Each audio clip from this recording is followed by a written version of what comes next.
Hi guys, and welcome back to PJ Maybe's Let's Talk Geeky. Myself and Jim at the moment. We should have a few extra later on. And so, a good week for me for my picks. But we'll talk about picks when the guys come in. We were just talking offline about Bruce Campbell. So, I'm a big fan of Bruce, definitely. So am I. I picked it up in the early 80s, the good films, the Evil Deads that you were mentioning. But he's been in so many other films. And as I said, I just scrolled through the IMDb and realized that his first film was actually in 1972. Yeah. And he's still going strong. Yes. Well, I'm listening to his book at the moment, If Chins Could Kill. The Confessions of a B-movie star, and I've also got Hail to the Chin, which is the second one, and I've listened to that. I got them from Audible, and I'm a big Bruce Campbell fan. When I was on the Nerdfathers last night, I showed my film screen. I've got the 3 Evil Dead with 6 cells from two from each of the movies. So I've got that. I do like Bruce. I've got Briscoe, I've got Jack of All Trades, I've got Burn Notice, I've got Bubba Hotep, the 3 Evil Dead movies. My Name is Bruce. Obviously, the Spider-Man ones I've got somewhere. I've got Sky High. I've got the Xena. I've got Hercules. I'm actually in the process of watching Hercules. I just watched season 1. He's in it in season 2. He's not in any in season 1. So... Right. I'm looking forward to catching up with more Brucey. I think, if my memory serves me, I may mix Xena with Hercules, but in one of them he's playing 2 different roles. There is one he plays the good. He's good him and he's bad him. There is one where he plays his evil because of one of the gods messing around, shall we say. Probably Hades again. Yeah, your typical Greek god mythology thing. Yeah, so it's quite good. And I've actually got part of my sound card working. I don't know if you can hear it. So Yep. So I've got that. I've basically had to set it up. Instead of running through my mic, I've actually got it set up to a wee speaker. Yeah. That makes sense. I'm still battling with my webcam issues. This is the 3rd camera, and all of them are just tearing every now and then for some reason. Last time you said check where the cable is going, so it's no interference, but it can't be that, because this one is literally routed halfway across the room and coming back, so there shouldn't be anything else interfering. Yeah. But it's early days for me. Haven't been doing webcamming or streaming for too long. Yeah. See, my camera's okay, but there is sometimes slight issues with it. Like at the moment, that's a black fleece, but it looks a wee bit purpley. Purple blue, yeah. Yeah, and it's to do. I've still not worked out why. I'm wondering if it's because I actually set that on it, but sometimes the puff filter on your microphone looks quite black to me. Well, that is a black, so I don't know what it is. It's just one of those things. So I want to get a decent camera. I've got a couple of cameras, and that's the best one I've got. But I want something that actually makes things crystal clear. So when I hold something up to view it, you can read what it says rather than only if it's big letters. Yeah. I've looked into that, and the big streamers, of course, they're recommending that you get a digital SLR camera and like heavy tripods and everything. And it sounds a little bit too steep, seeing that the only time I really show myself on video is for streams like these or at work. See, it's the same for me. The one I've got there was a £70 camera, and where's the other one? I've got another one lying around somewhere. There, it's there. Which has got to be USB, and it's a high def camera, but it gives a wide angle, but it's not as crystal clear. And that was about £50, £60. So it just lies there as a backup. And Yes, they're all recommending ones, and I was looking at some of them, and they're talking about £500-600. Sorry, I'm doing this for fun. I'm not going to have that money to throw out at it. So £500-600 is nope. I've got £500-600 to spend. I'm actually spending. I'm spending it on me in my room. And hi, Enigmatic Joker. Hi, Disaster Area. Thanks for joining us. Oh, we get people. Here we go. Hello, everyone. No, I'm pleased with this one because this was for experiment to figure out why my screen is flickering every now and then. But it's about 20 quid. It's quite solid at the moment. You've not had a flicker at all. Yeah, it's 20 quid, and it's good enough wide angle so I can make use of this wall as well. Yeah, because I'm obviously still building my studio. Yeah, well, you saw mine's. I did a picture on Twitter with my two decent sized screens and my large screen. So I'm actually quite happy with mine's now, with my big bass unit and my camera, my mic, my lights, sockets, and my desk is quite crammed now with all my equipment around me.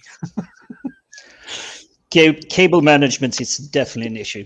Yes, I've got all mine's down the back, all cabled up, going either side at the back. If I put it to my side of my room with all this behind me, then my cables are all, because I've only got one set of sockets and I have to run it all from there, which means, whereas the one where I've got it just now, I've got sockets at either side of my desk and I can run them separately.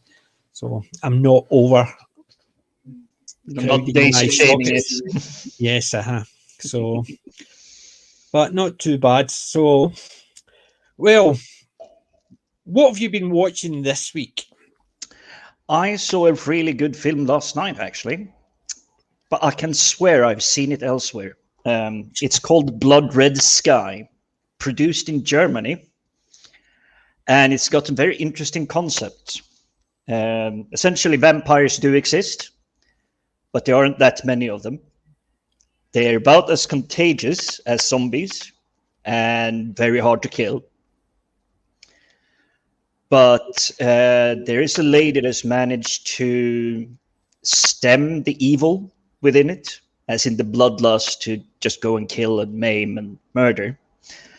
But she's managed to find someone that can maybe provide her with a cure, because she obviously don't want to die because she has a son.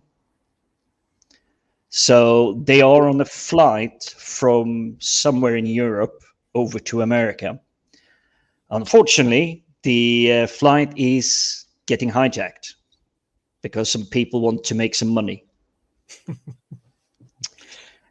And I won't spoil too much, but I will say I really enjoyed it. However, after I had watched it, I had the whole deja vu. I have seen this before.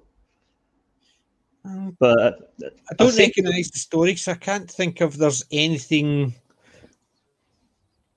Now, sometimes you get ones that are very similar storylines, and because it's maybe like a reimagining or a reboot of something like that. But I can't think of any I've heard along those lines. It's released 2021, the one I'm looking at. 6.1 out of 10 on IMDb with 24,000 people reviewing it. So it's holding its own. Mm-hmm. But I can swear I've seen it before. I may have read a similar thing before. The IMDb page doesn't say if it's based off a book, though. So, well, see, when you were talking about it, it reminded me of a 2000 AD story, but it was nothing to do with a more modern one. It was set in the Second World War. Well, after the Second World War. Archaeologists found, or they were basically doing research into this. Was it the Second World War or the First World War? I think it was the First World War.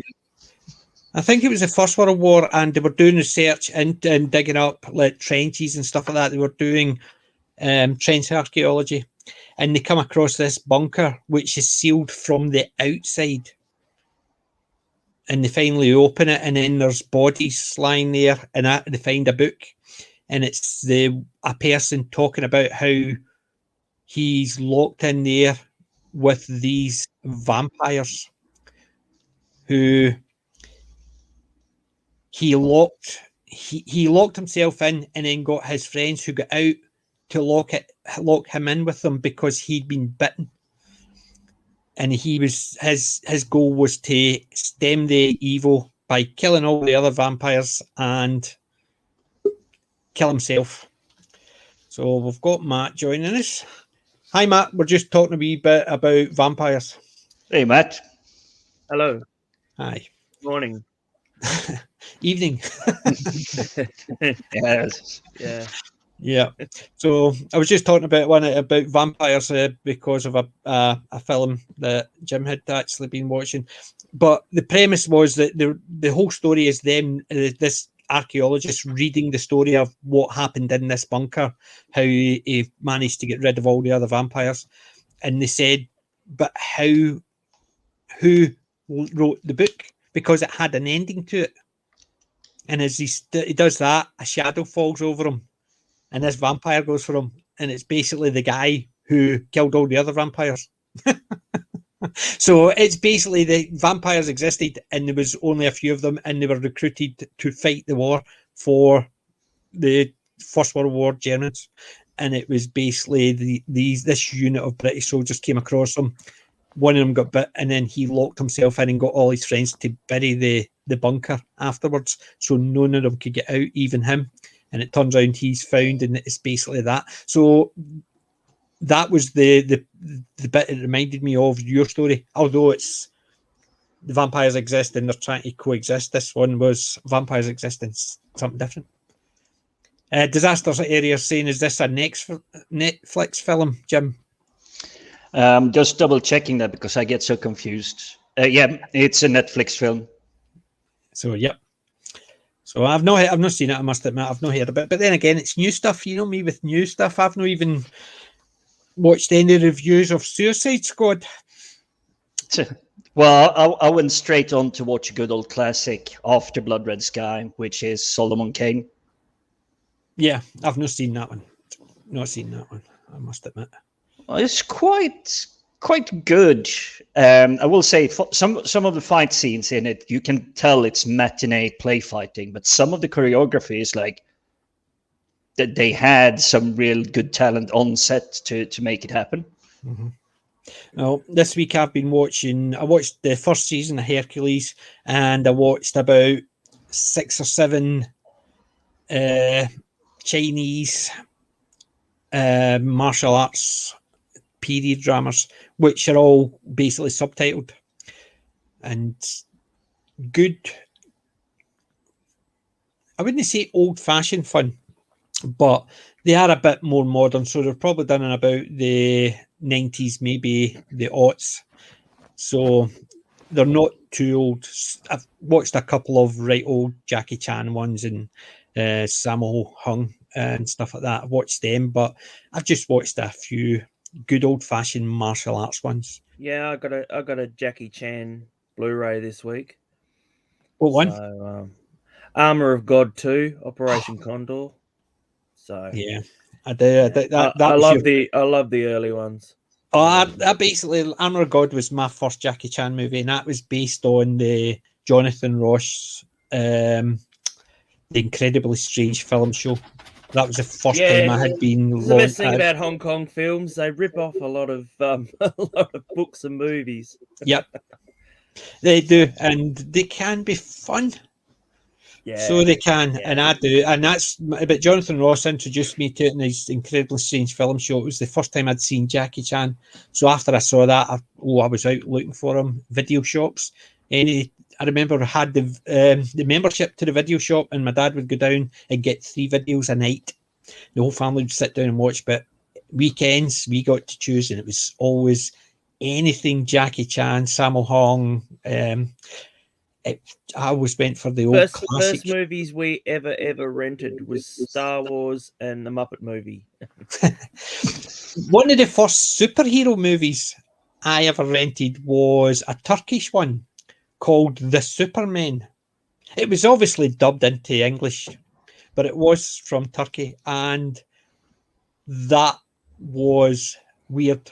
It's about these 3 supermen, and the government are trying to find out what makes them super.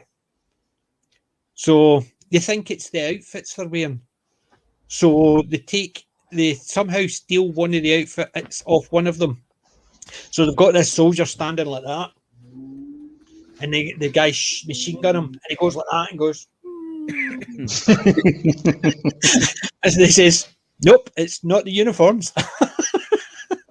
Rather than actually have it set up by a dummy and shoot it, see if it damaged the dummy, they had somebody wearing it and shot him, and it didn't work.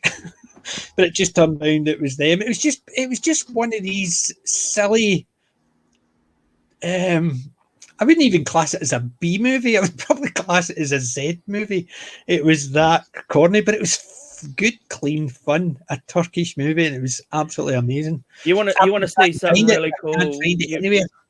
Sorry. You need to see a really good, like really bad cheap movie. It's from the Philippines, and they had a midget star, and his name was Weng Weng, and he was like a little James Bond character. So he was there having getting it on with the ladies and that, and he's like about a foot tall.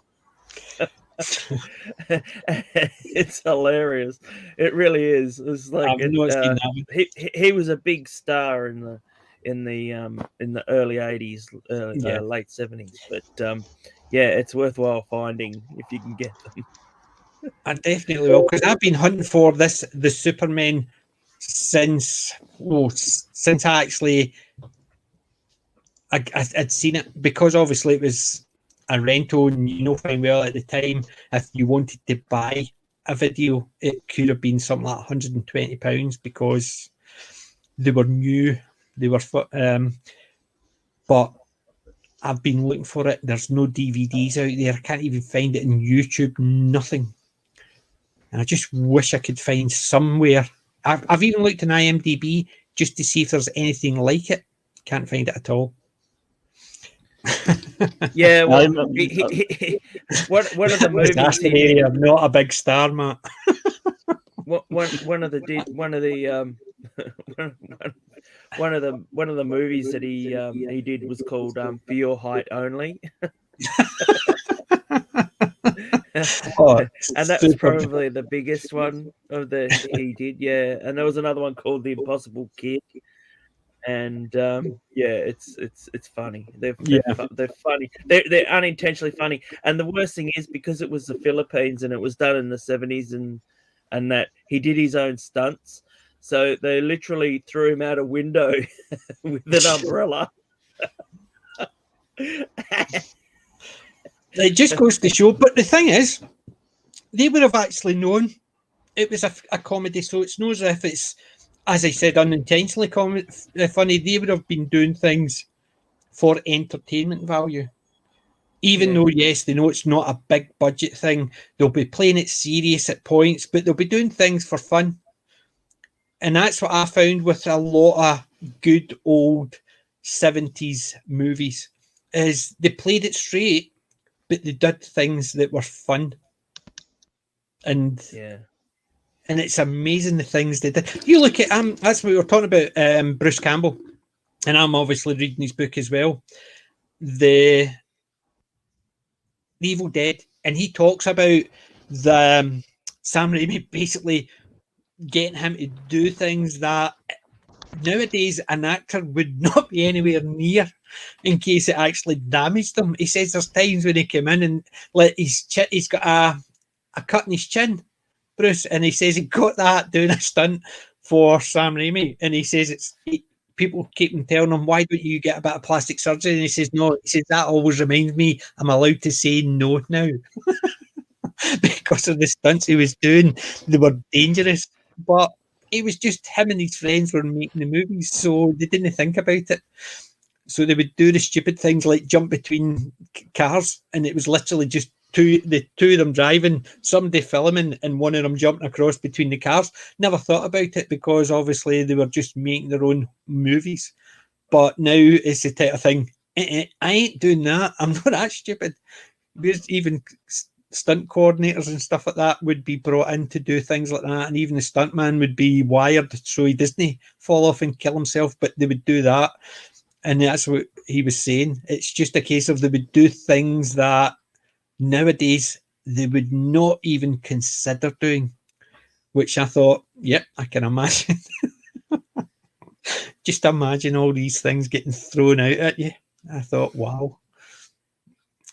But yeah, we were talking about Bruce earlier, and obviously I'm a big Bruce Campbell fan. I love him. And I was showing Nerdfather when I was on his channel my picture I've got of the 3 Evil Dead, and it's got the cells from 2 cells from each of the movies. I've got the Judge Dredd one, the Carol Urban one, with the set. It's got 12 cells from the movie on it. But I do like getting a cell from movies, but try to get Well, them. they're all digital now, aren't they? Yep. So They're all sent via digital. Yep. So basically, I like getting them, but they can be expensive. Yeah, it can be expensive because I've got one there I'll show later on. So I have one of the other few I've got with a cell from the actual show. I will show it later on because it's actually to do with my pick of the week from my collection. So I'll deal with that later on. Yeah, I've got some Blu-rays this week, so yeah, and a DVD, so yeah. Yeah. Well, the Blu-rays, is this the ones you picked up? Yeah, the Blu-rays. Yeah. And have you got your pick from your collection to recommend to our illustrious viewers? Yeah, I haven't actually looked yet. No. I have the collection that I got this week, but I haven't actually got the thing. Well, see, I've got the collection that I got. I've got remember the big bag of DVDs?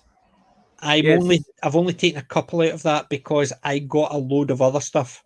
So I was going to do a big handful, but I'm only going to do a couple. So I'll just take the stock, isn't it? Yeah, and I'll keep the other ones for the next couple of weeks because I'm unlikely to go to the charity shops over the next couple of weeks because I've got a lot on with work and migrations of data and stuff like that. So I'm going to be busy. But I've got a load of stuff that I did pick up over the week. There is things that I'm just going to mention because, like for instance, I got a load of videos. So I did. Look at that. Doctor Who. There is one video I brought out, and its simple fact is I'd never heard of it before, never seen it before. Doctor Who related, and I had never ever seen it before. I do have my pick actually. Anybody ever seen that one? Shakedown. No, the very first of the Centarans. It's got Sophie Aldridge. It's got Carol Ann Ford in it. Sophie will do anything nowadays. Well, this is She'll sell soap. Yeah. But what year is it from? That's what I'm trying to find. I need to dig out my old man glasses. The 90s. Yeah, I think it has been. I think it was 86. No. It'd be the 98. It was 98. 98. Yeah. Because I was looking at it in IMDb. It was 98. I'm sure it was. But basically, Brian Crotcher, Jan Chappell, Carol Ann Ford, Sophie Aldridge, Michael Wisher, and Rory O'Donnell. So no doctors in it, and it's called Shakedown: Return of the Centarans. I do have my movie now, by the way. My movie choice. Yeah, good. That's ideal. We'll get on to that. It's something to what you were talking about before about the vampires. So yeah. Right. So no, I've never actually even heard of this one. I saw a bit of it. Really? Or I think that's probably that's the one that everybody seems to like. Actually, I think out of all the cheap, B movie spin-offs of Doctor Who, because I had one called the Air Zone Solution. And it's like really it's bad, but it has all 4 doctors in it. It has McCoy, it has Peter Davison, it has Colin Baker, and it has John Pertwee in it. And like I've John not seen that Pertwee one. plays, John Pertwee plays the wise old man, and like Colin Baker's getting it on with Nicola Bryant. She plays his wife, which is really weird, you know. And and it's like the only special effect that they've got in it is like at the end. It's like a conspiracy movie, and like the only special effect they have at the end is, I won't spoil it, but like yeah. Yeah, they did do that's the thing. See, a lot of them they can do things because a lot of the creators of those monsters and that can actually, like Bob Baker. I think is it Bob Baker that does the Sontarans? It's I know, you know, he can do like the canine spin-offs and stuff. Yeah. But it's a very hard thing. It's like when what's his name? Terry Nation, you know, got the Daleks. He could do anything he wanted to do with the Daleks, you know. Yeah, Disaster Day, they're saying he's got Shakedown. Okay, I've got it. Guess what? I've actually put a bid on eBay. A VCR player, a VHS. I basically just want one. I don't care if it just there's no remote control. It can just sit there and I can press. We only ever had problems with the heads on those things. Yeah. Like, you know, they always cost a fortune to replace. I remember we had to get one and it was like thousands of dollars to replace the head. So we just ended up, you know, in the end, we just ended up going, okay, that's gone kaput now. No more. Buy a cheap one. Just DVDs. Well, no, it's just DVDs. You know, you just can't really get them here in Australia anymore. Yeah. Hi, Wookie Fever. Thanks for joining us. Yeah, I got a load of videos. I've got like the Troughton years, the Hartnell years, the Five Doctors, Survival, Brain of Morbius, Mask of Mandragora, the Deadly Assassin. That was the best thing. I rarely ever bought a Doctor Who video. Yeah. Like I only bought them when they first came out on DVD because like I got the Five Doctors. Hey, Wen. Hi, Wen. All You're right. making me look bad now because I'm the only one without a camera. I usually hide behind my. I know, I do too. I'm not looking too good today, so. Oh God. I was just saying I'd picked up a load of videos, Doctor Who ones, a good load. But while I was there, the girl says, it's my ex he's getting rid of. He's decided he doesn't want anymore. She says he's got a load start. It's a Farscape. I says, oh, Farscape. She says, oh, do you want two sets of Farscape? I says, So she gave me them for nothing. Basically, it's like two volumes of Farscape, and I've got, and there's like 2, 4, 6, 2, 4, 6, 8, 10 videos per set. And there's 2 sets. We had a friend that had the entire set of Star Trek Voyager on VHS. My brother's got this.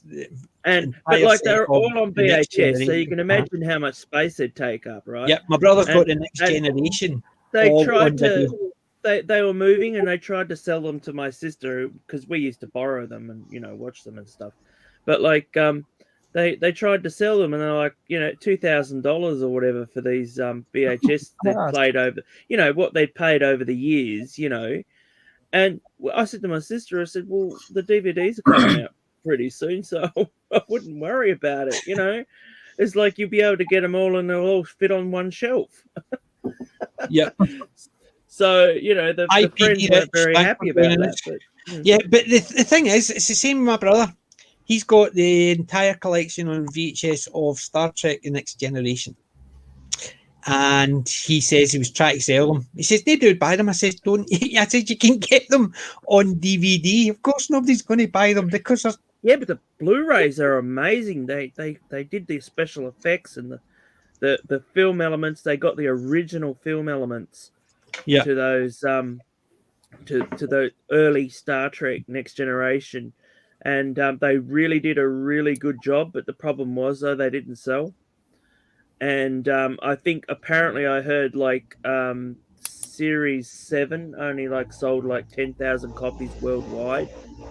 which is crazy for being a big everybody's a Star Trek fan, but obviously it's a dead duck now. No one's interested in Star Trek anymore. No, right? Yes. Dead is a good word for it. Yeah, it definitely is. But I managed to pick up, so let's see, 2, 3, 4, 5, 6, 7, 8, 9, 10, 11, 12, 13, 14, 15, 16, 17, 19 Doctor Who DVD, VHS, and nice, because a lot of them are like everybody's out. getting them on eBay. Yeah. So I also picked that. So it was 20 Doctor Who related ones and 20 Farscape videos. So I'm buying a VHS player because I've got down there, I've got a load of Doctor Who videos that they were mine. They're my originals. So I decided to do that. But apart from the videos, I only got one DVD from that bunch, and it's one I'll never watch. Oh, why won't you watch it? The Day of the Doctor, because it's new. It's new Who, so I don't really care enough about it. Screw that! It's great. It's actually a lot of people don't like that one, but I do. I think it's probably one of the better celebrations of Doctor Who ever. Like, see, the thing is, I saw it when it was originally on, and that was it. I've got it in 3D. So, if you've already seen it, yeah, sure. I've watched it once, and I had the DVDs. That's why when I get rid of my DVDs, because I never liked them. So I just basically watched them and went. Even though I bought the DVDs, they were all still in the cellophane. So I'll never watch this one again. So. Yeah. Well, I've got all the new series in cellophane. I just never ever. So that was the only video I've got. So that'll just go. That's series 11. Alexa, shut up. My Alexa just actually said she didn't know that. I got series 11 and the Christmas special, and that's still on the cellophane wrap. It'll never ever be opened ever. Yeah. I only bought it because I thought it was cheap, and it was like really, really cheap, dirt cheap. And I thought, well, maybe it'll turn around and it'll be a really good show, but nah. So I was like, nah, it stayed in the deck, and I'm, wow. Yay! You found a TARDIS. That was another one I got. Just the standard TARDIS with the. Yeah, I've been after the big chief ones because they're a lot larger than that. They fit the the giant action figures, the 1/6 scale, and it's like, oh man, those things are like $1,000, $1,500. Is that a big chief? No, that's a bit. That's a bin. Yeah. Oh, that is awesome. You were showing it last week. I know, but it'll fit the actual 12-inch figure so well. We need one of those. You just have to go in the top instead of the front. Yeah, my nephews have a DVD cabinet that's actually Doctor Who. It's actually the TARDIS, but it's a DVD cabinet, so you actually open it up. And I'm like, I really want that. And I just, they sold out. I had a chance to buy one, and I saw it, and I contacted the person. Says much. She says, sorry, it's gone. I says, how long was it on? How long was it on? She says it was on for less than 20 minutes before I sold it. So she put it on 20 minutes later, and it was a cabinet her husband had built, and it literally. Wow. It was literally TARDIS, and it opened, and it was shelving units, and that's all it was for DVD. Well, it was initially for videos, but obviously that'd be awesome. Yeah, so I wanted that, and I missed it. She wasn't looking for a lot for it as well. That's why it went so quickly. But I picked up some weird stuff. Time and Space book. It's got Time Tracker, which is. That's when they used to put everything on Doctor Who related on anything. Anything, yeah. Yeah, this is an address book. It's got bits for redrawings, and it's never been filled in. It's all still there, but I'll give that to one of my nephews. He'll be quite happy with that. And lovely. I have the yeah, that's nice. The batteries are dead, so the clock doesn't actually work. Although, can you replace the batteries in that? Yes, there's just basically a screw at the back. You could take the back off.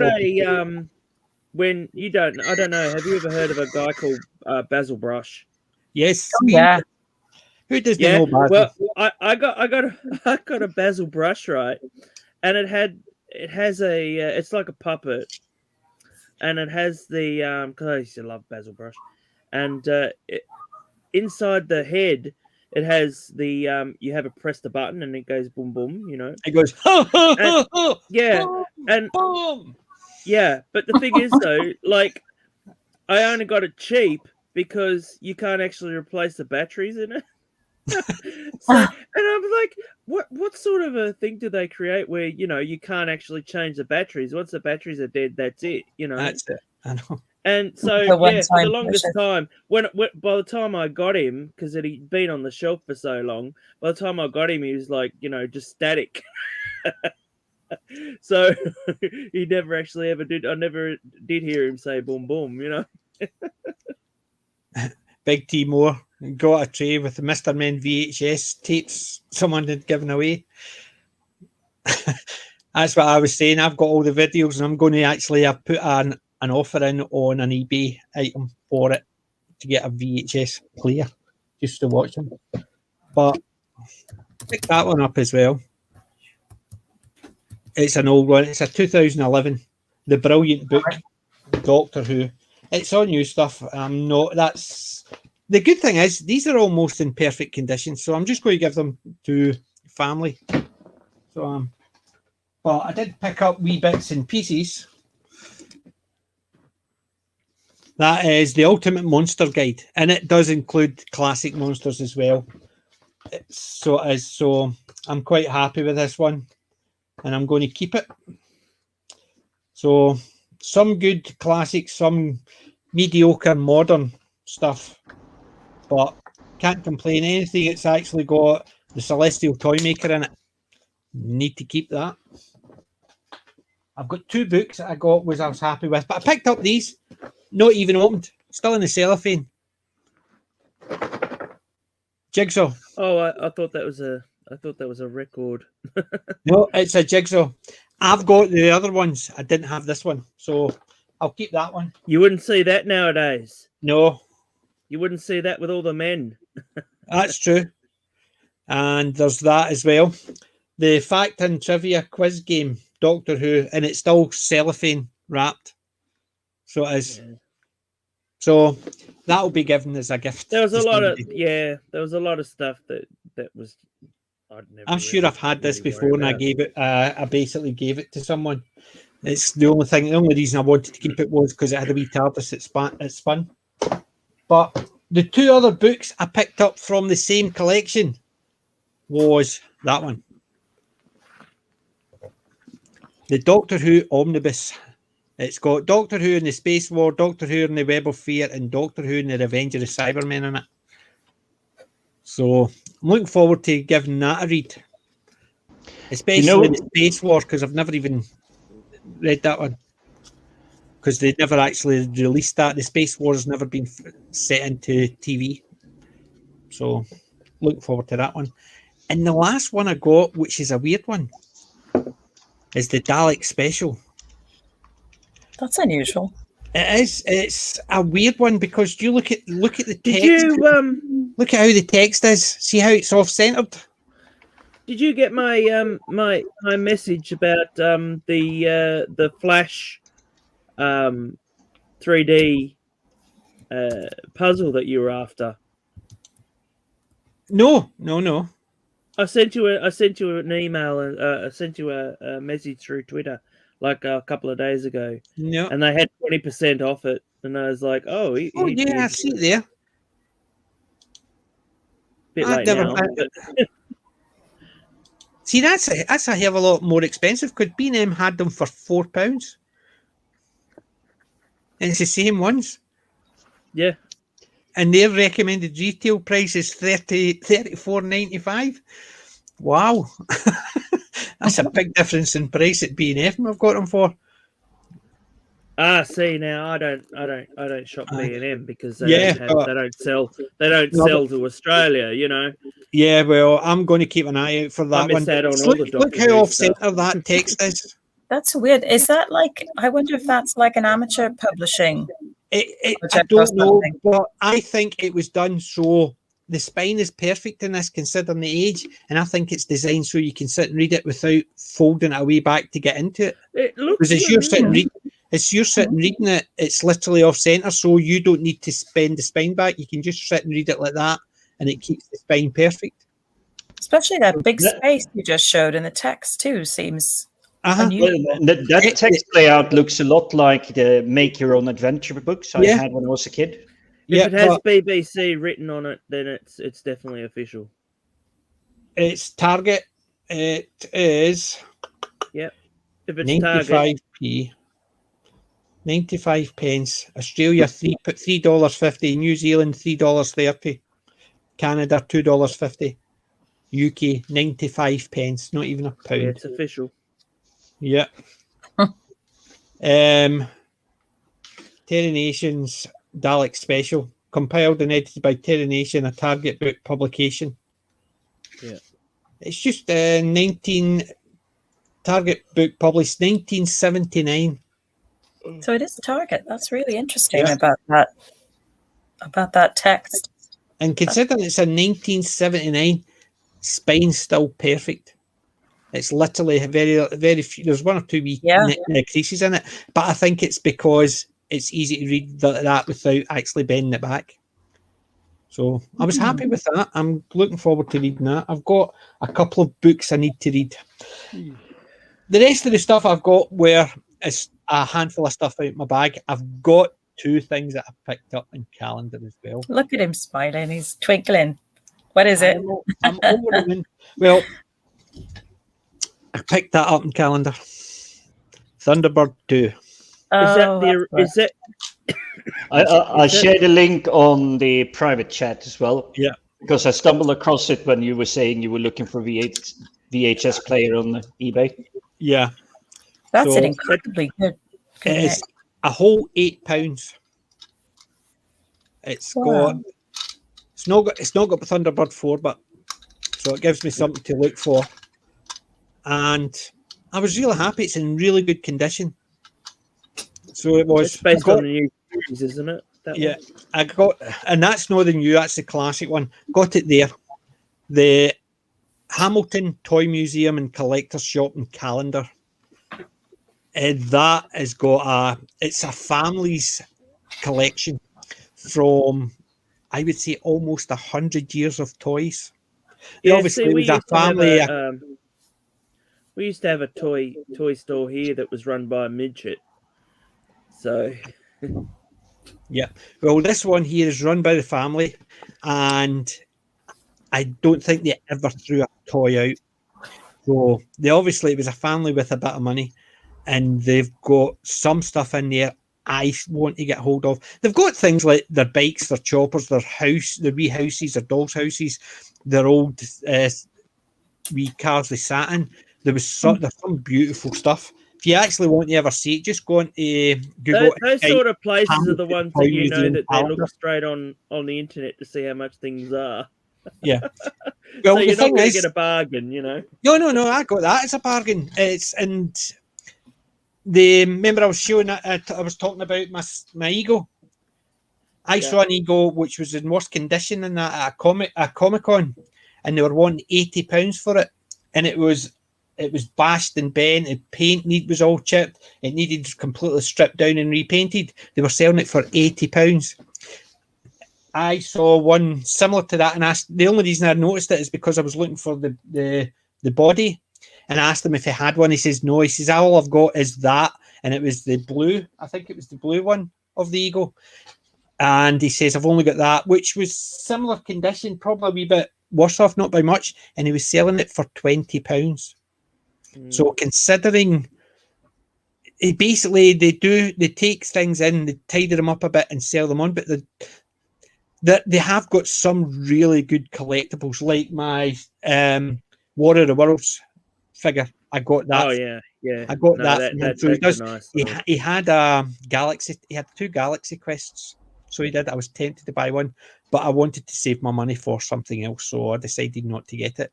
And he had a full set of the 90s Thunderbirds, the full set 1 to 5, and it was £50, but so I couldn't afford that because I wanted something else, which was the other thing I picked up when I was up in Calendar, which was the Ash for the Evil Dead. That, and I do love my Ash stuff, so I picked that up instead because I could have, if I didn't see that, I would have picked up the Thunderbird stuff, and that was from a comic book store that only opened last year, considering just before the lockdown, and he still managed to stay open. And he does very little comics; it's all figures like that. So I'm basically. Well, that's the thing. You know, I mean, I go to a newsagents. Like we have newsagents here. I don't know what you call them there. Newsagents. Oh yeah, okay. So like that's where we used to get all our Doctor Who magazines and all that. I go in there now, and it's literally like the magazines have shrunk right down the back of the shop, and all the rest is a gift shop.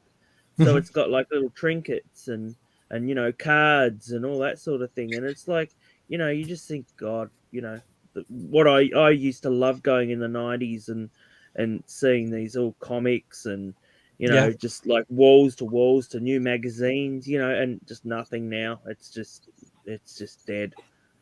Yeah. Well, see, when I was up, I was talking to the guy, and that's there was a King Kong figure I wanted.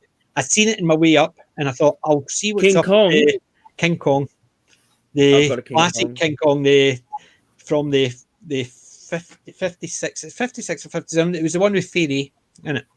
1933. That one was that old. I thought there was one in between. It was made in 1933.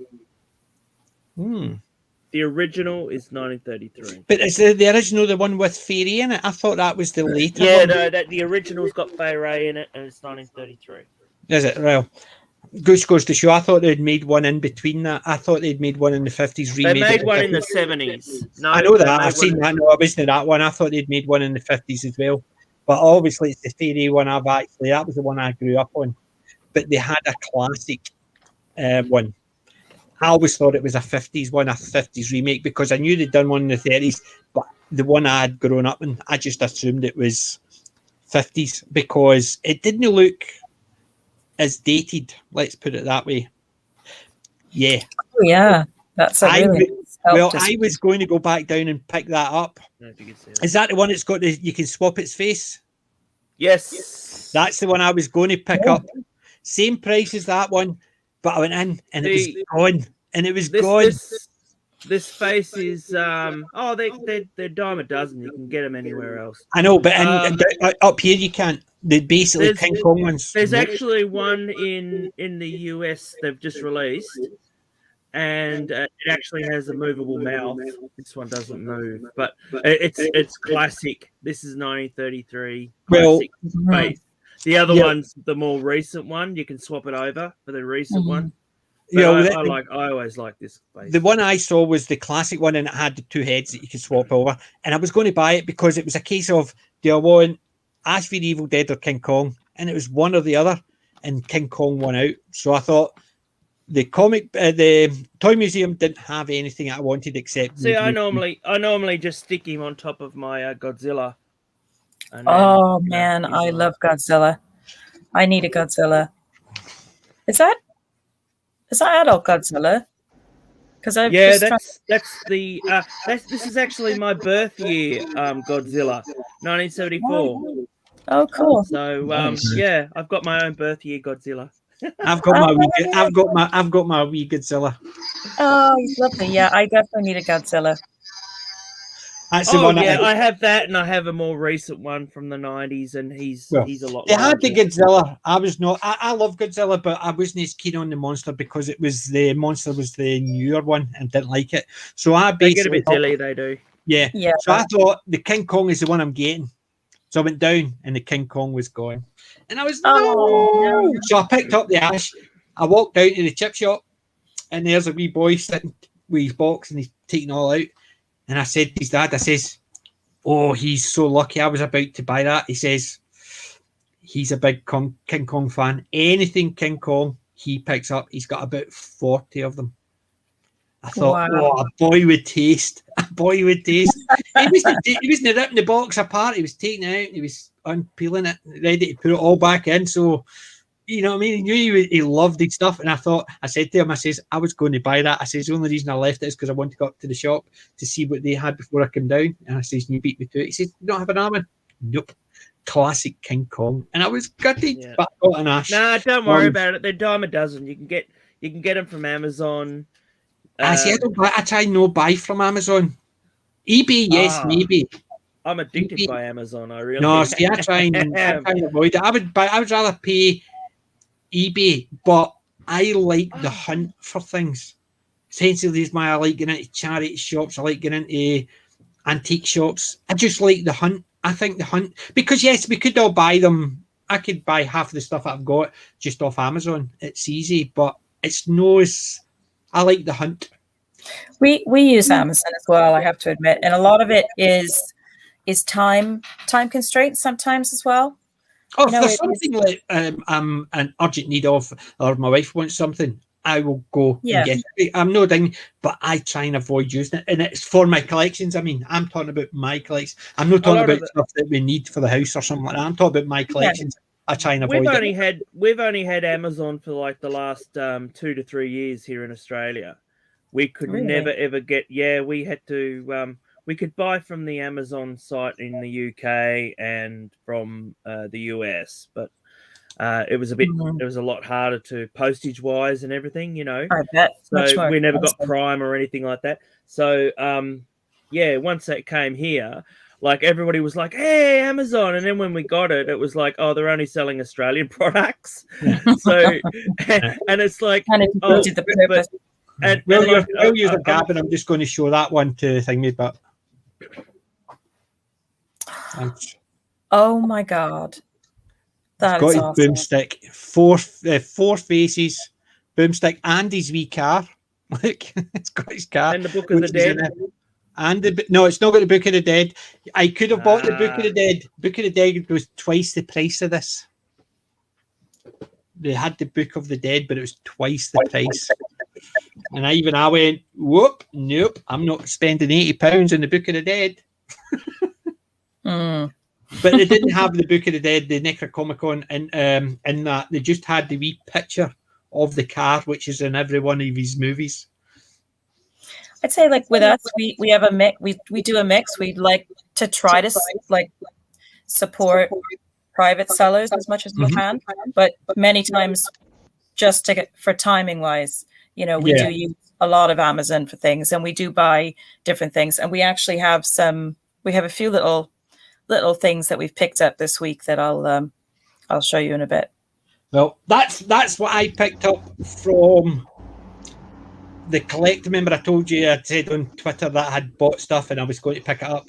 So that's what I picked up, plus the 2 from Calendar. I've got my videos, my DVDs that I picked up last week. I were in that bag. I'll do some of them, but that was my pickup for this week. My haul, as they say.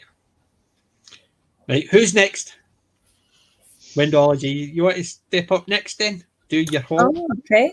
Well, we I don't know if you can see if I lean that way, move the chair. Only Tom, and I've got that picture, by the way. Do you?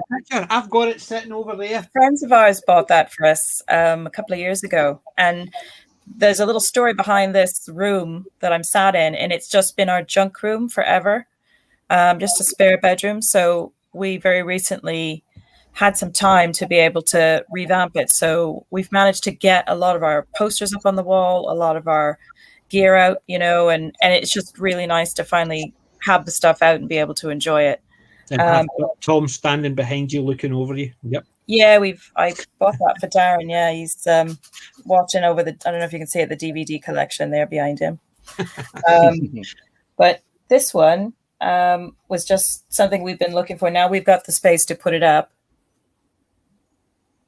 Oh, yes. Very nice. So that one, and it even has the little like stickers that you see on the cars, like the registration. I need to find a photo of what it actually looks like and then put the stickers on. Yeah. the way it's Well, supposed to. basically, Calendar has a shop that does a lot of bits and pieces, and they had a couple of plates as well. They had Out of Time and Ecto One. Yeah. But they basically, you can see they were just printed rather than actually, they were just copies, and you can see it. Yeah, they were just copies, and you can see they were just ones that were designed for. It's like a lightweight metal of some kind, probably like Ali or something. But this is the old, because I grew up in New York. This is the old yellow New York license plates that we always had, and there's some now that are being sold with Ecto 1A. We saw one, and it's got the newer issue plate, which is the white plate with the Statue of Liberty in the center. But that's really fairly recent, like within the last 10, 20 years. But this was actually the original New York City style plate. So this was really nice one to get. Very good. The only other one we got was, I don't know if any Dukes of Hazzard fans. Looking nice. That's a good haul. I would love to get a General Lee. General Lee's on my list of cars to pick up. I did get an opportunity for one, but it was in such bad condition you could barely make out the Confederate flag on top. So I decided not to get it, because I've got a list of all my vehicles that I want to purchase. General Lee's on the list. I would love to have a Boss Hog car as well. This is one that Darren got me. General Lee. And it's got the... Is that yellow? It's orange, like the General Lee. It's just, I suppose the light just makes it a lot brighter. Yeah, I was thinking that should be reddish. That should be more reddy orange, but obviously it's just the light. It is. It actually is. It's really loud orange. It's like GeneralLee color orange. It doesn't look very good on the camera, unfortunately. Yeah, that's what I'm saying. It looks a lot lighter. That's what I was asking. But yeah, I love the Dukes of Hazzard. See that remake they made? I thought that was dire. Oh, that's like, yeah, we don't even talk about that. That's that was almost as bad as the Starsky and Hutch remake. Yeah, they should have just left it alone. It was just like, no. Oh, Darren's saying our next target is the NCC 1701 plate. Yeah, that would be nice to get one of those. Yeah, that would be lovely. There it's there, right in front of me. I couldn't even see it before looking. Oh, that's nice. Yeah, we were looking for one of those. Yeah, I managed to. I had that, and I had the Batmobile. The 66 Batmobile in the same size, but I gave it to my nephew when I picked up the bigger one.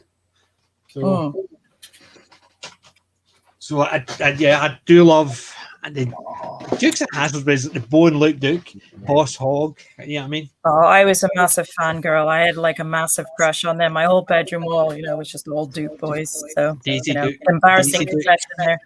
Daisy Duke was so famous that a pair of shorts get named after her. That's right. And if you're wearing a pair of Daisy Dukes. Yeah. But no, yes, I was a big Dukes of Hazzard fan. Yeah. We did it with bikes because my dad wouldn't give us the key of the car. I don't know why. But yeah, I've always wanted one. One of my friends, he had what was the car? Was it a Cortina? I know it's a British Cortina, and he had it painted red with the white stripe. So near as you can get to that type of car in the UK. So he had the zebra one, so he did, and that was near a Cortina. If you had that today, you have to literally lock it up with an electrified fence because somebody would be looking to pinch that. I don't know if you can see if I move my chair that way. Sorry, totally. We got the X-Files poster as well. That's been sitting around here for ages, and so it's just been nice. We've got a couple of things up now that we can enjoy. I was gifted.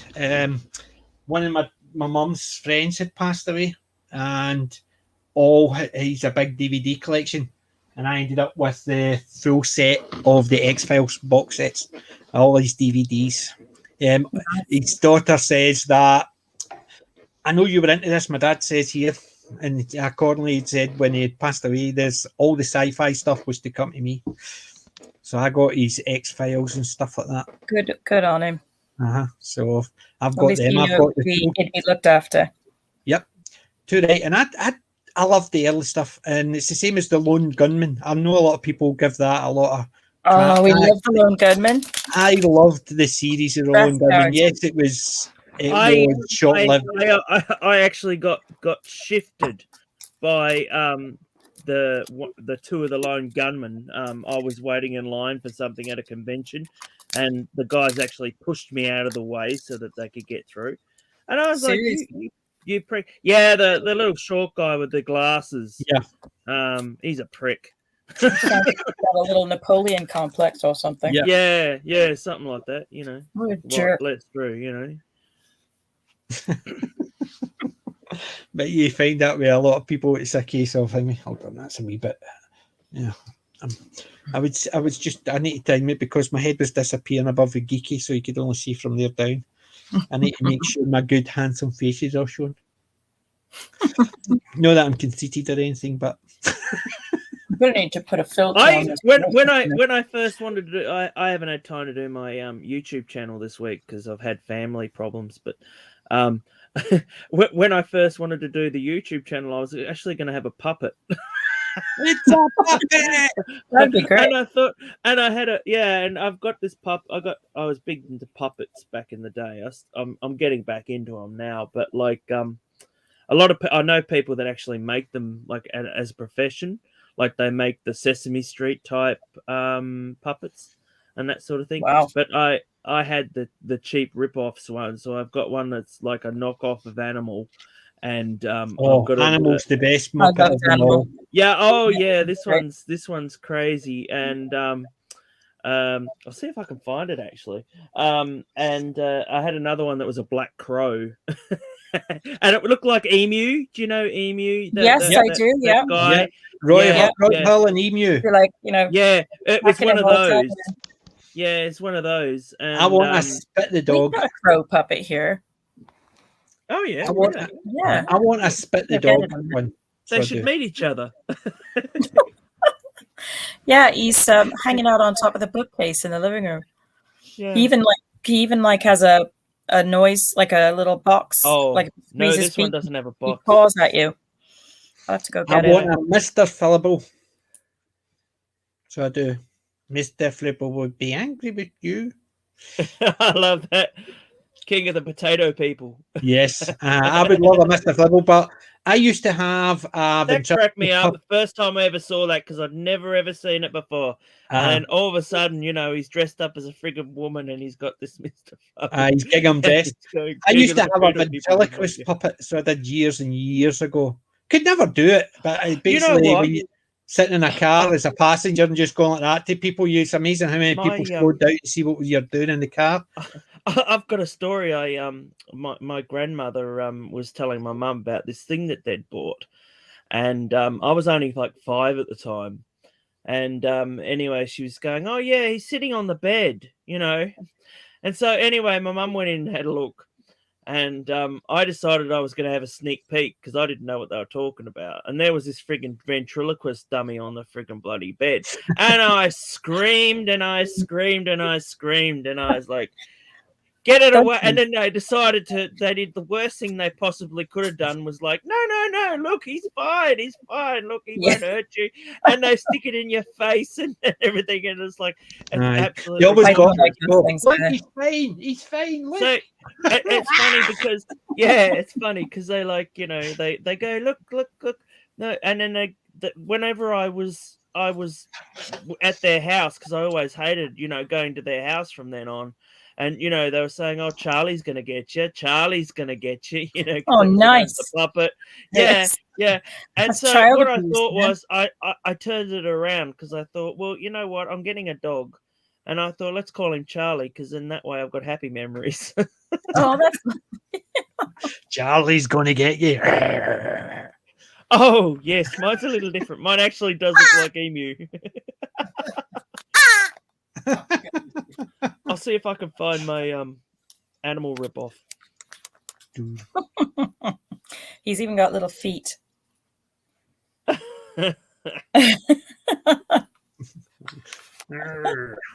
Yeah, he just hangs out on top of the bookcase in the living room, and we need like a proper stand for him. But I love crows and ravens.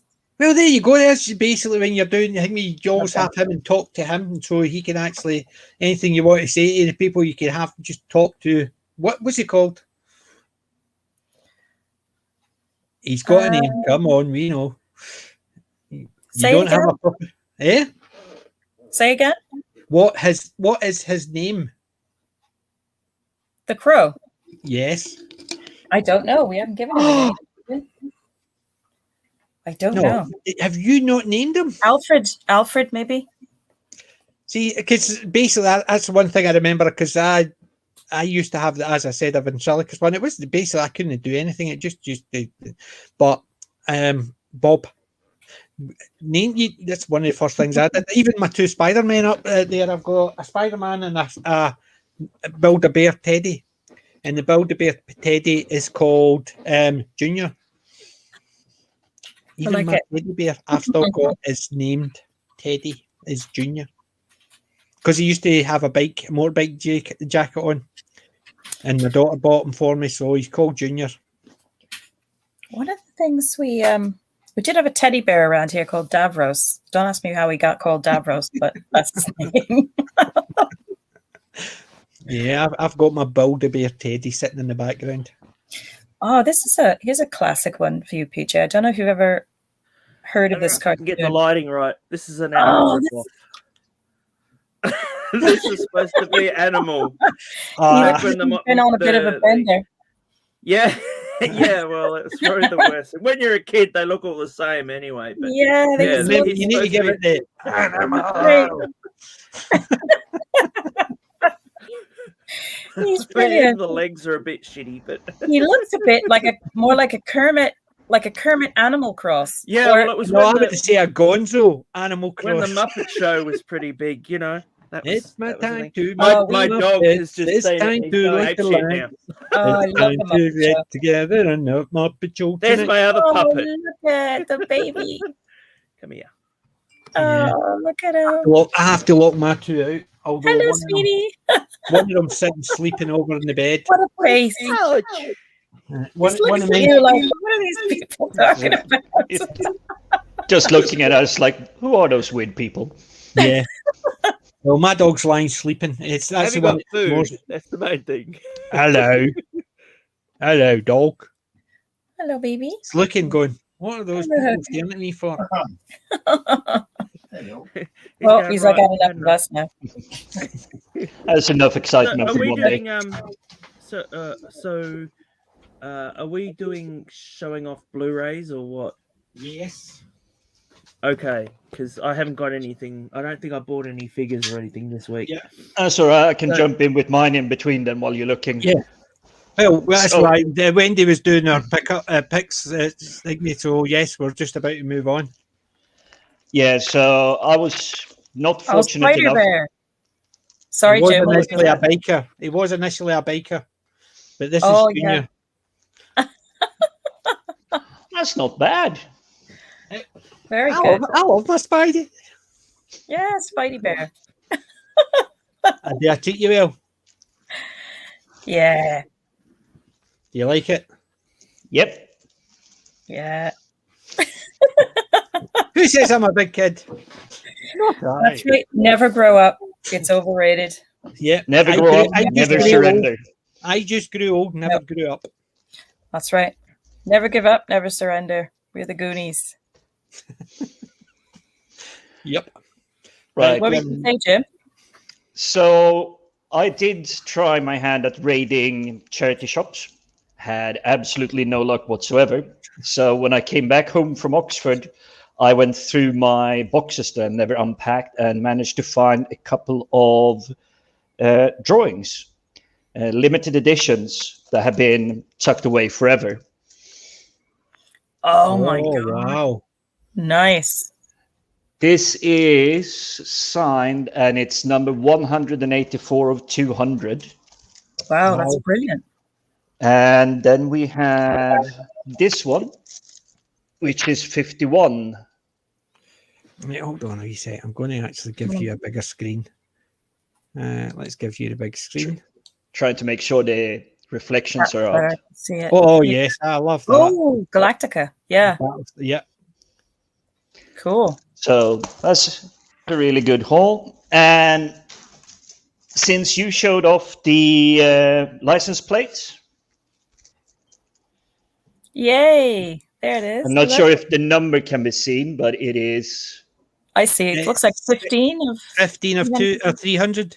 15 of 300. Yeah, Nice. It's got Doc Brown and Marty in the car as well. Yeah. indeed it Cool. does. So now I just need to figure out where on my walls they should go. To your left, or is it to your right? The big wall. This one, that would be to my left. I'm thinking maybe here, but I'm still angling the camera to the corner a little bit, so that's ongoing. Oh, you forgot your other one behind you. Your new one behind you. The Crow. See how well your memory serves you. Is that something Lee in the Crow? Brandon Lee. It's Brandon. Yep. Yeah. It's a really nice one, but the matte finish, you can probably see the dots. Do not touch. Treat with silk gloves. So I'm going to have to take him down and polish him up a little bit. Yeah, that's the worst thing when you've got the matte. I've noticed. I like when I've got a matte one, I put it under a glass, so I don't have that issue. Every time I move things and tidy things up, it's a case of I can pick it up because the glass can just be dusted down.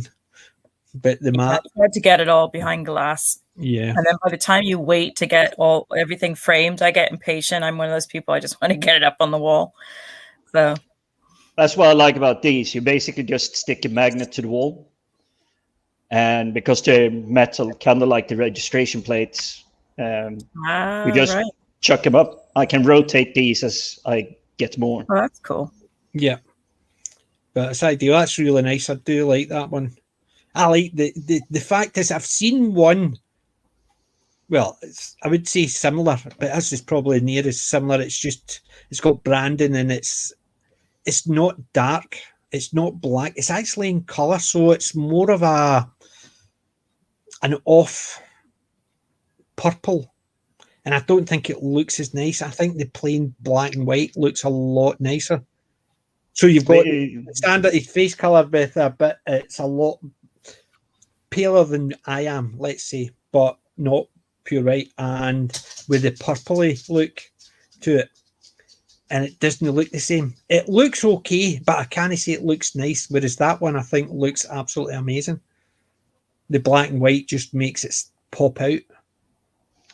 It does, and it conveys, because that was part of the collection I'm now building up on this plate, is the poster, or shall we say, the artwork to match the feeling of the film. Mm-hmm. The Crow is obviously, it's a very dark, rainy. They played really well with the shadows in that film. Yeah. Well, shadows and lights. So which worked with the theme. You know, I think it was. Yeah. It's really. It's a hard one. Do you know the other movie I thought where the lighting, which I didn't really like the movie, but I thought the cinematography was fantastic on it. Was it Sin City? Oh yes, it's cool. I thought the cinema. I didn't like it. It wasn't for me that type. But I thought the CinemaScope it was done, and it just looked amazing because I could just imagine that in a comic book, and it was literally because of the way they did it. It's almost like somebody had actually taken pages from a comic book. It just looked that well done. Whereas I didn't really like the story, but I thought it just looked amazing. And I think there's not been a lot of that type where I've went, wow, because usually when I'm watching something, I don't notice all these bits and pieces like that. The cinematography, I notice the wee silly bits, but The Crow and Sin City are the only two I thought, wow, they look amazing. I think they did that. They did one. It was a Frankenstein. It sort of looked. Is that the one with Daniel Radcliffe? don't know. It was I think it was. It could. No. The I Frankenstein was they tried to do the monsters, the classic monster universe, and I Frankenstein was meant to be launch it, and then they were meant to do a mummy one, but they didn't. So they did I think they were meant to do the mummy one afterwards, and then they were going to do a Dr. Jekyll one, and they were going to do a Count Dracula one, but the I Frankenstein didn't really succeed. So basically, the classic monster didn't work, and I thought it actually the look of it was quite good because it did look very gothic looking. It wasn't like the old Boris Karloff look to it. It just looked really gothic, and I thought it worked for the theme of it, but it was a mediocre film, and I can understand why it didn't do very well. So, yeah, I remember it now that I've checked it up. I think I sort of liked it, but I think there is a better Frankenstein recently, but I just can't call the name of it. But yeah, I've been on a little bit of a, shall we say, vampire, zombie, horror. You want to see a good vampire one? Dead and Loving It. I don't think I've seen that one. I've got a good one for you as well. See if you've seen this one. The Dead and Loving It has got Leslie Nielsen as Dracula. Oh my God, that does sound hilarious. Yeah, I have seen it now. That it even got Mel Brooks in it. Yes. That does sound like a good watch. See the guy was in. Oh, what was it? Was it Ally McBeal? See the guy played the short guy who played Peter McNichol. Is it he plays Renfield in it? Oh, and the one with Leslie Nielsen, and he plays it fantastic. He's absolutely amazing as Renfield. So and you just sit there and think, yeah, I can see that as Marty Feldman. Marty Feldman to me was the perfect foil to the Frankenstein. Yes, and he played the perfect foil for a Dracula, so he did. And it's that type of thing. I can't imagine anybody else playing Igor, and I can't imagine anybody else playing Renfield after seeing his performance. Yeah, he is a legend, an absolute legend. But it was so funny in it, and he just, it's crazy. You can imagine him being absolutely nuts because he just came right across, and I thought, wow. But there's another one. I don't know if you've seen this one, Jim, called Cockneys versus Zombies. James Moran. Yep. That's the one with the one with the zombie chasing the old guy in a Zimmer frame. Richard Briers. Yeah. Yeah. And the zombie dead slow. And chasing the guy. I just thought that was hilariously funny. It also has Michelle Ryan, who played opposite Tennant in the in his run. Remember the one with the bus? And she played like this. Yes. A bit like the cat burglar. Cat burglar type, yeah. She's the in ones that. that people thought she was going to be a new companion. I know. Yeah, she would have been good. Mm-hmm. But I remember seeing that one. But I just thought that was good because you had a lot of the old gangster stars. It did a lot of the gangster movies or the British gangster movies. You had a lot of those guys in it. They were just older, and they were basically the ones that survived the zombie apocalypse. Oh yeah, I mean it was like, and it was just fun. I must admit, I didn't like that one. Just the idea. I just loved that zombie chase. They were going instead of the ones where you see them running dead fast and people just running ahead of it, and it was just so slow. I could not stop laughing at that. Probably laughed longer than the actual scene went, and that scene that fast one. But that is a good film. Yeah, it's like the Zombieland. Did you see the Zombieland, the chase in that, where the guy's he's talking about remember to leave your keys in the car, or don't lock your door, and the zombies there walking around. He's running around a big full circle, and the zombies chasing him. Till he gets there and he realizes the key. He still had the key in his hand, so he didn't need because he was standing looking for the keys, but he had it in his hand. That's why he couldn't find them in his pocket, and the zombie was chasing him. And he had to run around in a big long circle, but the zombie chased him to get back. He sort of looked at, and that's what it reminded me of. But it just made it a lot funnier because they did it for laughs, with running around in a big circle with the zombie following him the whole line to slow, and that he was running faster. But that bit when the Zimmer frame, I just think that is just a classic zombie movie. Well, I like that with especially the ones that came out around the Cockney versus Zombie eras, is they wanted to play a little bit to the seriousness, but also add some humor, some brevity to it. And I really, really liked that kind of mix. I think it worked really well for that film. It was well crafted. See that Dark City, was that the one with Liam Neeson in it? He played the Shadow or the Dark Man or something like that. Is that the same movie I'm thinking of? Because I noticed you, Big T Moore put it in, and you'd actually says that was the one. Thanks. Yeah, I was trying to remember the name of it. It's one of these noir films as well that plays really well with cinematography. I can't say that I think I've seen it more than once, and it must have been around the time it came out. But I remember really, really enjoying it. I recognise the name, but I can't think what it was about. Did that actually Dark City? Dark City was about a it's sort of like it came out at the same time as around The Matrix. It was made in Sydney, Australia, and it's Alex Proyas, and he did The Crow, and so it was about these aliens that had abducted a whole group of Earthlings, humans.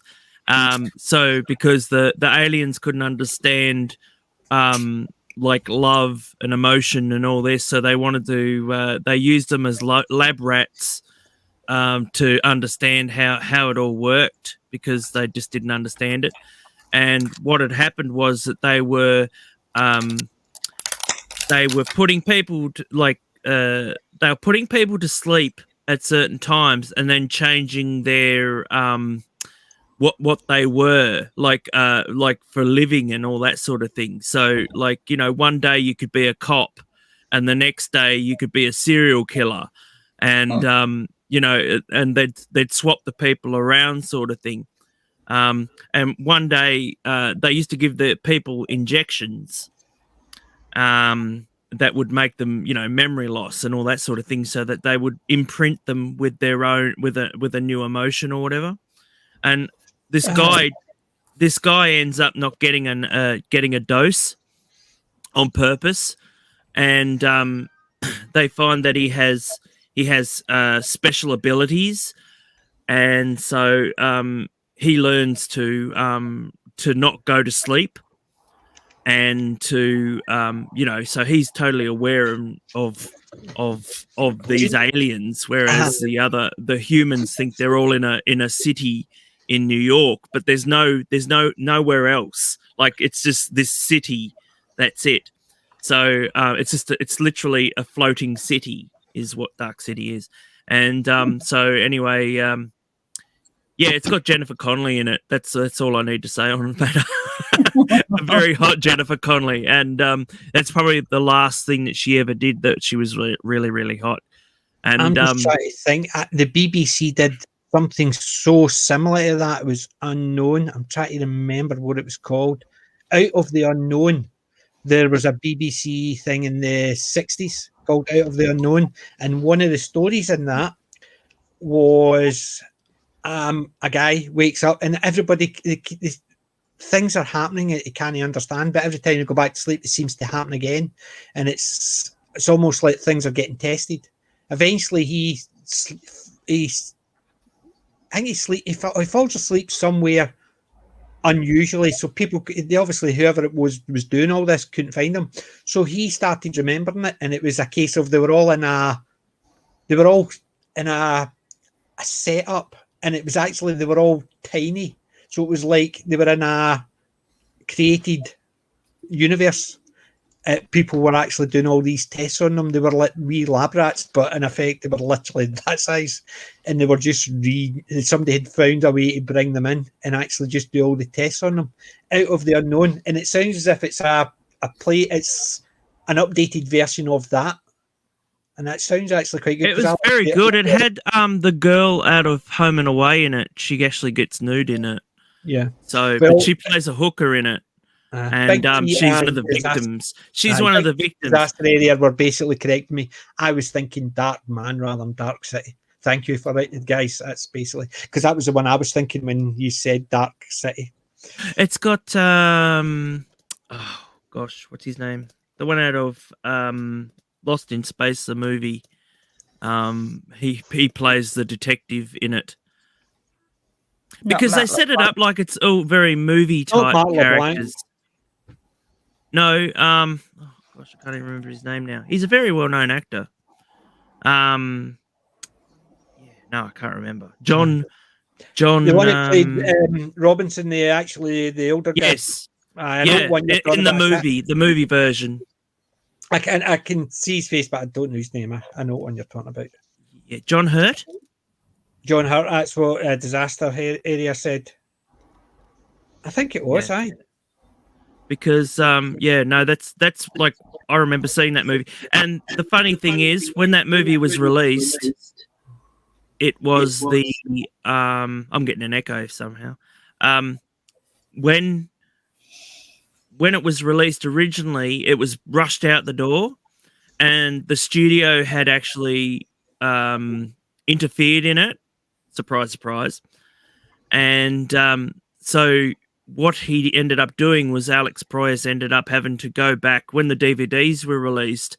He ended up doing the director's cut and getting rid of a lot of because it pretty much, the original movie gave away the plot within the first 5 seconds through a voiceover. And so, come on, in all fairness, that's not the first time that's happened.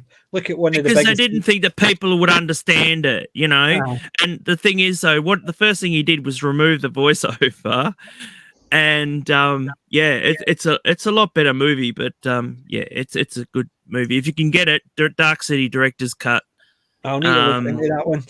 But I reckon you'd like it. We look at one of the biggest movies, I would say, definitely in the last 40 years. People still remember it, and they've made remakes of it. Planet of the Apes. They basically gave that away, not even in the first 5 minutes of the movie. They gave it away in the movie poster, advertising the movie. Yeah, basically, you've got the movie poster, and there's the Statue of Liberty. So you already know it's there. And that was in the poster advertising the movie. So they basically gave the ending away. Do you think people back then would have been that nitpicky like we are? Probably being not, geeky, we're poring over our films, all the clues, everything. But then, you think about it, it was the fact even back then, actually, that was the big thing. Because the stuff wasn't out there, you wouldn't know about it unless somebody had actually seen it and told you. You wouldn't have seen it on the internet because that stuff wasn't around. Yes, but that's I got him this week. I got him this week because you said about I got Cornelius this week, and I had Caesar the other week. So I got Cornelius. He's really weird. He's got these weird pom poms on his arms. If you can see, that is odd. Yeah. And he's in tights. You see this? He's in tights. It's really weird. Really weird. He thinks he's got his calf muscles there. At least he's got his shoes on. It just goes to show some of the stuff just weird as hell. I know. Does anybody remember? I don't know if it would have come over here, but back in the what I like to call the early Cretaceous period, in the 60s. Basically, when I was born, is that what you're saying? Yeah, you're not alone there. There was a cartoon that I found out many years later, because I didn't realize it at the time. I didn't know anything about Japanese animation at the time, but that it was like basically a Japanese animated cartoon about a superhero dog called Underdog. and it was it's one of my earliest memories. That's the American one, isn't it? That's the one where that's the one Underdog. where he Oh, rhymes. Sorry. Is it Underdog I'm thinking of? No, it's not Underdog. Underdog's American. Aye, because Underdog was Kimber. they basically Kimber the had White Lion, that was the it. theme tune. It Oh, had Sorry. Kimber. Yeah, Kimber. That was the one. It's one of my That was earliest the one where people memories. die. People die in that one. Well, that was And animals. like one of the earliest ones was where they Mm. actually had this very moral, they told a really moral story. It was actually it was quite heavy. Some of the stories were pretty heavy. But I can remember from being that one. Don't really little recognise it. watching that. This Don't is recognise that what I one. was crossing the streams there for a minute, but I don't know if you guys know him. That's Underdog. Aye, see that's the one. Is that not the tune was Underdog? Yeah, Underdog. and stuff like that. Underdog. I see. I've never seen it, but I've heard about it. He's another very special one to me because he's He's again just he was cool. he was He's just just such a really part of my childhood. He just looks amazing. Yeah, he's Yeah, It's so a, it it's reminds a me really of- good one. I can't say I recall it, but just like PJ, I think I've heard it, the theme tune several times. yeah, it's on YouTube. So if you Google Oh, no, that one I recognise. This They're he actually- actually they did a- created Kimber the White Lion as well. They Yeah. basically This is did a recent one of Osaku. Astro Boy. Osaku. uh-huh. They God, did I a don't recent one of recognise Astro Boy. hello, Hey, buddy, come on, Astro Boy. come on. yeah. They did a recent one, an animated one. Oh, you're not talking about that movie. Don't talk about that movie with Nicolas Cage. That was terrible. That No, was it an was- American version. It was an animated one. It wasn't. I don't know. I've not give me a actually. second. I remember. I must have seen it. But animated, and it was the bit of Flying City, and he had to get back there, and he had the superpowers, and he turned. I just can't remember a lot about it. But I remember Astro Boy because I remember a lot of the stuff that I watched. It turned out it was Japanese dubbed stuff, like things like you used to have Ulysses 31. Yeah, That's the recent one. That's not the movie though. That's the most recent Japanese no, I've not seen animation that that they've one. done. But I must have seen it, but see, I grew up with the one was it they called it Aqualad? It was a Japanese one. The only reason I knew it was Oh Japanese no, it wasn't was Aqualad. It was Marine Boy. Marine Boy. And I Yeah. remember that when I was growing up because that was on a Saturday. And I only found out years later that it was a Japanese one. And then I realised it's because the eyes were enormous. It was Japanese. So I didn't know at the time, obviously being a kid, didn't realise that's what it was. It was just a cartoon that looked So weird. have you finished with your pickups? Do you want me to go on mine? Jimmy's finished. I've finished, and when Dology's finished, yep, it's over to you with your pickups. The complete new Avengers. Never Steve seen it. Hardy and Gambit. Absolutely loved it. Yeah, never seen it. Loved it. So yeah, $40 for that. But like I got it on Amazon through UK. So Well, Joanna Lumley, Gareth Hunt, and who played Steed? I keep forgetting his name. Oh God, Patrick McNee. Patrick McNee. I keep forgetting that, but I loved it. Basically, New Avengers. Yeah. Hardy, one of the original strong females. She was not the brain. She was the brains, but she was also the muscle. Although you had Gambit was also the muscle and Steed was the brains. She sort of fitted that scene between the two of them because she would fight along with Gambit and she would be the ones that helped solve the problem along with Steed. And Joanna Lumley was just superb in it. You also had Diana Rigg in it as well. The New Avengers is just absolutely amazing. I have this one that just came out in Australia. The Silver Stream Cinema. She-Devil. Yeah. Unknown The Terror. Terror. Return of the Ape Man. Valley The of Vampire's Valley. Ghost. And I watched this one last night, The Phantom Speaks. And the Valley of Zombies. Cool. And yeah, and they all come with like extras and all that sort of stuff. Oh, And it's actually, super. it's supposed to. it's supposed to have 6 movies, but it actually has 7 movies because there's one that's an extra, and it's like it's really good Blu-ray quality too, so it's not like a standard definition type thing. But this one was released this week, and yeah, it's Bela Lugosi and all that. And I think the I've only quality got one. really It's good. a 3, and it's classed as a silver screen one, and it's got Bela Lugosi, Boris Karloff, and Oh yeah, my dad loved Boris Karloff, and I grew up watching a lot of his films. Yeah, this one didn't come with a Boris Karloff at all. the one I have has got Boris Karloff. It's it's 3 in the one. I think it was I picked up a couple of weeks ago, and I might have showed it, but it is definitely one of the best ones, and it is a nice classic horror. I just can't remember where it is. I'm going to have to catalogue my whole collection just so I know what shelf each bloody DVD's on. So, guess what I'm going to be doing next weekend? There's going to be so much spreadsheet work. I've got them all in there in a spreadsheet. All I need to do is number them and then just actually take everything off and actually just put them on whatever shelf. This Quite one amazing. comes with Countess Dracula, Hands of the Ripper, Twins of Evil, and Vampire Circus. Cool. And I really like the boxes because the boxes come off like that, and then like they show that's the cool, yeah. DVDs inside. A little bit less wear and tear on Blu-rays. them. See, that was Yeah. great.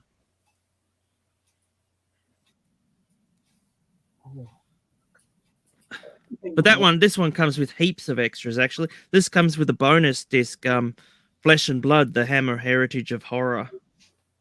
And the guys that have been doing this at the moment, Imprint, they're very, very few actual like specialist Blu-ray places here in Australia. So they're the only ones that actually are starting to, become a really good source. I've just ordered Harry Palmer, the complete box set of him, Michael Caine, and that's another lot. And what's the other one that they're doing? Oh gosh, I can't even remember. But I've got that all. Oh yes, that's right, the British comedy as well. So they're releasing Dad's Army, Steptoe and Son 1 and 2, and Are You Being Served, the movie on Blu-ray. So I've already got that on order. Are You Being Served, the complete Dad's Army. That's including the new movie as well, which was pants, but I've got it. But I've got the complete collection of them. 8.5 Hot Mum's another one you need to get a hold of. I've seen that. Yeah, I remember seeing that as a kid. Davis.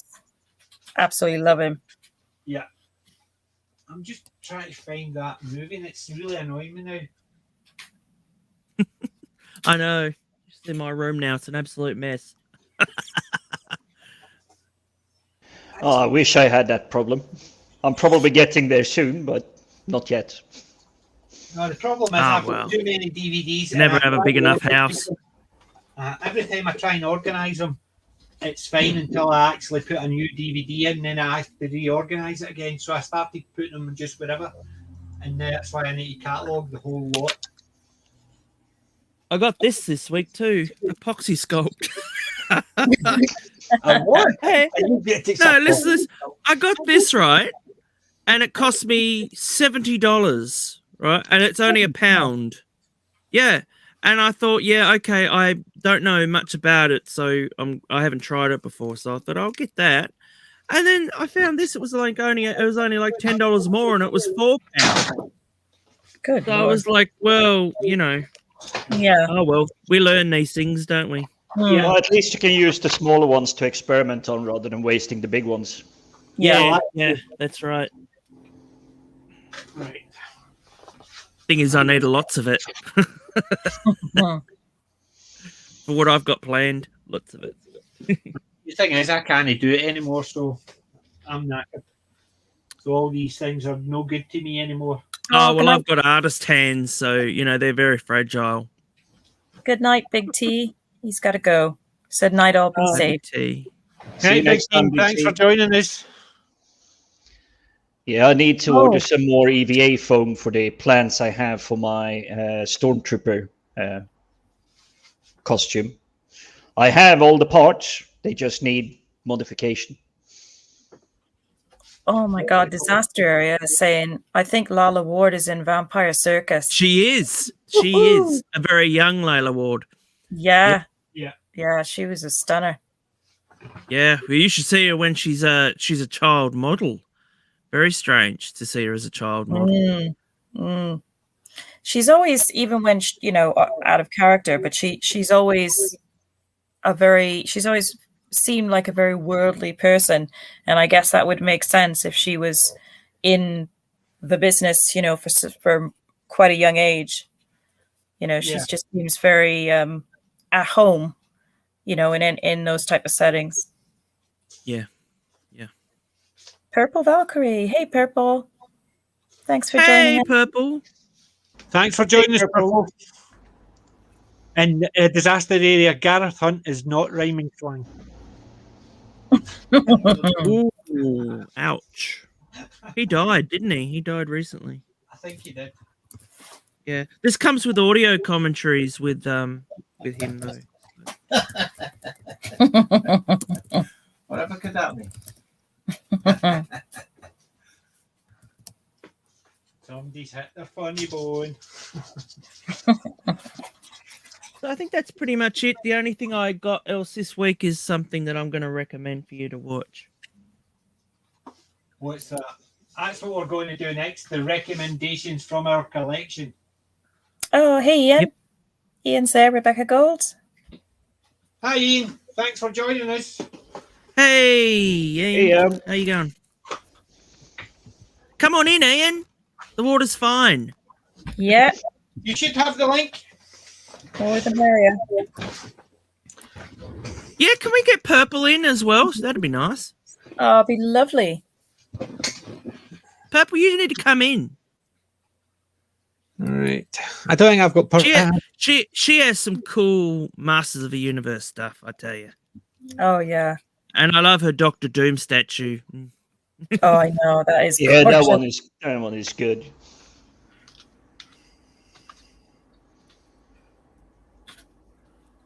Oh, I think Ian's going to... You might have to approve that.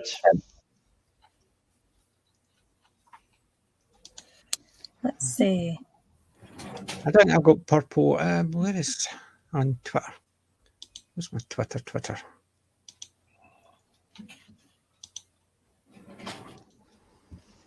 All the other good shows must have finished.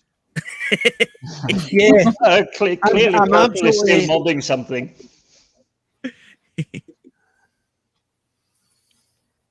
I just got a While we're vibration. waiting, this is the other Funko that I didn't get a chance to show before. I forgot all about it. Yeah. And that is Negan. Oh, very nice.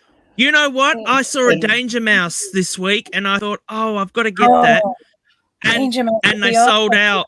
They sold out. Yeah, And it was a isn't he? special. It was a convention special, and I was like, oh man, yeah. Oh. It was the only one I'm they sure sold it's out on eBay now for $2,000. Yeah, I mean, I'm not huge into pops, mind you. The person that says he's got a pop, behind him. Yeah. But like, the big I've just He-Man. ordered the Skeletor one, which is the same size. I got that cheap before because all the Masters of the Universe stuff has gone up in price, like 3-4 times the price. Oh, I can imagine. Gee, I wonder why. Yeah. So, and all the classic stuff as well. It's all the classic stuff, of course. So, yeah, I was lucky I got that Skeletor when I did. So, yeah, that's coming Yeah, soon. well done. Yeah, thanks. More money, spendable income. Well, tomorrow's actually my birthday, so we're going down into town, going into the TV and movie store. Happy Yeah. birthday, then. Can't wait.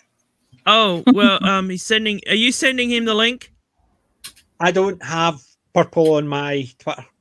I'll send her the link if she likes. I don't. Ian should have the link. I'm sure Ian's actually in the group message. I'll send her the link as well. It'd be great to have her on. Yeah, I think she's modding, but Absolutely. depending on how long we go on for, she might get available. Let's have a look. Can we have some music here? Some lounge music? Oh, Elevator thank music. you, Rich.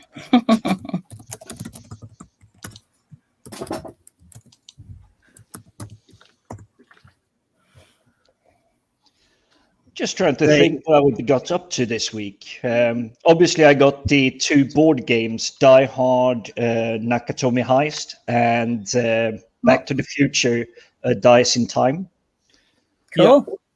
But I've only just had time to open up the Die Hard ones. The cards are still in the plastics and everything, so I haven't had time to explore it fully. But it looks like an interesting one where you are actually raiding the Nakatomi Plaza against, well, the board game is playing McLean, as far as I understand it.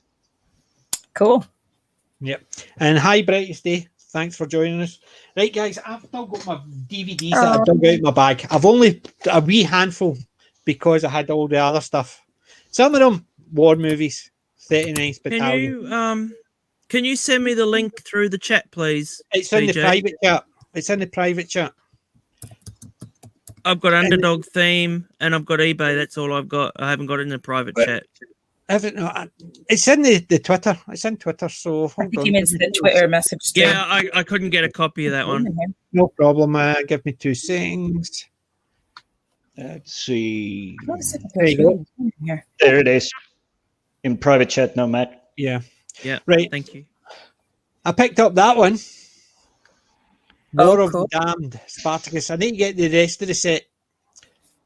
I was tempted to start watching that one this morning. Well, see, normally things like, Game of Thrones, normally when they've got excess sex and nudity, I usually think they're doing that to get an audience.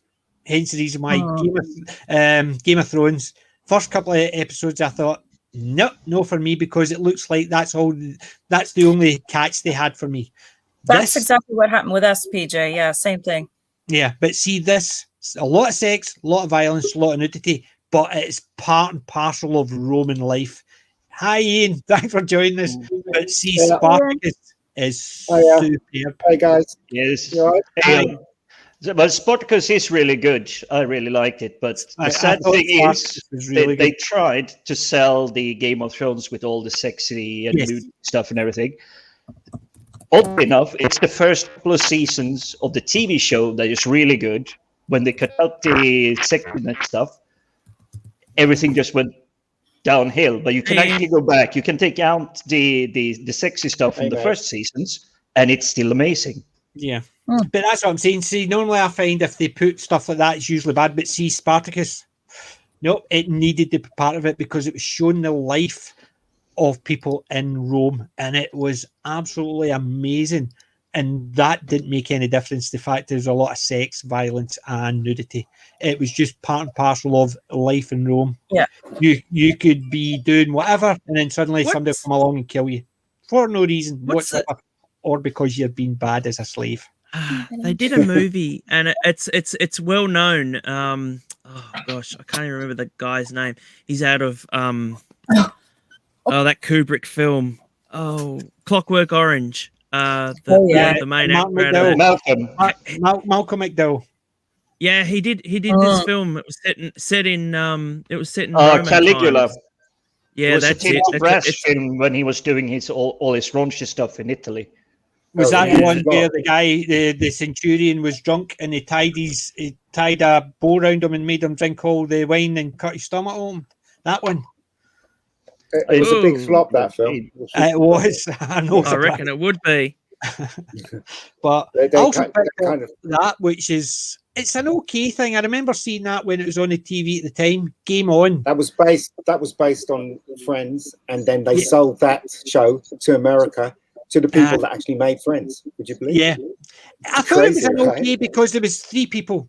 One of them was agoraphobic, wouldn't go out of the house at all, but he was a cool guy, and he treated his other flatmate as a bit of a wee nerd and treated him like bad, but he was the one that would go out and do all the stuff. And then you had the female, and I thought it was actually not too bad, but I managed to pick up the complete set for 50 pence, so I didn't say no to that one. But look what I Yeah. picked up today. Look what I picked up as well. Oh that my DVD? god! It's a DVD Apocalypse Now, Bloody hell. Redo. Wow, the cool. Redux edition. I picked that up as part of that bag that I got a couple of weeks ago, and I'm just picking out a wee handful at a time. And this was one of the ones that I picked out for today's show. But I'm happy with that. And anybody remember this one? Oh yeah. I love Drop Drop Dead. Dead Fred, Rick Mayer. I went to the cinema to see that one. I Oh only my went god! to see it for Phoebe. Oh, I went to see yeah. it for her. I loved it because of Rick Mail. He just I watched plays it for Rick such a- Mail. Rick Mail was just such a classic. Oh, that was supposed to be his breakout film. That was. He should have been a star. He should have. Yeah, he should have been. He I was picked good up in it. that one. Yeah. Oh, classic. Yeah. That's a classic. Yul The King and Brynner. I. Yul I saw Brynner. that. Yul I saw Brynner. that at BFI when they had a print of it. They 35mm print, and I went to see that, and it looked fantastic. It really Yep. did. That's the 50th anniversary collector's edition. So I'm looking forward to seeing the extras in this one because it'll be good. Does it And come that- with an audio commentary from Yul Brynner? Yeah, it does. From the grave. Aye. Zombie Brenner. Yeah. Yeah. Hey, they have Walt Disney doing commentaries. Well, Yeah. you know, No. maybe it was Yul Brynner Yeah. from Westworld. They made a robot of him. And he The did thing is, commentary. remember, in a lot of these ones, what they do is they actually dig out old interviews about it and put them in. So Yeah. yes, there could easily The be commentaries. a call. That's what they did with Walt Disney. Yul Brynner. That's what they did with Disney. Yeah. Right, and look at my last one that I'm going to show this week. Oh, Big Lebowski. The Big Yeah. Lebowski. I I never remember liked that. it. I don't film think for I've some seen it. reason. Never seen it. I never love liked it. it. I think it's just one of those movies. It's you either love it or hate it. I'm not denying that. I just thought it was cool. It's the John Jeff Bridges. Jeff Bridges and the it's the John Coen Goodman. brothers. I like the John Goodman character in it. Coen brothers directed it. They Yeah. split up Yeah. the Coen brothers. For me, I really love the Big Lebowski. I loved it as well. It- And it- it was the John Goodman character in it I thought was better. I wasn't as keen on the Big Lebowski himself. Did One of you- my favorite. What was that actor's name again? The main. Oh my god, my brain. Jeff Bridges. Jeff Bridges. My favorite of his movies is The Fisher King with Robin Williams. Yeah, terrific That- movie. Is a beautiful film. It That is is. such a special film. It is. Yeah. I like it, especially for everybody says it's this, it's that, but as far as I'm concerned, that was a romance film. It Because was. it was Definitely. about both of the main characters, about Robin Williams, and it was about Jeff journey, his journey, and Robin Williams' journey. And I love that Yes. scene where they finally get Fisher them King. together, and they're walking Yeah. down the road. Robin Williams just goes and he picks up this sort of bottle cap and he makes it into a little chair for her. I thought that Yeah. was very, very romantic. That bit It there. is. It's a really beautiful film. It really is. Yeah. And the casting in it is genius. Yeah, it is. It is. I remember seeing it. I wasn't too impressed with it, I must admit. Oh, watch it again, mate. It's no my type of movie. It's just one of those ones I saw it and I didn't think much of it. But it's just the genre. It just didn't do anything for me. It was just It's a very unexpected film. I think a lot of people go into it and they might think it's going to be a certain type of a film, but it Yeah. is one of those films that it doesn't really allow you to really see it until you start watching it. But when you Exactly. get all the way through it, it's one of those films, at least for me, that I felt really affected by. After I watched it, I just Yeah.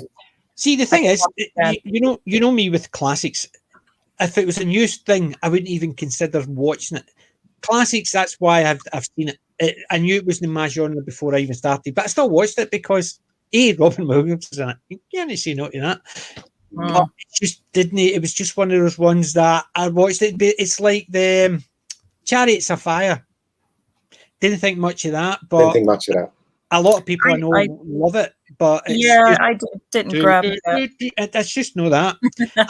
I think that's what it is. But the good thing is, we basically some of us actually love certain things. Some of us think it. But there's so many beautiful scenes in actually having so much in common. In the Fisher King, like... there's so many beautiful scenes in the Fisher King, especially when they're in that station and everybody starts dancing and he sees the girl and he's just following through them, but everybody dancing and stuff. There's so many beautiful scenes like that. Joe Gilliam really did put some good effort into that film. It's a very good film. Yeah. Sorry, I interrupted someone. Sorry. No problem. What we were actually doing, Ian, was actually showing, making our recommendations from our collections. Right. I see. So that's the part we were at, just recommendations. So where did we get to? Wendology, you made your recommendation, didn't you? No, you just recommended. Was it? No. Did you not? That was just stuff I picked up from. Oh. That was just stuff I picked up. That's not my recommendations yet. I want to recommend one then. Let me recommend no one. problem. I'm looking. I want to see what you've got in your collection that you want to recommend. I can't. Don't say the Fisher King because you're no. I can't show you it because there's something wrong with my camera. But not a problem. It's the recommendation. I can recommend. And it's not an old film, but it's kind of a new film, The Adjustment Bureau. I love The Adjustment Bureau. A lot of people don't talk about that film. That was a weird one. If I remember right, that was the one that basically Have you seen it, Matt Damon, wasn't it? Matt Damon? Yes, Matt Damon. I recognise the name of it, and I've just got a thing about them sitting at a table talking about something. Well, it's about an organisation that actually pushes the world to the way they want. They actually control fate, and they all wear those hats. Do you remember the film? Have you seen it? I recognise it. I think if I've seen it once a long time ago. Nobody's seen it. No, I recognise it. I've got The Adjustment Bureau. I recognise it, and I think it is the one where they have their hats so they can walk through certain doors. Yes, they can walk through at time. Basically, it's about an organisation that controls fate. And Matt Damon falls in love with, I can't remember the actress's name, but Emily Blunt. Emily Blunt, and he's primed to be president. Okay, and the Adjustment Bureau that controls the world, controls fate. They need him to be president, but he falls in love with this girl, and so they're trying to break up the relationship so that the natural course of time will take place. But Matt Damon's stubborn, so everything they try to do to break him up. Emily Blunt's not that hot. You don't think so? Oh, she's gorgeous, isn't she? No. In this one, she is. She's really gorgeous. But I do like, without revealing too much of the plot line, is the fact that they do try to control fate, but fate might have its own ideas. Yeah. It's basically they're saying, what do they call God? It's meant to be God, but they don't say it's God. They say it's the manager or something like that. They controls fate and so have these hats on. So if they walk through one door, they can be right across New York in a split second. So have that power to jump through time and stop people from doing stuff and stuff like that. It's a really imaginative, romantic film. And if you haven't seen it, I recommend it highly. It's a film nobody talks about.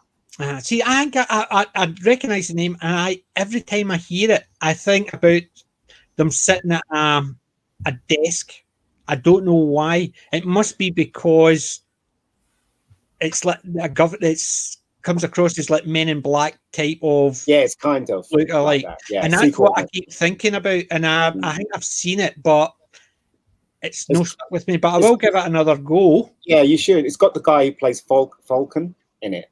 He plays one of the people. He's the one that helps Matt Damon. Yes. So I recommend it. Wendy, you got to watch it if you love romantic films. You'd love it. I'm not. Yeah, well, it depends on the film, but it's what's the name of it again, Ian? Because I was going to type it into The Adjustment Bureau. The Adjustment Bureau. Yeah. Okay. Yeah. Just look for any movie with Matt Damon in it. Matt Damon. He'll never live that down, you know. He'll never live that down. Good Will Hunting. That's all I have to say on Matt Damon. Good Will Hunting. Yeah, it's good. Matt Damon. Really good. PJ, I actually picked up the original version of Taking a Pelham 1, 2, 3 today at a thrift store. Would you believe? And it was in Blu-ray, so I was happy. Wow! And it cost £2. It's one of my favorite. I've got Taken of Pelham 1, 2, 3, but it is unfortunately. I love it. That's a the great the one with movie. Robert Shaw. Yes. I've got the remake, which is mediocre. No, it's terrible. Is the awful. best thing I can say about it is it's mediocre. Yeah. But no, it's nothing in comparison to the original. The original's just superb. And that's what I love, because you look at the stuff that I've picked up from charity shops over the last while, I've picked up some classics. And it's just one of those things. That's why I love charity shop or thrift stores, as you call them. But it's superb. So it is. And the ending is absolutely brilliant. That ending at the end of 1, 2. Yeah, you just laugh. You laugh so much that the ending works so well. And I've never seen an ending like that before, where I'm not going to spoil it for people, but the ending's fantastic. Much better than you're going to ask Darren to dust my shelves when he's finished. Yeah, I know. That was cat extraction. That was. It looked like he was dusting the shelves. Just set up a huge display on the top over here of different memorabilia, and leave it to a cat to find the little tiny opening that we left unwittingly to let her jump up there and get down in the middle of everything. It was just like, we were just like, oh my God. We thought there was going to be a complete avalanche of stuff there. And the cat won't cause an avalanche unless she wants to go off the shelf. Yeah. She was. Yeah. We were just like on eggshells here a second ago. Well, I must admit, I can just imagine that. But Taking a Pelham 1, 2, 3, the classic. Oh, jeez, I'm so jealous. If you've ever been to New York, you would understand Taking a Pelham 1, 2, 3. Yep. Everyone in that film, they all sound like they're from New York. All of them. Yeah, I grew up in New York. Yeah, I've been to New York. We went on a holiday just at Christmas. It actually snowed when we were there, walking through Central Park in the snow. It was great. But we also did the subway. Basically, it's the same as we did a cab, a yellow cab. You're in New York, you have to do those things. Yes, we did. We did that too. So we did that too. Me and my girlfriend, we did that. Loads of time. We took the yellow cab because we could have just walked, but you have to take the yellow. Yeah, you always take the yellow cab to get the yellow cab experience. Exactly. Yeah. I was fortunate enough to go to New York with 5 of my friends. So, of course, we went up to the fountain in the big park. 6 of us, and we asked just some stranger, please take a few photos of us. That movie, that Taking of Pelham, was remade 3 times. Has been remade three times. TV movie, the John Travolta version, and the original one. Yeah. The most recent one was the worst, and that's the one I've got a copy of because I picked up thinking, and Denzel Washington. I picked up not thinking. I think it was original, and then I got it, and I realised, oh no, wrong one. Walter Mattau's pretty good. Oh, Walter Mattau's great in anything. The Odd Couple, come on. I thought he was great. Dennis the Menace. He was, He was. He's very good. I as I said, you never saw that coming. Everything about the original version, the Walter Matthau version, is so spot on. But when you watch the remake, the John Travolta version, it's just rubbish.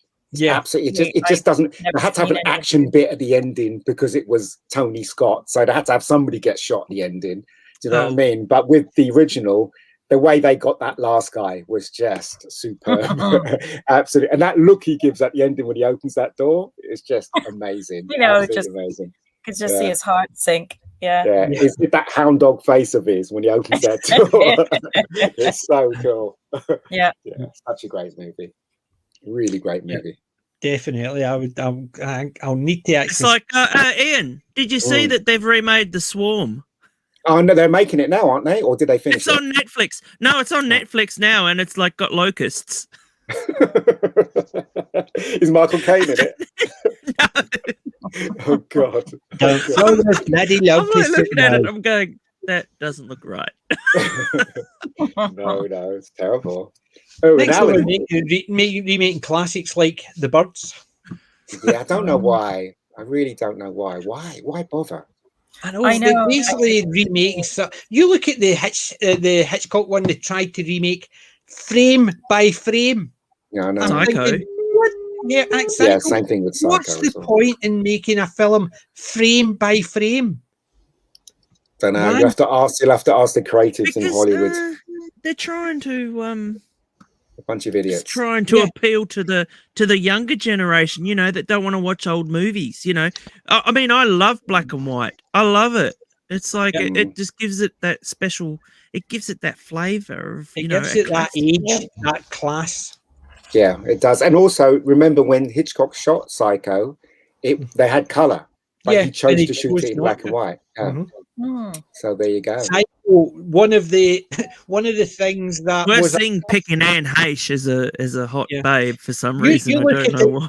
You look at Psycho was one of the firsts where you saw a toilet flush. Yes, it was. It definitely was. Yeah, you're right. You never in the movie you never saw a toilet flush. Yeah, in Psycho, never saw a toilet. The first time you saw a toilet. None of them peed. I know. Nothing to do with the movie getting stabbed in the shower. None of them had bodily functions. When was the first fart in cinema? Must be a comedy or something. Yeah, it must have been something. Oh, it'd have to be a comedy. I don't think it'd be North by Northwest. Blazing Saddles, maybe. Genie. But they just released, was it last year, the full version of Psycho, which was the version that Hitchcock wanted to put out, but they told him to cut it. It's the scene where after the death, when Norman comes in, he starts cleaning up, and you see more of him cleaning up the blood and stuff like that in the room. So they put that scene back in it, and there's more stabbing, the bit in the shower. There's just a bit more added in there. So, but obviously for censor reasons, they told Hitchcock to take some of that out. Yeah. One of my favorite movies of Hitchcock's is one that like no one likes, and it's called Frenzy. I love Frenzy. I think Frenzy's an excellent film. I love Frenzy. I think it got me. That to me is the one movie that I was suspended by. You know, this is suspense. I was like, you know, that scene where he actually leaves some of the what do you call it, the evidence in a truck with the body, you know, and he has to try and get it, you know, and he's trying to set his friend up to do it, you know, to have it. And you're like, you're going to get it, you know, you're going to cop it, mate. And then it's like he gets it in time. I love the scene where the woman has his brooch in her hand, and she's obviously been dead for a couple of hours, and he tries to break her fingers to try and get to it. Try and get to it. Yeah, really she's in the back of the truck, and he's having to chase it. Yeah, but it's great, you know. He buries her in the potato sack. That's what it is, and they pick it up, and I think it's a potato sack because they put it in the back of the truck. And now he has to find the potato that has the body in there. Yeah, and that final scene when the cop like walks in, and the guy actually looks like he did the murder. Yeah, but even the detective is wise that, you know, he's like, no, there's something going on here. But the last line, it's the last line that gets us in that film. It's Mr. Rusk, you don't have your tie. That was the last line, and then the film ends because obviously you kill that woman. So Well, one of my favourite Hitchcocks is Vertigo. I love that film, Vertigo. I love all Hitchcock stuff. Hitchcock did some really good stuff. Yeah, I must admit, I didn't like Family Plot. Family Plot. Anybody saw that? It was okay. Yep. That was his last film. Wendy, but isn't that when he started getting all dirty and started getting into like really hot, weird stuff? Because like he tried to crack on to what's the name out of was it The Birds? Oh yeah, Tippi Hedren. Yeah. Yeah, I know the name. Like he started getting all sexual on that, and you could see a little bit in it in Frenzy, but then in the later ones, he started getting like. Well, he was trying to push the envelope when it came to censorship. So when he did Frenzy, old man. he was well. I mean, you could look at it like that, or you could look at it as art. I personally think he was trying to create art personally, but the Frenzy's very, very nasty. That scene where he strangles that woman's very nasty. But what I'm saying is, I like to believe that he was trying to push the envelope of what he could do, because there was a line that he couldn't cross, and he wanted to cross that line, and he did it. So, so that's why. Hitchcock was a genius. I'll give you that. That's for sure. He was, man. I did see Karen Black was in that. She was, yeah. Yeah, she was a very sort of popular yeah. actress around that time. Mm. And Yes. Karen Black was also in one of my favorite horror Trilogy of Terror of Trilogy or Terror. something. Trilogy Yeah. of Terror. Yeah. First time I saw that, I was She flipping terrified of that doll. died penniless. Anything like She that died doll, I had penniless, nothing you know. to do with. Wow. Really? You know, That she man? died penniless, Wendology. She died Oh, that's penniless. so sad. She was dying of cancer, and they had to go have a GoFundMe to try and to help her with her treatment. And Yeah, well, when she was in the she United died. States, yeah, she died not would've- long after. Oh, bless her heart. Yeah, I didn't realize she had such a Yeah, tragic once she end. died, all these Hollywood bigwigs would have actually cashed in it and put all her movies out there. Oh, what was that movie she did? Because she did something with Toby Hooper too, and I'm just trying to remember what it was. It was a remake of some sci-fi movie, from another world or something like that. It was like it's oh gosh, can't remember the name of it. Toby Hooper movies that he was good with Texas Chainsaw, and he obviously hit his stride when he directed Poltergeist. Invaders from Mars. It was Invaders from Mars. Of course. Yeah. But yeah, and that was literally a remake of the original too, like right down to the dream sequence and all that sort of stuff. You know? Yeah. See, sometimes a remake, if they're wanting to pay homage to a remake and make it for an updated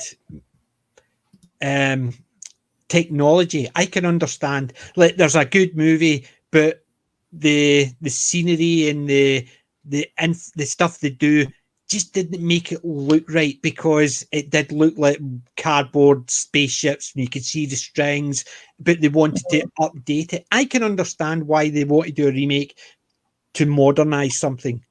I can understand that, but it's when they update it to modernize it and but we need to do that with the story as well.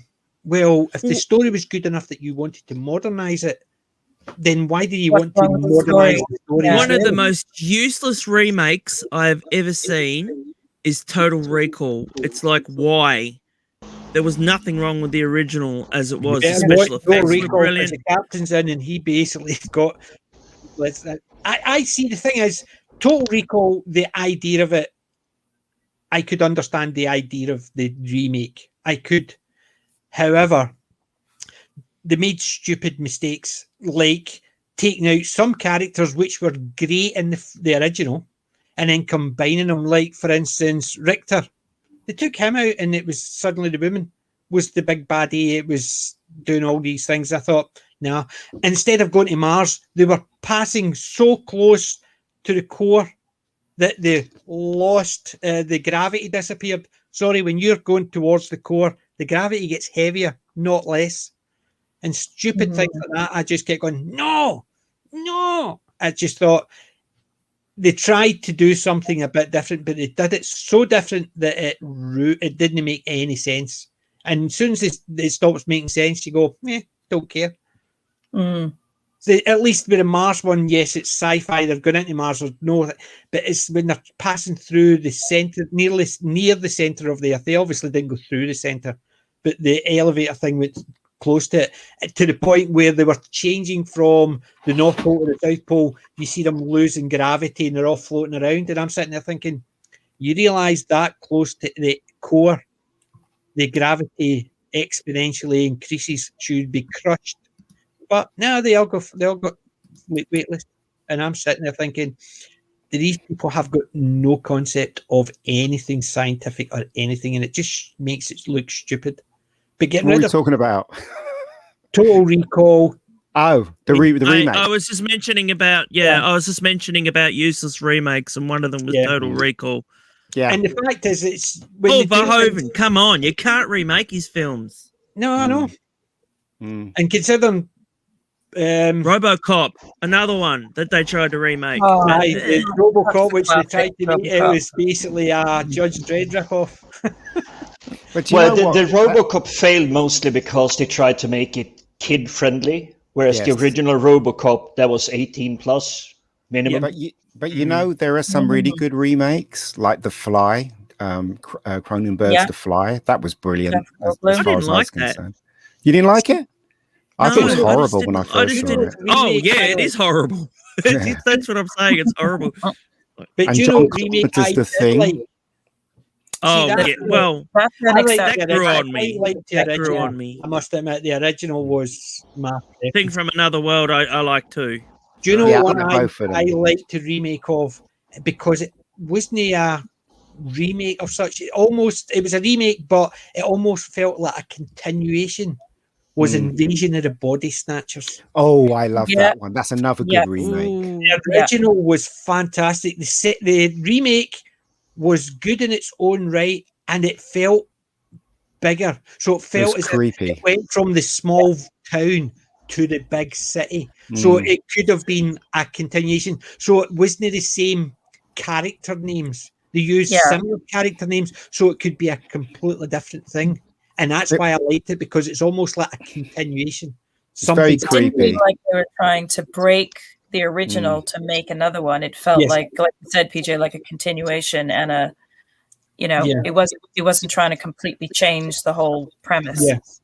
I think if you've got the right director and you've got the right writer, a remake could be done very, very well. Like, I don't know, Twilight Zone, the movie, The Last Story, obviously was based on the original episode with William Shatner, but the one that they did in the movie was so much better than the actual episode itself. So, it was George Miller that directed that in the movie. So much better. So if you get the right director and you get the right writer that is in love with the material, you could make a really good remake. You know what I mean? It's about the craft. That's the one. I've got. So you can make remakes of pretty much anything. Question is, in certain things, should you really do one? But certain things I don't think I could cope with a remake. I just wouldn't. Yeah. Like Jaws, the original Jaws, they keep being whispers, about I hope remakes and things, and I will. Oh God, we already have remakes of Jaws. It's called Mega Shark or whatever it is. Oh my God, Sharknado. Deep Blue Sea. That was the most useless bloody film ever. That was like, it's a shark that you can think. I was like, get real. Oh, I actually liked it because it killed off all the characters. Sorry, big spoilers here, but if you Not all of them, it's likelihood you're gonna get eaten. There's one character in that film that's got it in his contract that he doesn't die in movies. Oh, JJ. It was the black guy, the rap singer that was in it. I can't remember. Something. Oh no, LL Cool J. So LL Cool J has in his contract that he does not die in anything, TV series, films, and he's got it in his contract. So if you hire him, his character will not die in any film. So there you go. That's why he didn't die. So there you go. And that's true. If you sign a contract with him, his character doesn't die. Well, you look at one of the classic actors who in majority of his movies never died. And the one movie he died in, Steven Seagal. No. I'm talking about classic. And the one movie he died in, people kicked up a fuss about. John Wayne. Aye. In Cowboys, he died. It was Sansa Yojima. No, he's died in two films. He died in Cowboys. The Cowboys. I forgot about the Cowboys, but the Sansa Yojima, there was a big kick up because John Wayne got killed in it. So he was Mr. America on those days. He was Mr. America. Everybody thought of him as America, as the American person. So when he died, they were all upset. So there you go. Yeah. But that's fair enough too. John Wayne was a bloke. He was a real man. Yeah. The reason I was suspecting nowadays, they're all in dresses. But the reason I suspect it was Steven Seagal is because one of the first films I do recall renting on VHS was Executive Decision.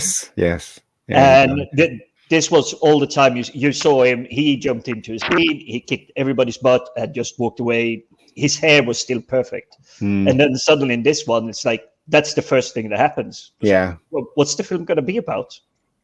Well, Kurt Russell carried it after that. Yeah. It's a good film, Executive Decision. I really liked it when I first saw it. I'll tell you another film I really liked, Passenger 57.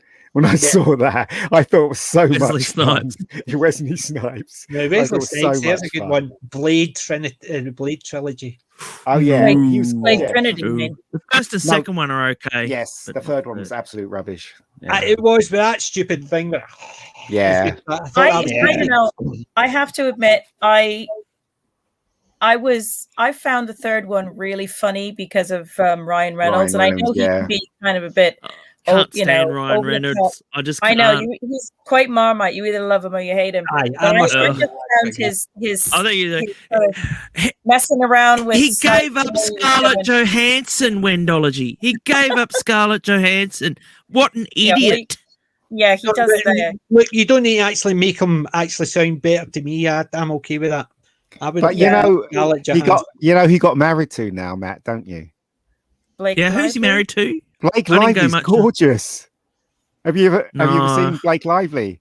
I better She is have a look. So Yeah. gorgeous. He's lovely. Yeah. I don't know anything that beats Scarlett. Come on. Pretty close, mate. It's pretty Well, close. I Yeah. must admit. Oh no! She doesn't rock my boat. I must admit. Not No. my type. Not my type. No. No, see, Scarlett. Wait. Scarlett. I like a bit of meat on my bones. Blonde, gorgeous looking, Yeah. millionaires. What's wrong with that? Yeah, it's cool, isn't it? So, what first attracted to you the millionaire Scarlett Johansson? What movie is she from? What movie has she been in, Ian? She's not been in very famous movies. She's been in the movie that I remember that I saw by accident, would you believe, was a film that she couldn't age. She was born in the 50s. Harrison Ford was in it. I can't remember what it was called. That's the one where they got the actual guy that should have played Han Solo. Yes. Yeah. That's Blake Lively. That's her. The Oh, woman is in that the film. her? Yeah. Ah, So Ryan Reynolds okay. married to her. He's been married to her for years and years and years, and they get on like a house on fire, apparently. So there you go. Love, Yeah. eh? He came and bought some sports team too recently, didn't he? Yeah. Ryan Reynolds. Yeah, he's sort of got so much money now. He's just sort of dabbling in all sorts of things. She was in that The Shallows. Of course. And she was in that film where she carried the whole film, where she was stuck on the lifeboat and the shark was circling her. Yeah, She I was was stuck just in trying the to remember that. I can't That's remember it. what that movie is called. Was I that was Shallows? thinking she was in the That's The short film. Shallows. Might be Shallows, Shallows. yeah. Yeah, I saw was that the on Shallows. Amazon It was Prime. a lifeboat, was it not a surfboard? I don't know what it was, but Yeah, I she's never, on I a never saw the film. surfboard. It's a She's on a surfboard, I surfboard. that one. Mm. Yeah. Yeah. As if I don't know. I think her acting's like Do you know what's what the that name out of reminded me of, Aquaman? that movie? Do you know what that reminded me of? Tremors. Tremors. Yeah, Tremors is a good. That's what it Oh, reminded that's me a I of. didn't good go much on that. I didn't go much on that. I love Tremors. I've got all 7 movies. I only saw love that them. recently, like in the last couple of years, because I've got- been avoiding I've it. got 'cause all there was so 7 many movies sequels. and the TV show. I love Tremors. Hey man, it's Kevin Bacon. What can we say? Yeah. I know. I love the original Tremors. 5 degrees of Kevin I did Bacon. see the second one. I thought the second one was I've good got as all well. 7. My wife bought me them for my birthday. I love Tremors. She must love you, mate. I tell you. You're She the does one they're need- making them for, does. obviously. This is how much she does. Look, I've got a room full of this stuff. But I could have anyway, a house. do you want my recommendations from my collection before Go we on then. go on? Right. One of my favourites, and you know I like them. Briscoe Campbell. Briscoe, Yeah, yeah, thanks it's for Bruce Yeah. Campbell. Yeah. Bruce Campbell, it's just superb. And you're talking about like the one that played Lord Bowler passed away. He was fantastic in it. Julius Carey. Julian Clary, I was going to say. Julius Carey. I knew Oh, hello. I'm a I knew I cowboy. said Julius, not Julian. So I knew I said Julius. But see, when I found out he'd Great passed to see away, that, actually. they were talking about doing a revisit to Briscoe. And Bruce, I think it said that no, because Julius had passed away, it would not be the same because the two of them got on like house and fire. And Julius the Lord Bowler was only meant to be in it a wee bit here and there. But the chemistry between the two of them, they brought him back, and he was sidekick, even though he always hated using the sidekick motif. And it was the same as there was one Pete Hunter. He was only meant to be in it for one episode, and he was so loved by the fans, he became a regular villain. So, and you had Kelly Rutherford as Dixie Cousins. She was same again. Briscoe was meant to have different female companions throughout, but because of the chemistry between her and Bruce, they just brought her back as a recurring girlfriend.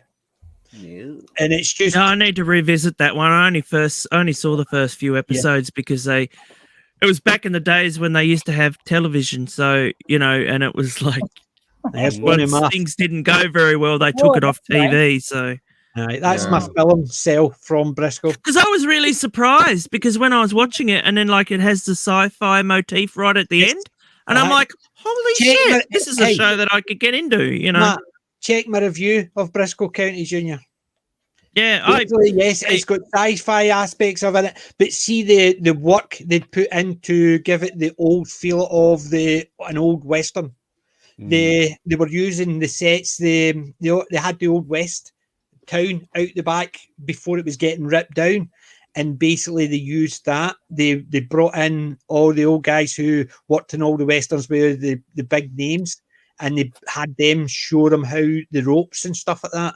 You see Bruce Campbell with his gunslinging. He learned that from one of these guys just so he looked as if he could handle a gun. Some of the stuff they put into it is amazing. But yes, you also had Uncle Fester. Sorry. Gomez. You had Gomez. He played, where is it? Professor Albert Wickwire, John Austin. Yeah, I'm just saying he did another show called Bruce Campbell did another show called Jack of All Trades. Yep, I've got that as well. That was going to be, it was a choice between that or Jack of All Trades, and I decided to use that as a recommendation. Jack of All Trades, I loved. I love Jack of All Trades.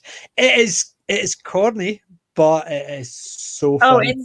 But Bruce Campbell can do it. I mean, he's one of the few actors that can do the corniest, crumpiest, daftest stuff, and you just love it. Did you see Sky High?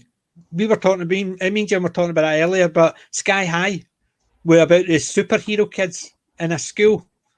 That was that. Did it have Kurt Russell in it? Yes, he played Boomer. He played Boomer, the coach, and he was just great in that. Even the wee bits he was in, he was just superb in it.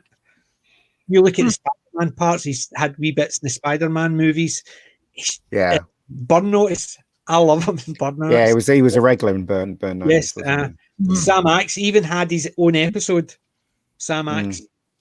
Basically, that's right. They had a spin-off movie, didn't they? Yes, and he got that because it was written into his contract, and they kept putting him off. But before season 5 started, they did the Sam Axe movie. Bruce Campbell's one of those people that I'd love to meet, but I know that he'd be an asshole. Yep. Like, I kind of... I've seen a lot of people talking about it, and they said, nope, he's just one of those guys. Because he was a B-movie actor, he's not a big actor. He's just one of the ones. Have you not seen some of the stuff he does on YouTube? There's a quiz show he did at Comic-Cons.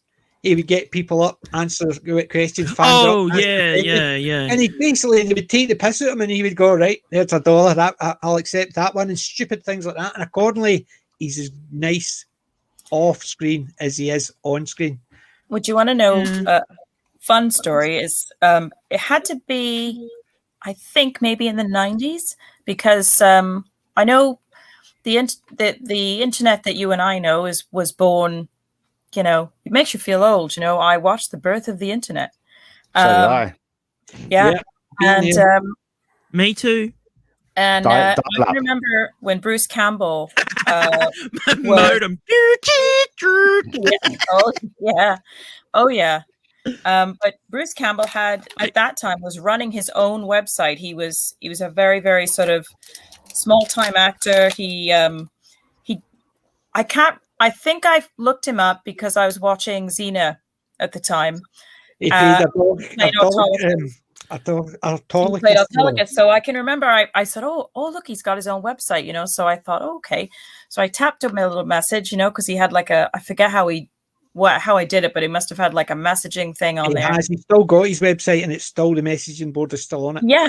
Well, I sent him a message, and it was like an email exchange, and I said something like, you know, really something probably completely cringe, and but I loved him in Xena, and you know, and he wrote back something, and he was quite funny, and he was just really laid back, you know. And I wrote back to him, and I said something like, "Oh, all right, Autolycus does it for me every time," you know. And he laughed, and he sent something really funny back, and then we started just talking about like national parks in the United States and like where he'd been and where I'd been, and we ended up talking about Escalante National Park, and I was just so impressed at how cool he was, you know. And he didn't come off. It wasn't, you know, the internet wasn't so big in those days. And I remember when Twitter started, you know, Jonathan Ross would talk to anyone, but now it's all blown out of all proportions. You know, you can't talk to anyone one by one anymore. So, I'm not surprised you spoke to him at length, Wendy. Yeah, he was, again, and it always left me with a really positive feeling about his stuff. So I've watched more of his stuff because of that. But hopefully, like you say, Matt, and hopefully, like what PJ's saying, it's not changed him. You know, he sounds like he's held on to that sort of he hasn't been sucked in by Hollywood. That's the most important thing. Yeah. I hear what you're saying. I'm actually in the process of listening to his 2 books. Halfway through If Chins Could Kill, the Confessions of a B-movie Star, and that was his first Hail to the Chin. I've got that one as well for afterwards. So I met him once, right, but I didn't say anything to him. I was at Comic-Con in England. They never used to call them Comic-Cons in those days. And as I was walking, there was a Twix bar on the floor, and it was pretty squished. And I didn't see him. I was about to walk. I was about to step on it, and he went, "Hey, kid, you don't want people." He said to me, "What is it? Hey, kid, you don't want people thinking that you've stepped in shit now." And he just walked off. He stopped me from stepping on the Twix bar. And he just said that to me, and he just walked off. And when he walked off, I went, "Isn't that Bruce Campbell?" Yeah. Well, I didn't have a chance to say anything to him, you know. Yeah, well, I've actually messaged him a couple of times saying, "When are you next coming to Scotland?" But obviously with the pandemic and stuff like that. But I check his stuff just to see when he's coming. You're right. We don't call them conventions here either. We call them expos. No, they're still classed as comic cons here, so they are. I remember I was at something similar to you, Ian. I remember I was at Comic-Con in San Diego, and I got there late because they literally closed the convention at like 6 o'clock or whatever like that, and I'd actually returned a little bit later after 6, so everybody was still leaving, and I was walking past the entrance, and I nearly, like, literally walked straight face to face with Ron Perlman. Oh, wow. And I went, and the first thing I did, because he was in a hurry to go to a taxi, and I literally went, "Oh my God, it's Ron Perlman." And he just turned to me and he went, and just began going. Like, listen, the best story is fucking huge, man. I know he's huge. The best story, and he's ugly too. Let me just tell you this story. The best story's got to be when I went to. My mum's a huge fan of action films, and I took my mum to see a Steven Seagal movie. I can't remember which one it was. This was in the 80s, and little did we know, Mel Gibson went to see a film in the same cinema in Chelsea. This is Chelsea Fulham, and he went to see A River Runs Through It, directed by, I think it was Robert Redford, and we went to see the Steven Seagal film. And both films finished at the same time. And it was during the day, right? So hardly anybody was there. So we were coming down the stairs, and he was coming from the other cinema. And I said, Mum, look, this Mel Gibson. And my mum said, Mel Gibson? She goes, nah, he's not as good as Steven Seagal. And Mel Gibson turned around and he looked at me and he face palmed himself and walked out the door. That was the most hilarious thing ever. I was killing myself laughing. I bet he still remembers that, Ian. He probably does. But that was so fun. And, to see Mel Gibson in Chelsea, of all places, in Fulham Road Cinema, it was unbelievable. He was on his own. I couldn't believe it. I was like, that's Mel Gibson? What's he doing here? So there you go. So Hasn't Chelsea got a huge Jewish population? no. The only one I can say I must admit I've met before they were famous was Peter Capaldi. Used to drink the same pub as Peter. All right. I like Peter. He's a nice chap. Yeah, he used to basically say, I think the only word I ever said to him was hi once when I was up at the bar and he was sitting there. He basically he used to drink the same bar and that was it. I only recognised him because he'd been on Rab C. Nesbitt and he'd done wee bits and pieces around Glasgow. And this is obviously the very beginning of his career. Obviously, I didn't know then he was a big Doctor Who fan or I've been gabbing to him, but yeah, stuck with it. So, unfortunately, I've met a lot of stars. It's just I've met a lot. Sylvester McCoy was the one that actually. I've met a lot of stars. You know. No, we're talking about stars. Sylvester McCoy, really? Come on. No. Is that a star? Hey, remember, he's a Glasgow boy. He's a Glasgow boy. Rolls his arse. That's all I can say. Now, basically, we do you know what we gabbed about? We didn't gab about Lord of the Rings. We didn't gab about Doctor Who. We gabbed about Rab C. Nesbitt because he was played Rab's brother, and he was fantastic in that. So I like talking to a lot of these guys about roles that they've done in the past, and especially the Scottish actors because I've watched a lot of the Scottish stuff, seen a lot of them growing up. Like for instance, the one that played Pippin in Lord of the Rings. Yeah, he a Scottish actor, and he starred in Still Game. He was in Still Game as a wee Ned in the train station. No way. Yep, he's in Still Game for a one wee bit. I guess when people think about Scotland, the stars that stick out for me is Connery, obviously. Sean Connery. You know, if you'd met Sean Connery, that would be impressive, PJ. If I'd met Sean, the nearest I got to Sean Connery is my mum always says my dad looked like him when he was younger. As in, he had a moustache and he still had hair. But that was it. I mean, Sean Connery and who else? Ewan McGregor? I don't know. Would you class him? Right, you wouldn't class him as my wife loves him in Trainspotting. And I guess David Tennant. They're both, you know. He's a Paisley boy. Oh, is he? Okay. Glasgow. It's basically the outskirts of Glasgow, but he's a Paisley boy. I'm a Glasgow boy. You look like Sean Connery. If you just shaved your beard down a bit, you would look like Sean Connery. I look more like my father. My mother always said my father looked like Sean because he had a tash and he had hair. Don't forget Gerard Butler. Oh God, yeah, but yeah, we try to. Yeah, he tried to forget him. he is hit and miss in the stuff he does. He is, but he does try. Though. You've got to give him that. He tries. Tries very hard. I think it was the second, like the president is gonna get killed film, but they shot it in London. Oh yes, and having lived in London for well over a decade. There is no place in London you can drive 70 miles an hour. And you can definitely not get from Buckingham Palace to wherever they were going in like 2 minutes. Yep. Another actor that I've seen in real life, didn't know he was Scottish because he's quite got an English accent, is Ian Richardson. And I saw him perform with Derek Jacobi. And he was in Dark City, actually. He was in that movie. He played the major villain in it. That's going to be one of my recommendations, by the way, that contains Derek Jacobi. And he was amazing. He's someone I wanted to meet. And he was also in another show that I liked called he played the inspiration for Sherlock Holmes. Dr. Doyle, I think it was. And he was fantastic in that, and it was such a shame when he passed away. Yeah, but I didn't know he was Scottish. Well, see, a lot of them try to hide their accents, don't they? Yes, they do, because we don't have an accent. We have to put a different accent on so people think we have one. But do you know, in the last 2 weeks in Glasgow, I've walked through Manhattan and Gotham. There you go. Because they were filming Indiana Jones, and I walked down by Manhattan Bank with all the flags and everything. And last week they were doing for the Flash, and I think it was the Batman stuff. So we walked through parts of Gotham.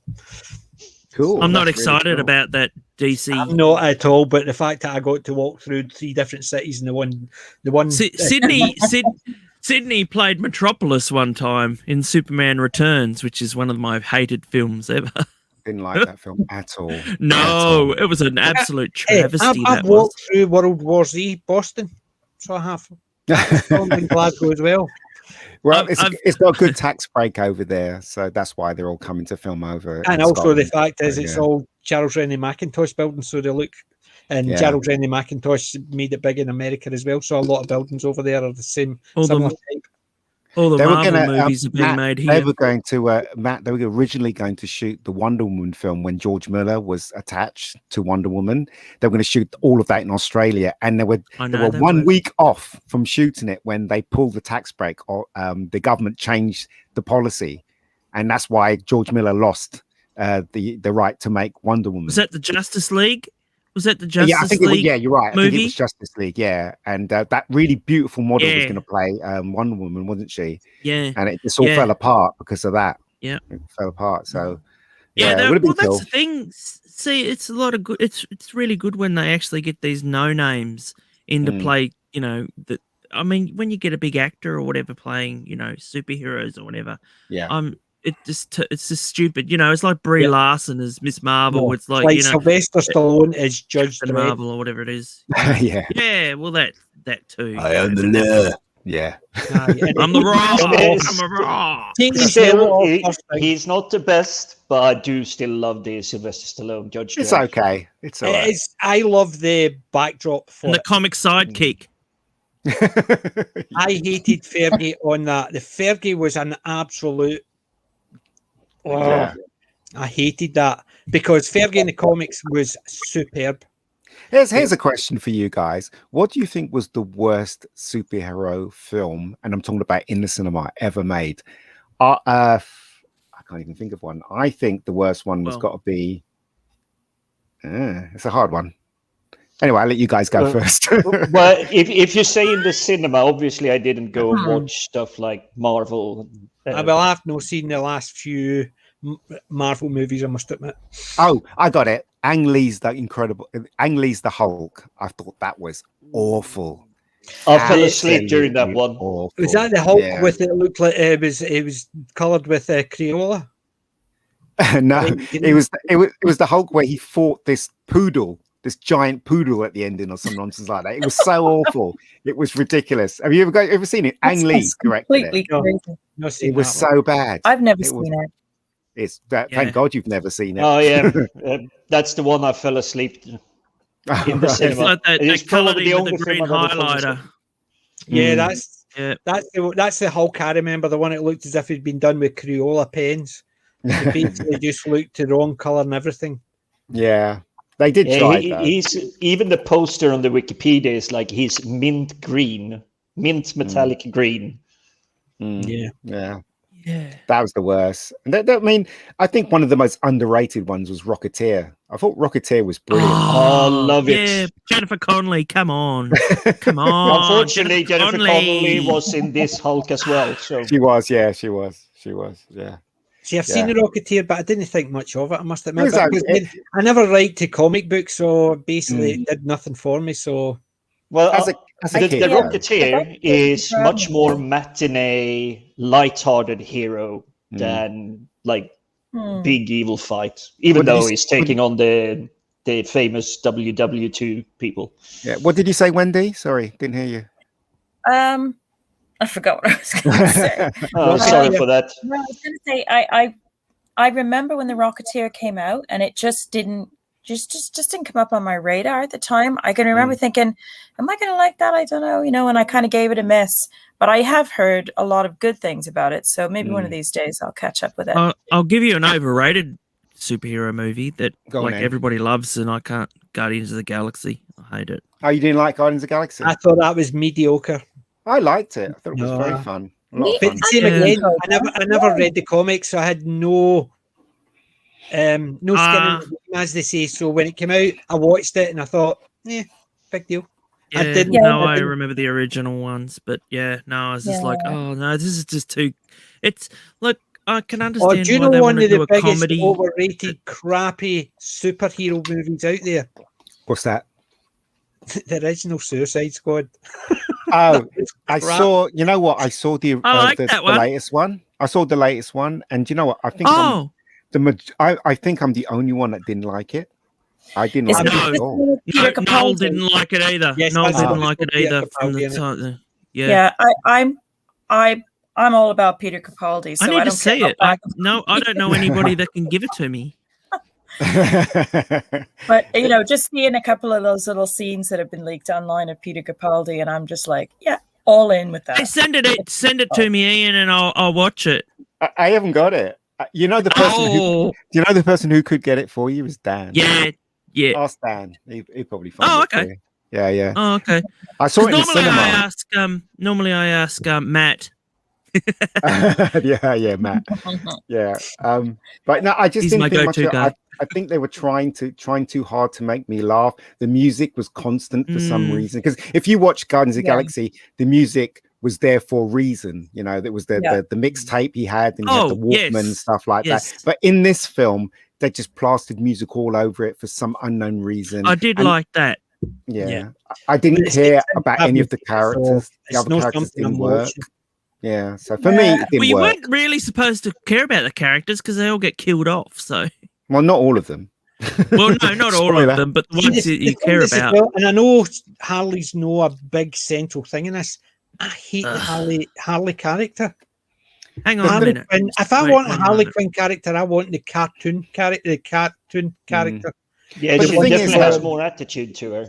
It doesn't make any sense. If you have like in the first one, they had this huge spiritual monster that was going to destroy the world, and you send a guy in with a boomerang. Exactly. It just makes no sense. You know, why would you do that? You know. Anyway, that's one of the logic flaws in the whole of Suicide Squad. Doesn't make you'd send Superman in or Batman or someone, you know. Yeah. Harley. I don't like I like the original Harley Quinn. See that head? Yes, but see the rest of it? No. I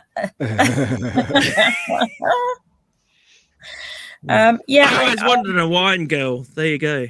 Yeah, she's got a bit of a Hawaiian thing going on there. Yeah, she is. She's one of those Hawaiian thingies. I've heard people, and I like a couple people what a couple people have said. I think is very fair, and I'm with that. And it's just enjoy it for for what it is. Don't worry about actually expecting it to be great or anything.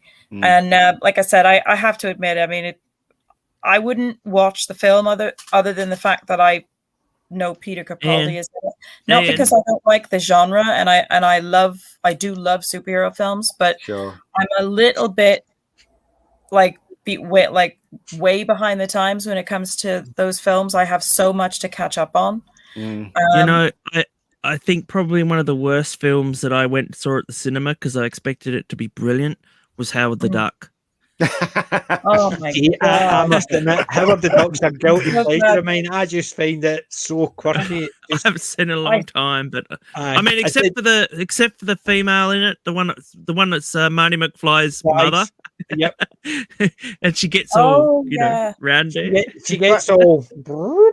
But you know what? I never fancied her in Back to the Future, but in Howard the Duck, I fancied her rotten. Fancied her rotten in Howard the Duck. Oh no, she's so like gorgeous. See, I think Howard the Duck is just one of those quirky ones that actually just is a guilty pleasure for me. I love it. I'd see anybody that keeps on going on about how bad it is, and I'm sitting there thinking, it's Howard the Duck. What do you expect? And come on. I just find it a fun, interesting comic. But they had to dumb it then, because if you read the comics, he always goes, wah! And he always has the cigar sticking out of his mouth, doesn't he? And he smokes and he swears a lot and stuff. But obviously, when they did it for kids, they had to dumb it down. Yeah, so the thing is, it's got duck boobs in it. Don't you remember? It's got duck boobs in it. He flies through this. He flies through this bathroom, and there's a lady there washing herself. Washing herself with bits, big boobs. But the thing is, I never read the comics until after I'd seen Howard the Duck. Yeah. So, and I must admit, I enjoyed the comics just the comics as much. are funny. I think the Howard the Duck movie is it's just one. I love it. I can't deny. I love that one, and I must admit, all these Marvel ones. I think I can't even tell you the last Marvel movie I saw. It's interesting though, because George Lucas, right, just made Star Wars, and he just made Willow, and then suddenly goes, you know what I'm going to make next? Howard the Duck. I'm like, what? Yeah, it doesn't compute, does it? Okay, He did actually make another movie that no one really knows about, and I'm going to show it to you because it's quite good. World War II one with the No, pilot? No, it's not what you think. It's it's actually an animated movie. Mm. And You mentioned this before. yeah, it's with paper cutouts. It's really strange. It's like yeah. Hang on, I'll show you. You know, the Musker Hounds is out in the cinema. It's called. It's actually called Twice Upon a Time. Mm. That sounds familiar. That title. The Musker Hounds. It's actually called Twice Upon a Time. I can't see it, What's mate. that? It's all bright. Right. Hold on, I'll give you a better screen. See if we can. He's going to be big. Matt's going to be big. There you go, Matt. You're big. Oh. No, that was your. Yeah, we saw your passwords and everything there. Oh, yeah, he did that. I recognize that one. Yes. Never seen it.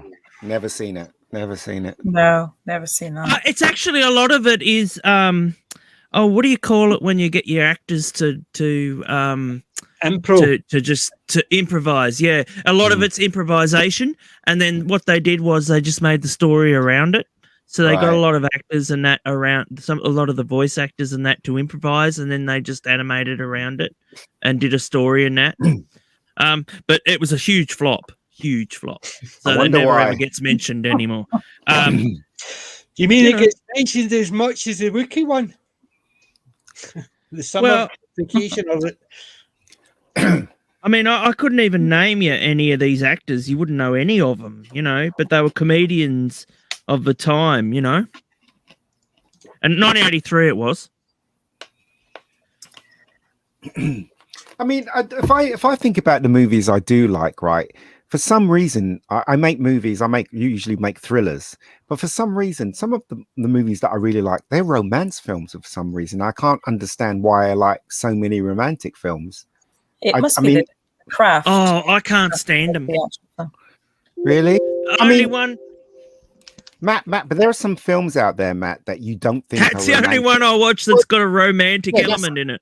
What about have you seen Heaven Can Wait, Matt? Yes. That's a romantic film, right? And that's a brilliant film as far as I'm concerned. Really? Yeah, but the fact that it actually completely forgets, you're sitting there thinking, what was the hell was the point?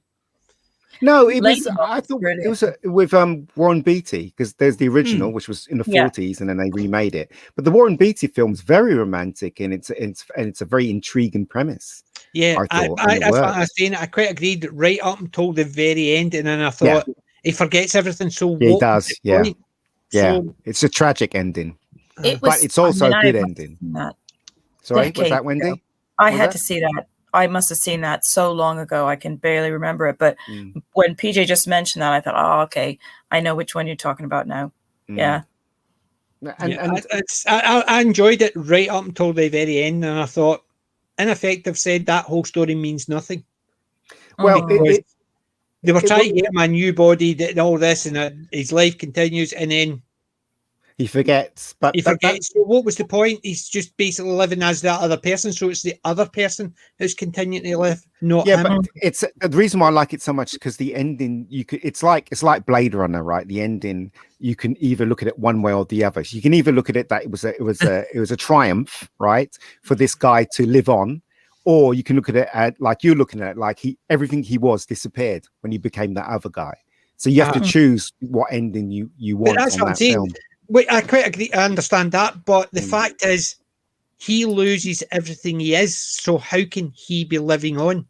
Well, you can look at it one way, that he loses his memory, but the essence of Joe Pendleton is still in that guy. You can look at it that way, or you can look at it the way you're looking at it. Everything is gone, and Joe Pendleton is gone, and he is this new guy. So you have to choose which ending you want. That's why I like the ending so much. It's just like Blade Runner. Is he a replicant? Is he not? Do you know what I mean? That kind of thing. So listen, just because the captain's in the stream, don't start. oh God, no! I'm asking for trouble. Yeah. Although we all know the answer. Matt just brought up the Lady Hawk film, and yes, I've finally got hold of that. Yeah, that is another really, really well-made film, in my opinion. And the irony of that film is that it's supposed to be and it is a romance. It's a beautiful romance, but it actually becomes about the relationship of Matthew Broderick's character, Philippe the Mouse, who's an expert at sort of getting out of jails and, prisons and things, and his sort of very strained sort of friendship with Rutger Hauer's character. Yep. And he was so young when he did that film, and he was genius because that running monologue that he has, where he's almost like he's just going like stream of consciousness about what's actually going through his head. He was so clever in that film that he actually kind of steals the movie. In my opinion, but it's the whole movie I enjoyed because it is a romance film, and it has some lovely elements to that, but it's just, I don't know what it is. It's a bit like, like The Princess Bride. It doesn't really fit into a particular character, not character, category to me. Yeah. But it's just a very well crafted, film. It's really hard to write a romance.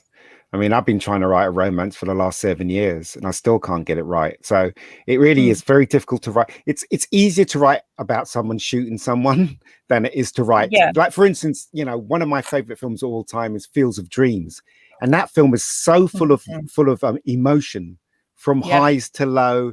And it's very magical. The music's very magical, and the film comes across very magical. If I can reach the heights of something like that, I'll be happy, tell you the truth. But it's very difficult to write something like that. Very, very good. That is a very special film, it is. Remember, Ian, you can't actually use the tag. If you write it, they will come. Just because it's a love story. Just because it's a love story. It doesn't work that way.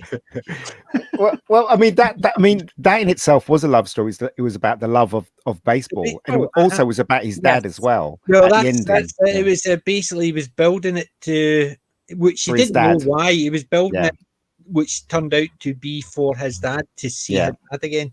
But it was, as you said, it was not being a big baseball fan, and baseball not being a big thing over here in the UK. Even I enjoyed it. Yeah, it's a great movie, and the performances from everyone is brilliant. Yeah. And that's the sign of a really, really well-crafted film, I think, because you don't even have to have in America, where I grew up, baseball it's baseball and apple pie, and, that's the all-American sport. But as you said, PJ, I mean, you didn't have to know a lot about baseball really to get the meaning and the power of that story. But you know what was really interesting about that story was it made people's dreams come true. Like, for instance, the guy who plays Darth Vader, I can't remember his name. It made his dream come true because he got to write about something that was meaningful to him. And when it came to Doc, he was great at baseball, but he for some unknown reason, I can't remember how he stopped and he became a doctor in that town. And then when they picked him up as a young child, when they were driving back home, he gets to play baseball, but then when the child gets choked and he has to come past the line, he becomes Doc again, doesn't he? And he saves the daughter. So it's all about dreams. That's why it's called Field of Dreams, about the individual dream of every person. Obviously, Costner's character wanted to meet his dad at the end because he wanted to conclude and say that he loved him and stuff like that. And that was he didn't know that, but that was his dream. Do you know what I mean? So it's a very clever film that way when you look at it deeply into a movie. You'll see all these things that I never, when I saw it originally, I guess I was in my 20s, and I just thought it was magical. But then when I watched it again, I realized that's what it was about. It was all about dreams, wasn't it? So yeah. Anyway, sorry, I go on a bit. Sorry. No, right. Go ahead. Sorry, what are you saying? I was going to say, Ian's given us his recommendations. I've given mine. Who's next? Matt, what about where's Matt gone? Did he give his recommendations, Matt? He's just on silent just now. He's probably All right. away. He's probably scrambling for it. He's probably having a pee. Well, I can give mine though. I was so close to picking it up in Oxford last weekend, which is why I couldn't attend the stream. But it was a little bit too dinged up for me, so I only have it on the digital alcohol copy. you were consuming, meeting your friends, nothing at all. It might have been that as well, but it is an animated film from 1982 called The Secret of Nim. Oh, that's a great movie. Yes, I've not seen that one, I must admit. Yeah. Yeah, we discussed that just before the show, PJ. But I won't give away too much. But the animation is amazing. It is. Yep. But Don Bluth. but there are 3 people in it that you may have heard of before. One was the main actress in the original Beverly Hills 90210. Shannon Doherty. Oh, Shannon Doherty, yeah. Yeah. But you also have a 10-year-old Will Wheaton in his 3rd credit on IMDb, voicing one of the young. But it is still good. It is really good. But you also have Derek Jacobi voicing another character in this. Wow. Wonderful. Yeah, that is a classic. It really is. I will highly recommend it. The other I like your recommendations because nobody mentions that film anymore. It's such a shame because it's such a beautifully designed and brilliantly drawn and fantastically made movie. That's what it is. Why we always we try and always do one from our collections, because there's things that we've got that other people don't talk about, and there's one example. Yeah. But it's like what you were saying there about music carrying the little bit of extra to deliver emotion. And for me, in The Secret of Nim, or as it was called in Scandinavia, Brisby and The Secret of Nim. But I loved it ever since I saw it the first time. I tried to see it at least every 2 years. You know what? That reminds me. Secret Nim always reminds me. Oh, here we go. Look at Matt showing. Don Bluth. Yeah, Don Bluth's amazing. But the Secret Nim always reminds me of the pirate days, because the first time I saw it as a pirate film on VHS, and it was a really good copy. And we kept. I mean, we must have watched it thousands of times, and it always reminds me. E.T. always reminds me of pirates as well. Because I saw E.T. The first time I saw E.T. was on a VHS, and it was a pirate version of E.T. So Secret Nim always reminds me of when I was very young and watching that film on my little TV. There's one scene in that, and it freaks me out every time. It's the one, and you'll know this one, Ian. It's the one where it's the can of dog food or cat food, and it goes into the whole can of dog food. It's like a dog holding a can of dog food or something, and it's just constantly going straight in, and it's like a never-ending infinity. And to me, that's the most striking image in that film. Yeah, but it was based on the Jewish movement and troubles that they had, wasn't it? Secret Nim. I don't know if you know that, Jim, but it was. It rings someone long time ago. I think I was at a con. We had there was a lot of alcohol, I would say, so I probably don't recall everything. But there was extended discussion around it, how it was like a symbol for it. How yes, it was trying to tell an allegory the for something. Yes, it was. Mm-hmm. It's a good film. As I said, it's really funny how music and film was always take you back to the point where you were most happiest. I don't know about you guys, but when I listen to it like a song, it just takes me back to the 70s or whenever that song was made. Yeah. Same thing with movies as well. Like Jim mentions, The Secret Nim, and it literally took me back to when I was in my teens watching that film. It's crazy how. That's why films are so dear to me. Films that I really like, because it always takes me back. And when you become an old fogey like me, you need to go back to remember these films. I appreciate that. Yeah. Yeah, totally relate. And that's it. I mean, there's certain films like Jaws, the original and only Jaws, is a very special film to me because my dad and I used to watch. I first saw it with my mom in the theater when it first came out back in the 70s, and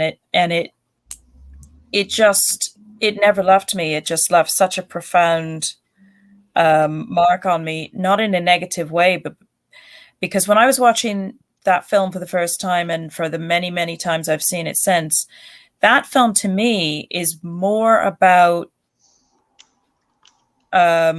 Chief Brody and his wife Ellen and the characters and less about the shark. It's about the human interaction of all the characters. And that's the craft and that's the beauty of that film. You don't thankfully don't see, the shark very, very much because you don't need to. You got to remember though, in the book, she actually had an affair with with that's right, and he actually dies in the book as well. Yeah, he does. He gets eaten. So I have my dad had the book. I can remember, I don't think I read the book before I saw the film because I was fairly young then. But I remember reading the book years later. I can't remember. I can't remember all of it, but I do remember Hooper dies, and to me the movie. I much prefer their relationship. They just had a lovely relationship, and that magical scene at the dinner table where it's just Chief Brody and one of his youngest sons. And that whole scene where there's no, very little dialogue and he's just like moving his hands over his face and his son is sort of mimicking him. What a piece of magical filmmaking that is. It's, that I could watch that film thousands of times. It's Wendy, it's masterfully directed. I mean, I just have to tell you the scene where they're all on the boat and they have this shot from Quincy's house and you can see the boat driving off into this and you can see the shark that's on the window, the shark's jaws on the window, which Spielberg is saying visually that they're sailing into danger. It's so masterfully directed. It's unbelievable. That film will always be a treasure to me. Jaws, always. And me as well. Yeah, like I said, it was just there's just something about it. And again, as soon as I put that on, I'm just transported back, to seeing that film for the first time. It's brilliant. Yeah, well, I told you the last time my wife hadn't seen Jaws, but she says it was on the TV, and she realised that she knew the story because she'd always heard people talking about it and she's seen all the clips, the big pits, like going in a bigger boat and things like that. And she says she had never seen the movie, but she knew the story. It was only after she actually saw the movie she realised that she'd actually seen enough bits that made the story. Even the subtlety. She hadn't seen it for so long, considering she only saw it about a month ago. Even the subtleties of Brody and his wife, who are from New York, and they move up north to this, sort of fishing village area, and how they don't fit in, and how, like those little conversations on the beach where that sort of really annoying sort of woman who's on like the city council, and she's the glasses, and that is so well captured because again, when you if you come from New York, you're kind of a Yank, and you go up north to all these villages, you are sort of an outcast. Have you seen that? There's a new video floating around of a trans woman going into a sci-fi store owned by an old man. The Star Wars show. Yeah, that guy's a legend. What he said. Yeah. What happened? Well, she's a city council woman, Ian. Yeah. And but she's actually trans. And he literally just tells her to her face, "You're not a real woman."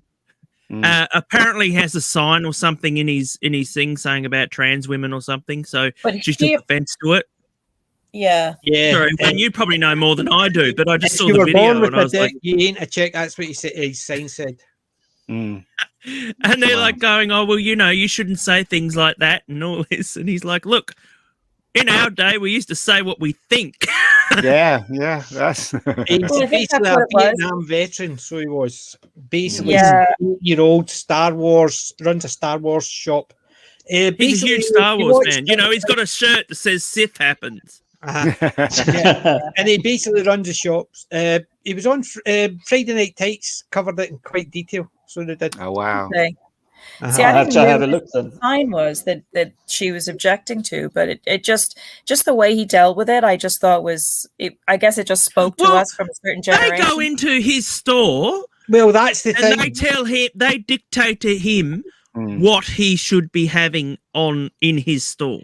Yeah. And it was just that the image in the video is just that posturing, sort of pompous attitude. That's Seems to be bullying. But it Sort was of just a attitude. man in a dress. It was just a man in a dress, The and he thing was. is, they were That's what he saying- said. yeah. You're a man in a dress. That's all you even- are. Even Friday Night Yeah. Tights were talking about it, and they were saying that he didn't put it in the outside of his shop he had it inside, and he did it even on the sign. He put it up as a protest about the fact that people are trying to cancel Dr. Seuss. So he put it up for a reason inside his shop, and Yes, that's what he said. exactly. And it was a That planned person sort of came in who's ambush, wasn't deliberately it? come into his shop to Yeah. cause problems with somebody recording what they said, Yeah. and But they basically being inadvertently- a counselor. Tried to make him into the villain. Yes, trying to make him Yeah. into the villain, and they've had so many positives that she's actually tweeted out and tagged in Mark Hamill and George Takei to get their help because they He need their he assistance. literally said, "Do you know you coming into my store and making this big deal out of this is going to make me a lot of money? I'm going to get so many customers now Yeah, well, And I they know. basically they because tried they to call think the way I think." yeah they do tried you to think? call for a protest, and accordingly they had to call it off because there was a big counter protest, and they said to everybody in Antifa, "Don't go down. There's going to be more of them than us." Mm. yeah. So well, in that's the thing. I effect- mean, there's you got to pick your battles, and attacking a small business owner and somebody who That's has a counsel- so much a more counselor. life than you have, somebody who's fought for his country, and they got served, and they deserved it. That was just way Yeah, off. and it's the fact what it's they a did. counsellor who's using their position to Yeah. bully, and that's basically against the that law was- accordingly, that was because off. they are not allowed to use their position to bully someone. Mm.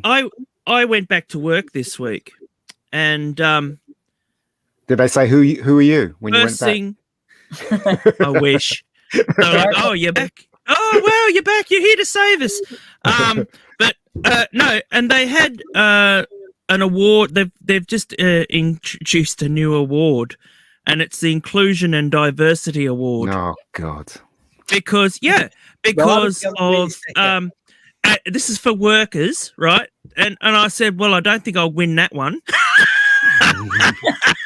and I thought, you want us to be together, and yet you're separating us into these categories. Mm. Yeah, that's the illogic to And- me. I can't get my head around it. Yeah, and the thing is though, like there's a thing at the moment where we have a lot of women where I work. There's a lot of women working there, probably more than men. The men do the men stuff, and the women do the women stuff, And when there's an argument, no, but I'm just saying, the women can't do the men stuff, because that's too dirty.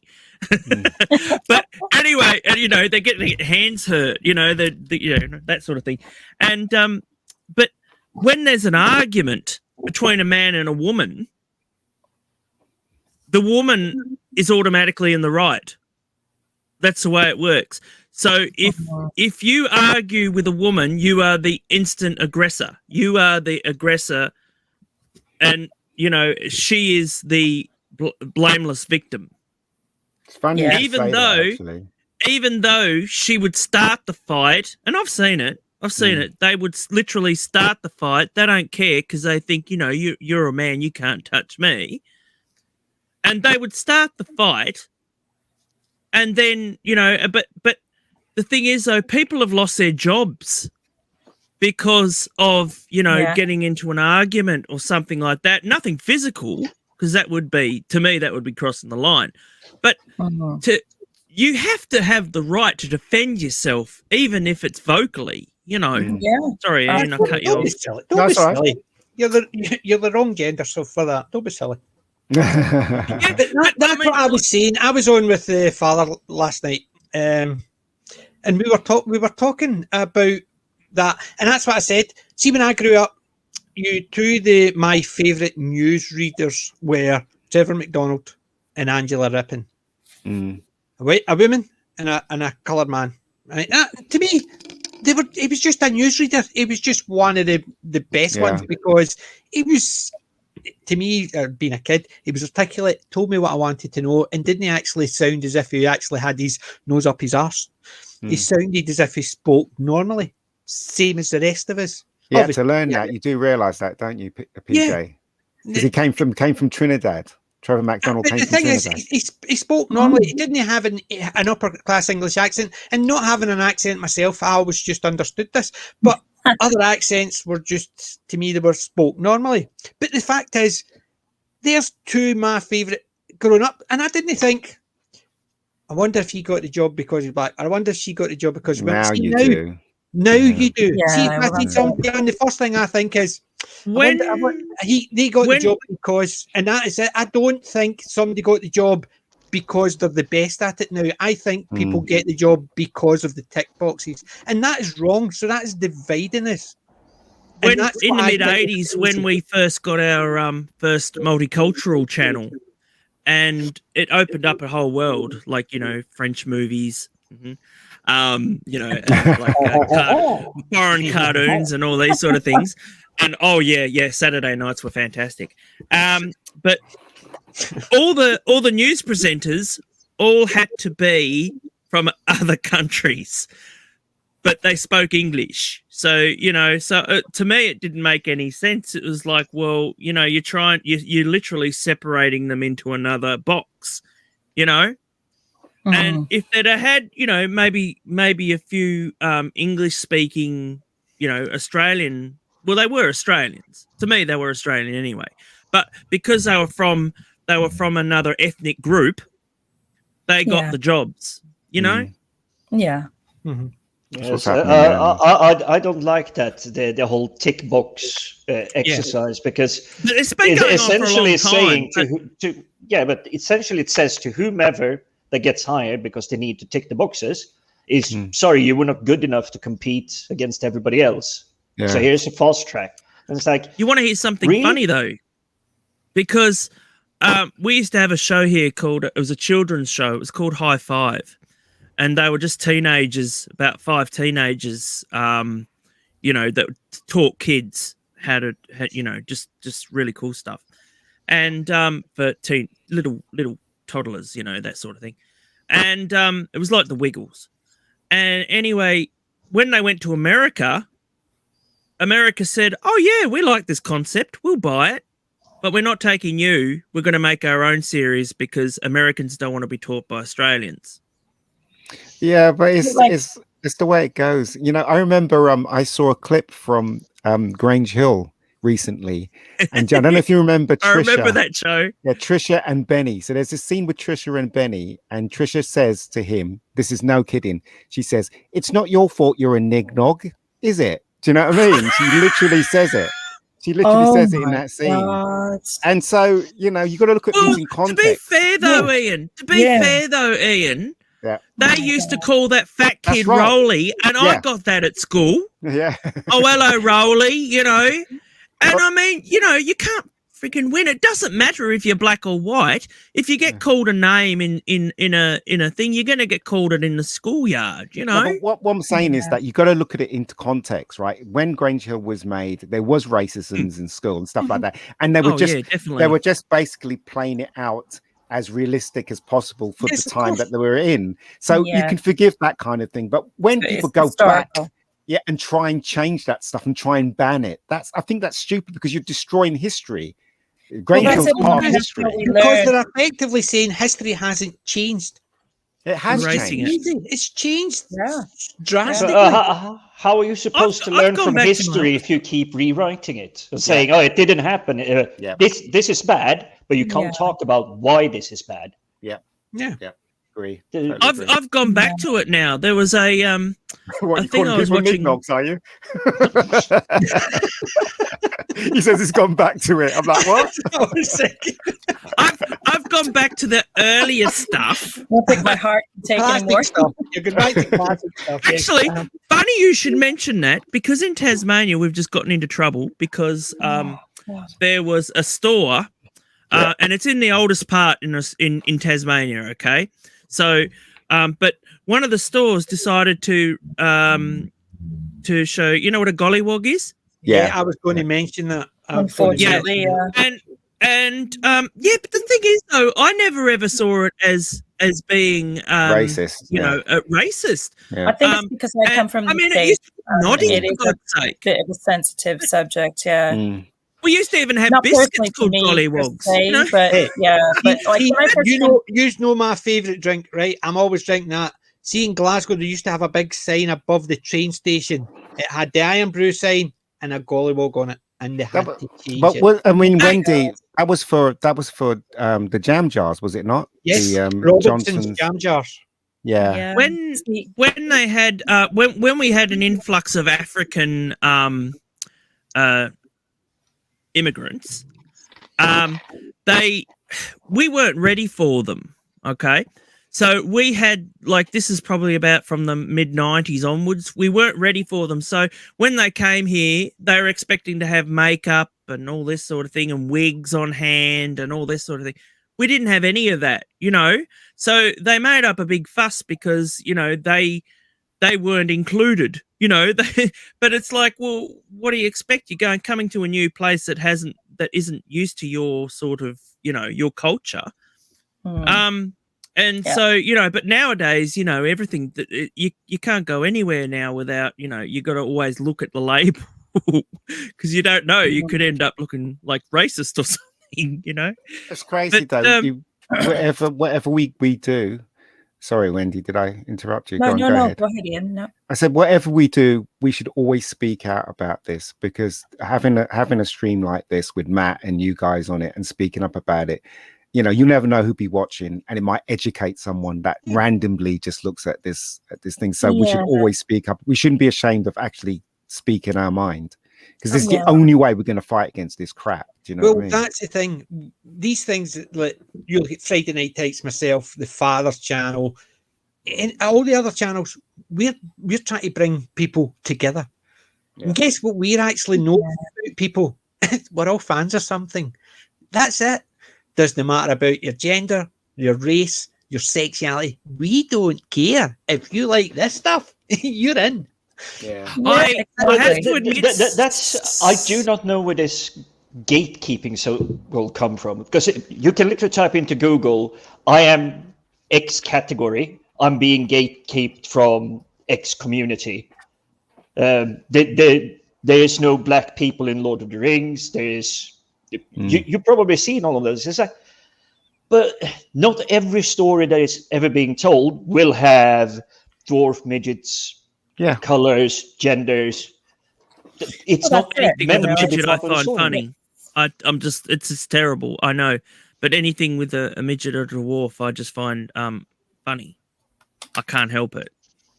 Sorry, But Wendy, you were going to entertaining. say something? Were you going to say something, Wendy? Oh no, I don't know. Sorry, go ahead, because I just want to formulate my thoughts a minute, because I know I keep Well- interrupting you, so sorry for that. No, I haven't no. said my pick. Go on, Go go on, on. then. Sorry, Matt. Matt, go on, Matt. Sorry, pal. So Go this on. is my pick. Oh, Rex. Oh. If you've ever seen The this, original. yes, the Spanish version. It's so good. If you haven't Yes. seen it, Even heard of that one. Like, seriously, PJ, Describe you've got to it. watch this film. Describe it. Yep, that gets a It's thumbs really up good. from me. Really, really good. I remember watching it originally and thinking, this is such a great movie. Seriously, Wendy, if you haven't seen it, I recommend it. I saw the second or the third one first, And then I was like, oh, okay. And then I watched all the rest.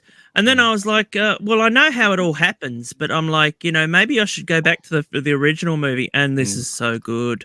And the Americans remade it. And see if it's on Amazon Prime. This is like the original camera found footage. Yes. Sort of movie where it was done really well. And the Americans remade it with the girl Blair from Witch. Dexter, right? Is that the Blair Witch thing? Oh, is that the one that he married? Yeah, Debs. They remade it with her as the lead, and it's not even half as scary as that one. Debs was Debs was the 2007. sister, not the one he married. It's only 78 minutes. I know. It's like what? And it's only an hour or so, that out of your time, and it's so good. Yeah, sure, it's subtitled, but if you don't, you're not cultural, then what's the point? I watch a lot of Chinese and Japanese stuff, so subtitles don't bother me. I mean, I don't mind subtitles either.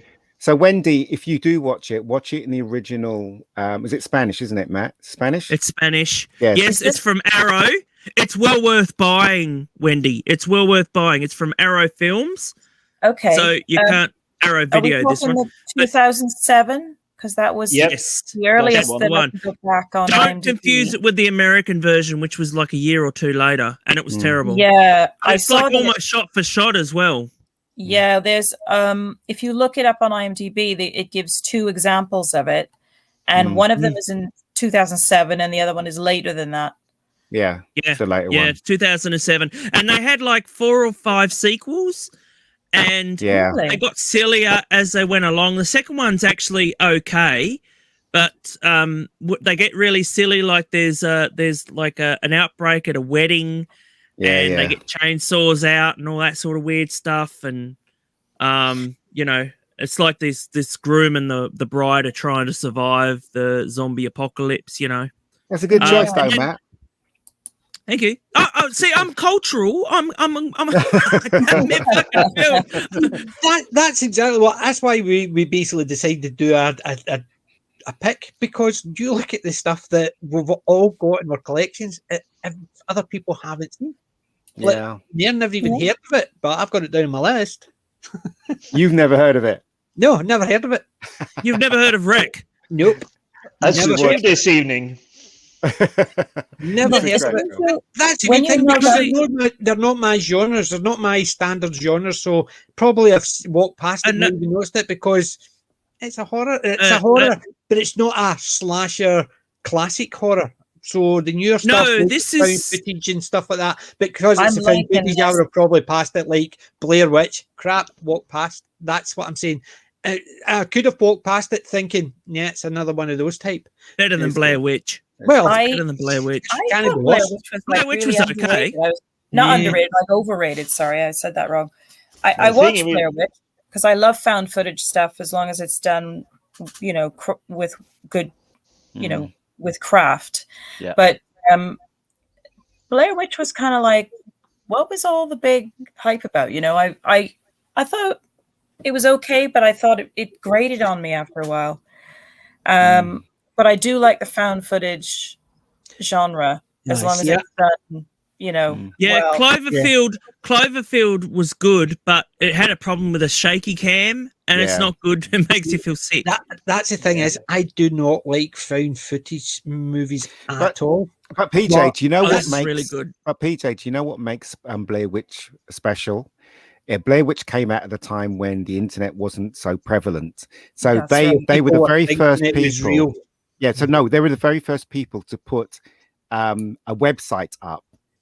So their first mission was to make out that it was real, and everybody that read the website made a thought it was documentary, real. didn't they? Yeah, exactly. They made a documentary on it. Yeah, before it was released. I'd heard a lot about the Blair Witch, but I just never found any found footage movies or anything like that. It was the very first. I know, but I just don't like those type. They just do nothing for me. It could be the fact it's a shaky cam, or I don't know. It's just something it does. Every time I see one, I just go, nah, and I could sit through it, and at the end, I couldn't tell you the story because I've just tuned out, and it could be just the way it's done.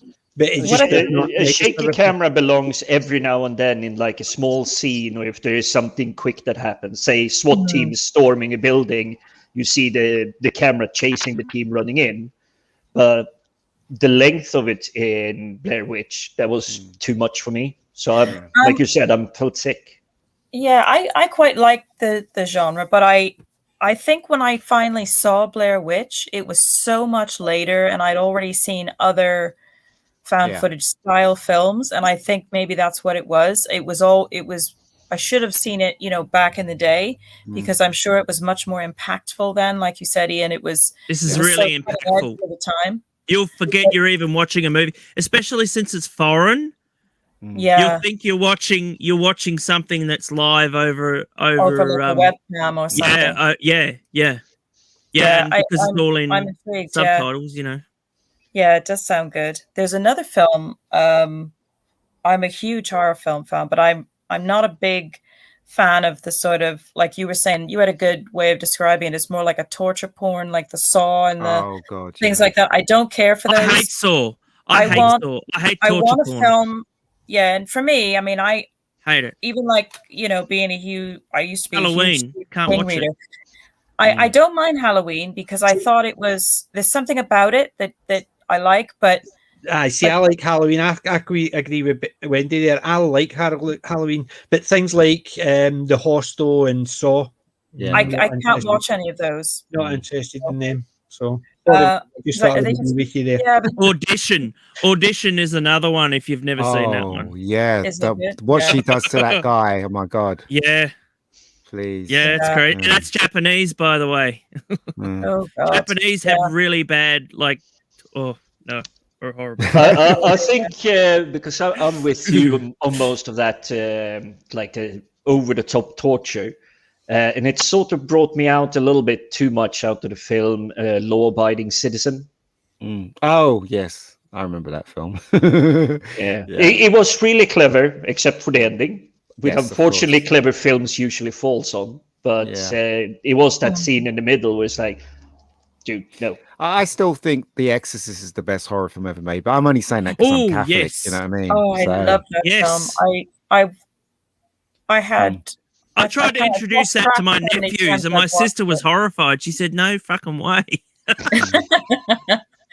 That is such a classic film because it's got such a wonderful slow burn because the extended cut is heaps better. Even the music, Yeah, I mean that music is just basically drags you in. To give you an idea of how much of a fan of that film I am, I can remember I had years and years ago. One of my cats, bless him, he lived a long life. Love him. He's not with us anymore, but I called him Damien. And everybody used to say, "Oh, did you name him after the Omen?" I said, "No, I named him after Father Damien from The Exorcist." The Exorcist, yeah. But the thing I love about that film is it starts off in the blazing sun. And then suddenly it just goes bang, and you're in Georgetown in this dreary, grey cloud and stuff like that. And it doesn't have any music apart from Tubular Bells in one scene. The whole film doesn't have any orchestral score at all. That Tubular Bells is just so iconic. Even that you hear that and you just picture that movie. It's just. It's so iconic. Max von Sydow. Oh my god! Oh, he was what a fantastic actor, and I didn't know he was made up. I was like, what's interesting? Wow! But don't you think that's interesting, Matt? That they made him up when he got old. He looked like the person in The Exorcist. Yeah, the makeup was that good, right down to the hair. Yeah. It's absolutely great. That was Dick Smith that did the makeup effects in that film. Dick Smith was a master in those days. He's obviously made the head go round and stuff. Yeah, he was brilliant. And out of everything that happened in the film, the bit that scares me the most when I think about it, when I first saw it, was, and it's just a small thing, is when he was talking to the priest when he was in Iraq, and he says evil versus evil, and the clock just stops. It goes tick tick.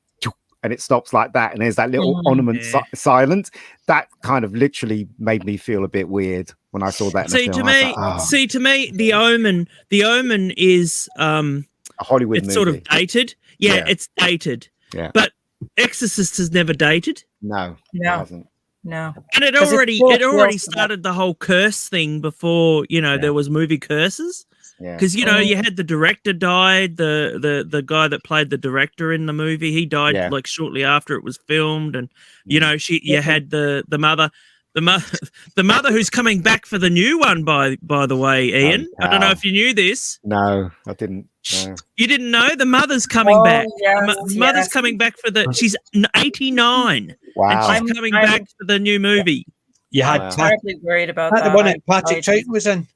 Or That's right. That was The Omen. No, That that's was The The Omen. wasn't This it? is The Exorcist. They're remaking The Exorcist, but it's going to be a next generation, so she'll be playing herself, but she's 89 now. So I don't know what happened to So the daughter. when I watched The Exorcist, I was so crazy about it. I read everything about it. I read all the books and stuff, like how they made it and stuff. Did you realize that bedroom was in a refrigerator because they couldn't do the thing that comes out their 'Cause of mouth? the breath. Yeah, so they The had to. They built that whole set in the refrigerator, and their cameras were freezing, so they could only shoot 15 minutes before the cameras would freeze, and had to take the camera out and then shoot a little bit, and then come. You know what I mean? Crazy things they went through. That's thought, though. That's I know. thinking out of the box. You know. Yeah. Not only that, but that is really, you know. Now they'll working all be to- like post smoke. You know. Yeah, just think you are the poor actors and actresses having to actually. Can you imagine Yeah, like we are an actress basically baby a- and Yes, and make sure you so- take a deep breath so Uh-huh. you get enough. yeah, Even well, the that fact that scene they're where sitting she's in there with a flipping up night and dress down. on, filming for 15 minutes. Sorry, what'd you say, Wendy? Sorry. There's a bit in The Exorcist that I can remember reading that they actually had this mechanism to flip her up and down, like when she was Yeah. sitting up and laying Yeah. down, sitting up. Yeah.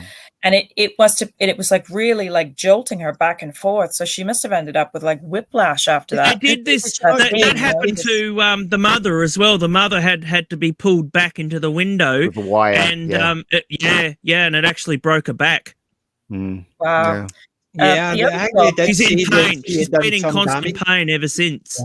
Accordingly, she did some bruises when she did that bit on the bed with it.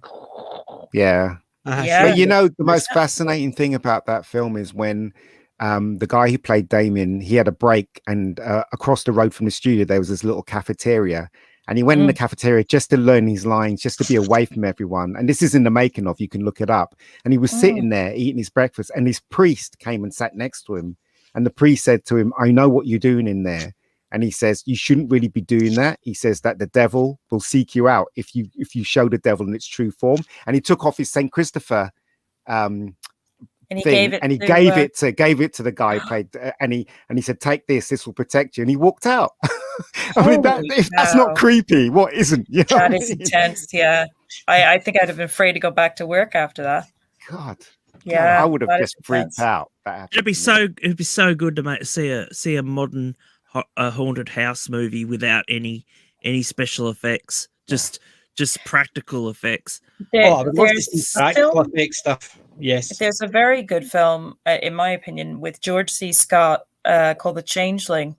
Yeah, that was good. And it's a ghost story. Ah, yes, I That's heard a of that great one. film. It's It's all all to watch that one. very classic because, again, like you said, there's no special effects or anything, and it's a very powerful story. I think, you know, I started watching it again actually the other day, and I didn't get a chance to finish it, but it's that's one of my favorites. That's always stood out in my mind. It's like it's like I mean, it's not the greatest film in the world, but The Others. Yeah. Have you seen that one Yes, with that's Nicole good. Kidman? I like that one. Yeah, I like that one. But Good twist. The effects in it are just practical. Yeah. Like, you know, they're not overly done.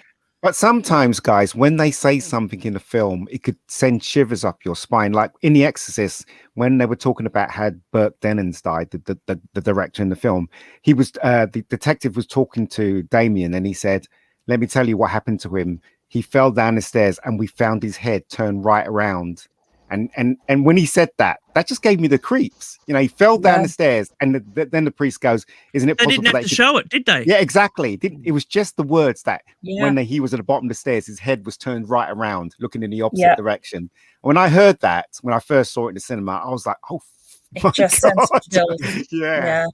Sometimes it can just be a word, a sentence that freaks you out. Yeah. You know? So yeah. Yeah, it's like, oh, where's his body? You know, and it's like, oh, it's right there, but there's his head over there. You know. I think sometimes that works better, because you imagine if they showed a picture of him lying there with the head twisted right round. Yeah, it wouldn't be as intense. Yes, it would have stolen the moment. Sometimes it's worthwhile keeping it, you know, in the mind. Yeah. You know, they basically let your mind fill in the blanks, and that could be scarier. It's like, I'm trying to remember, there was a movie. It's like it's kind of like Doctor Who, you know. It's like the recent Doctor Who. It's like now we know what's happened, you know, like early on, you know, like before the whole Hartnell thing and that. And it destroys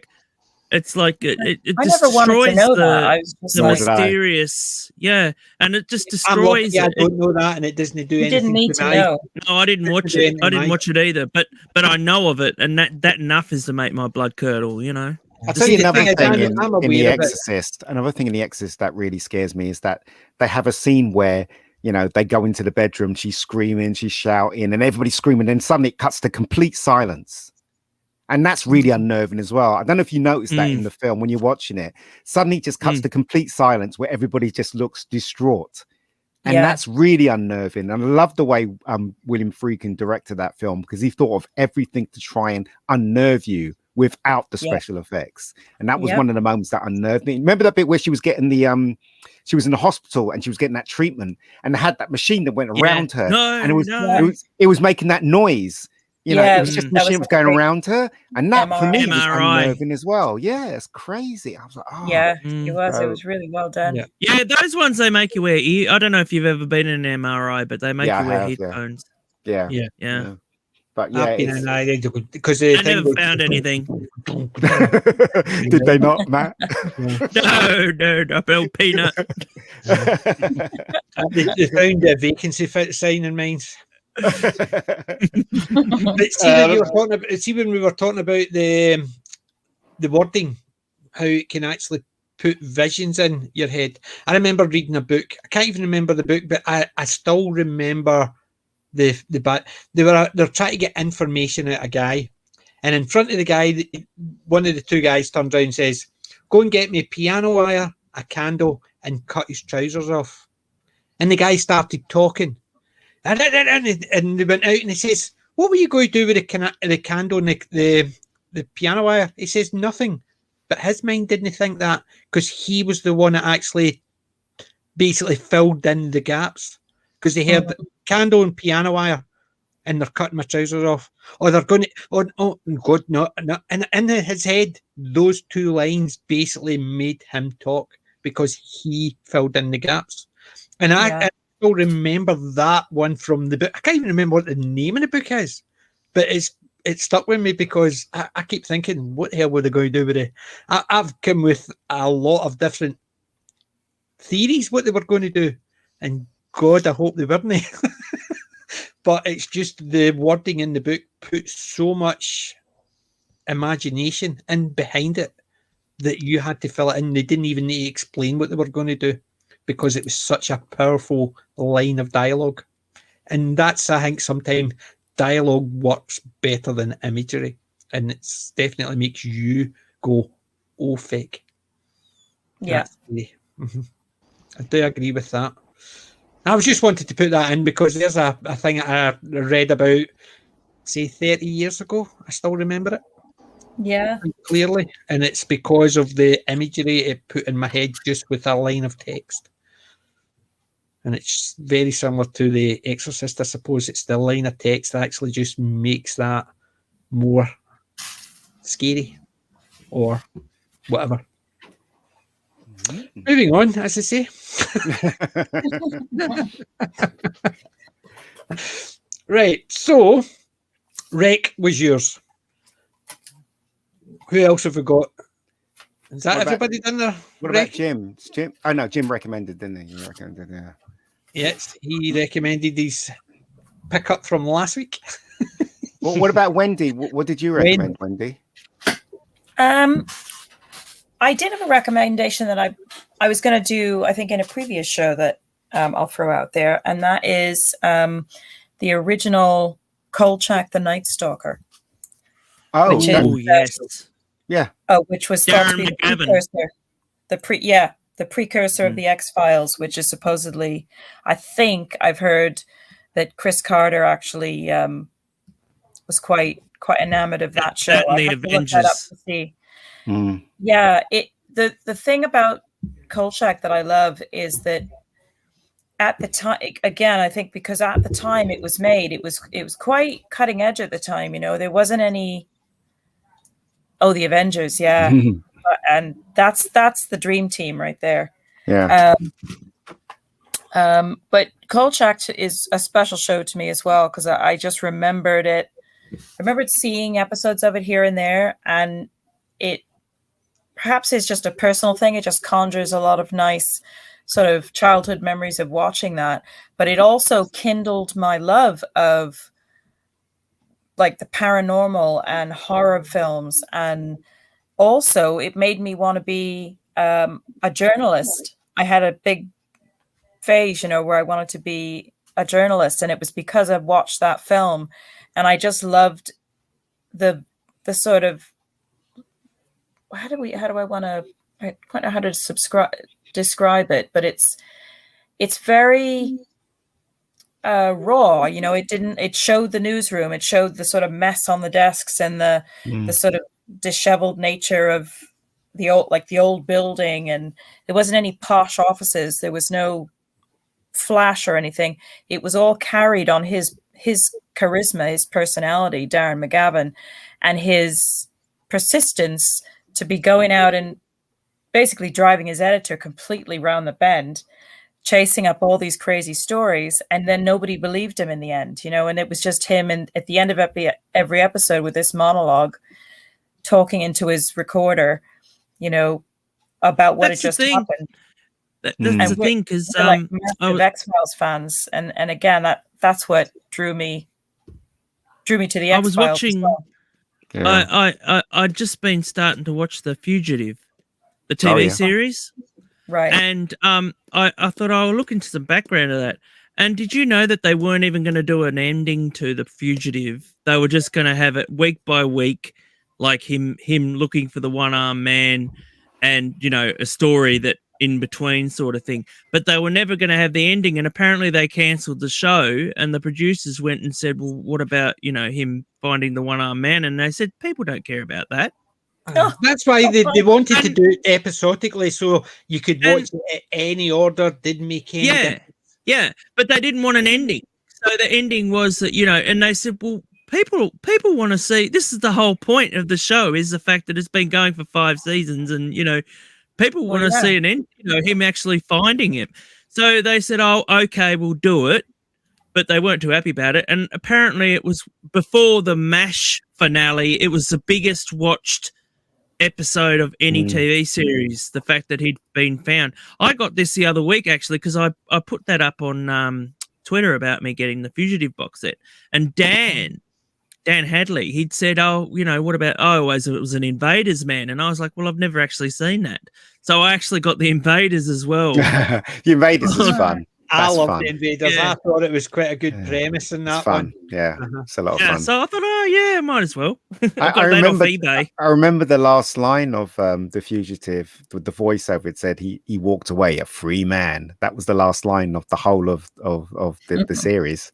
The voiceover. Yeah. So it was and also that format of him on the run. They used it a lot of times. They used it in Incredible Hulk. They used it in Kung Fu. It's the same format. You probably know Ian, the guy that played the detective, the one that chased him all the time. Yeah, he was English, wasn't he? He was an English actor, wasn't he? I think so. Because he was in Space 1999. I can't remember the actor, but yes, I do remember him. Yes. No, definitely. But I was very, very young when that show was on, and I remember bits.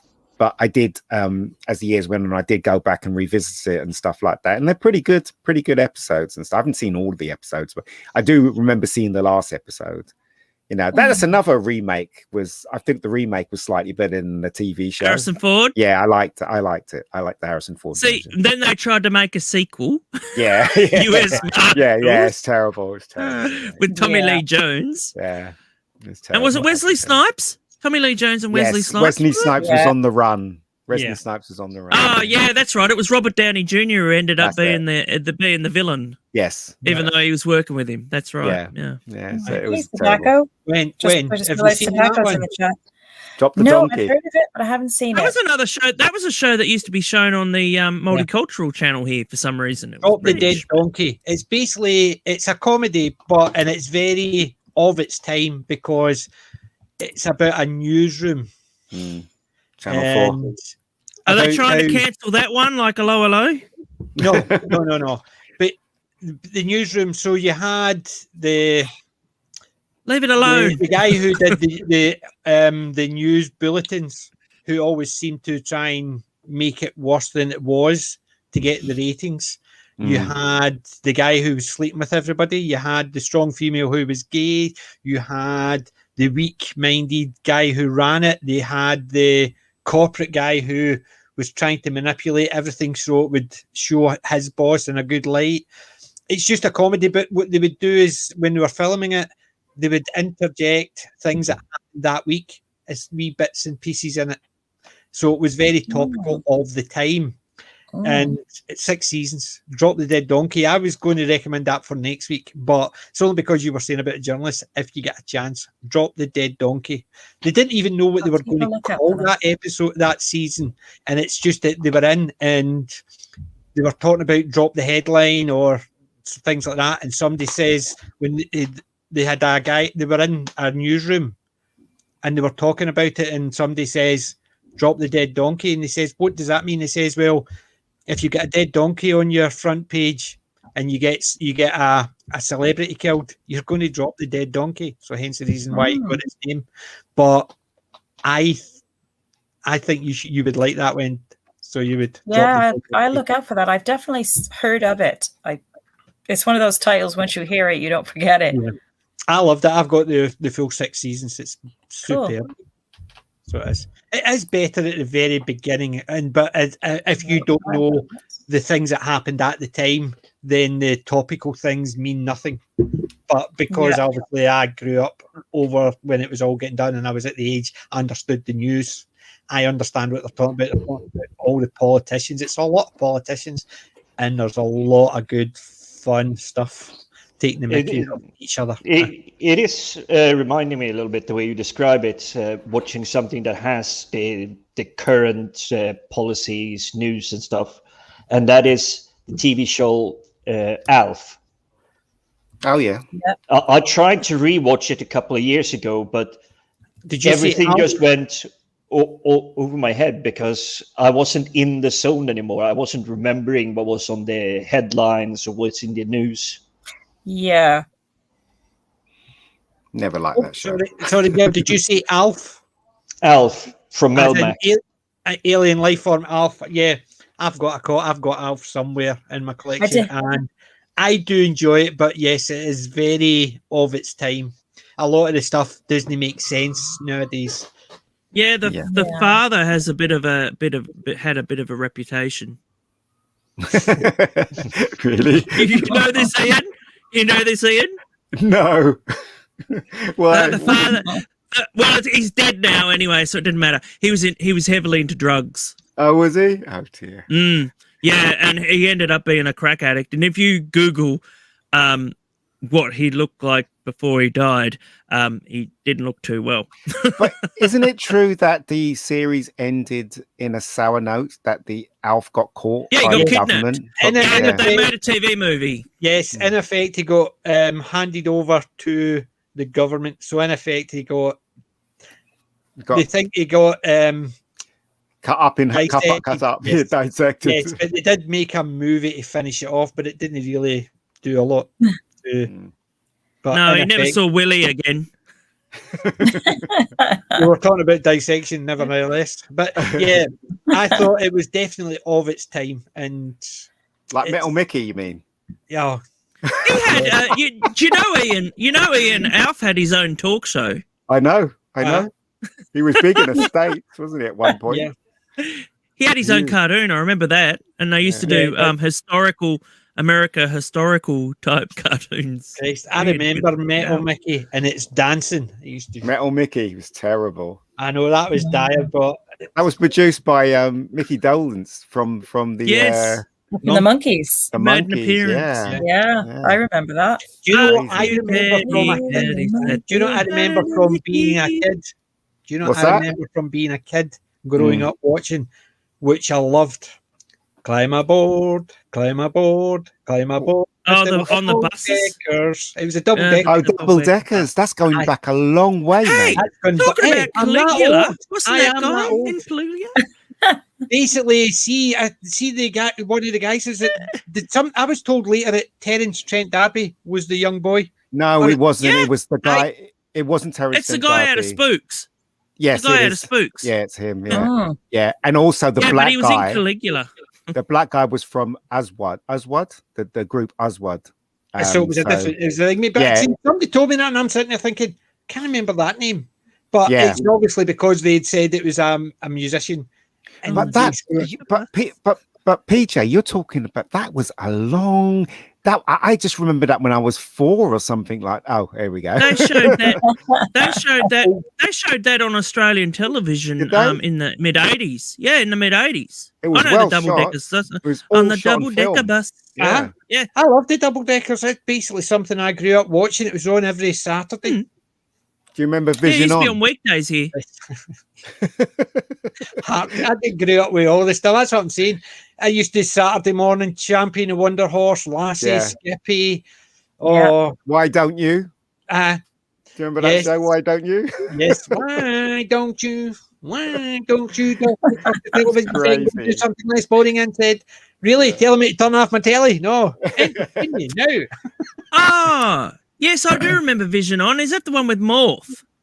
Yes. Yep. And it had yes, Tony Hart in it as well. Basically, it became, do you know what? It became Take Heart afterwards. Yeah. But, I went to Ardman, the exhibit they had, right? And like they had Wallace and Gromit there and all this stuff. But it was a little box and Morph was next to it. And I was like starstruck. I was starstruck. I was like, it's Morph. Yeah. And so I went straight up to the shop where they sell, all the merchandise and that. And I said, have you got any Morph stuff? And they just looked at me going, what? Yeah, I know. And they actually did. Yeah. They had some postcards. They actually had some postcards. But it was like of the recent one that they did, which sort of lost some of it. Do you know what my news agent at the time, wicked sense of humour. My mum came back and actually says the news agents have got some self-assembly Morph. Sold it to my mum as Morph from Vision On. Take that actually, and it was self-assembly. And she gave me the packet. Do you know what it was? What was Plasticine. Of course, it was plasticine. That's right. Basically, he sold it to my mum as self-assembly Morph. That's pretty dark. Plasticine, and I'm sitting there thinking, really? Plasticine, really? And basically, my mum went down, and he just goes, yeah. Obviously, because of her family, she just basically plasticine. Plasticine had all that oil in it. Do you remember with the original plasticine? And I don't know what it's called now, but it doesn't feel like Play-Doh. the way Play-Doh is very different. What's made up is very, very different, isn't it? But I remember we used to get plasticine for Christmas at school. They used to give it there used to be a great show that we had. It all turned into a brownie malt. Yeah. Basically, you got the blue, the white, the yellow, the green, and you just mush them all together, and it was one colour. There was a great show that was from England that we had here called The Trapdoor. Yes, yeah. And you open that trapdoor, and when they opened up the trapdoor, there used to be something that came out of it. Yeah. Loved that. Yeah, my Darren, his cousin used to watch that Trapdoor. Yeah, I mean, they had some really great kids shows. They had Danger Mouse, which I loved. I thought Danger Mouse was absolutely brilliant. Basically with Penfold, David Jason. Yeah. Yeah. You remember the adventure? Oh, game? they remade it and gave him a Yeah, female it's terrible. mouse. Yeah, it's terrible. Terrible. Do you remember Oh the my adventure God. game?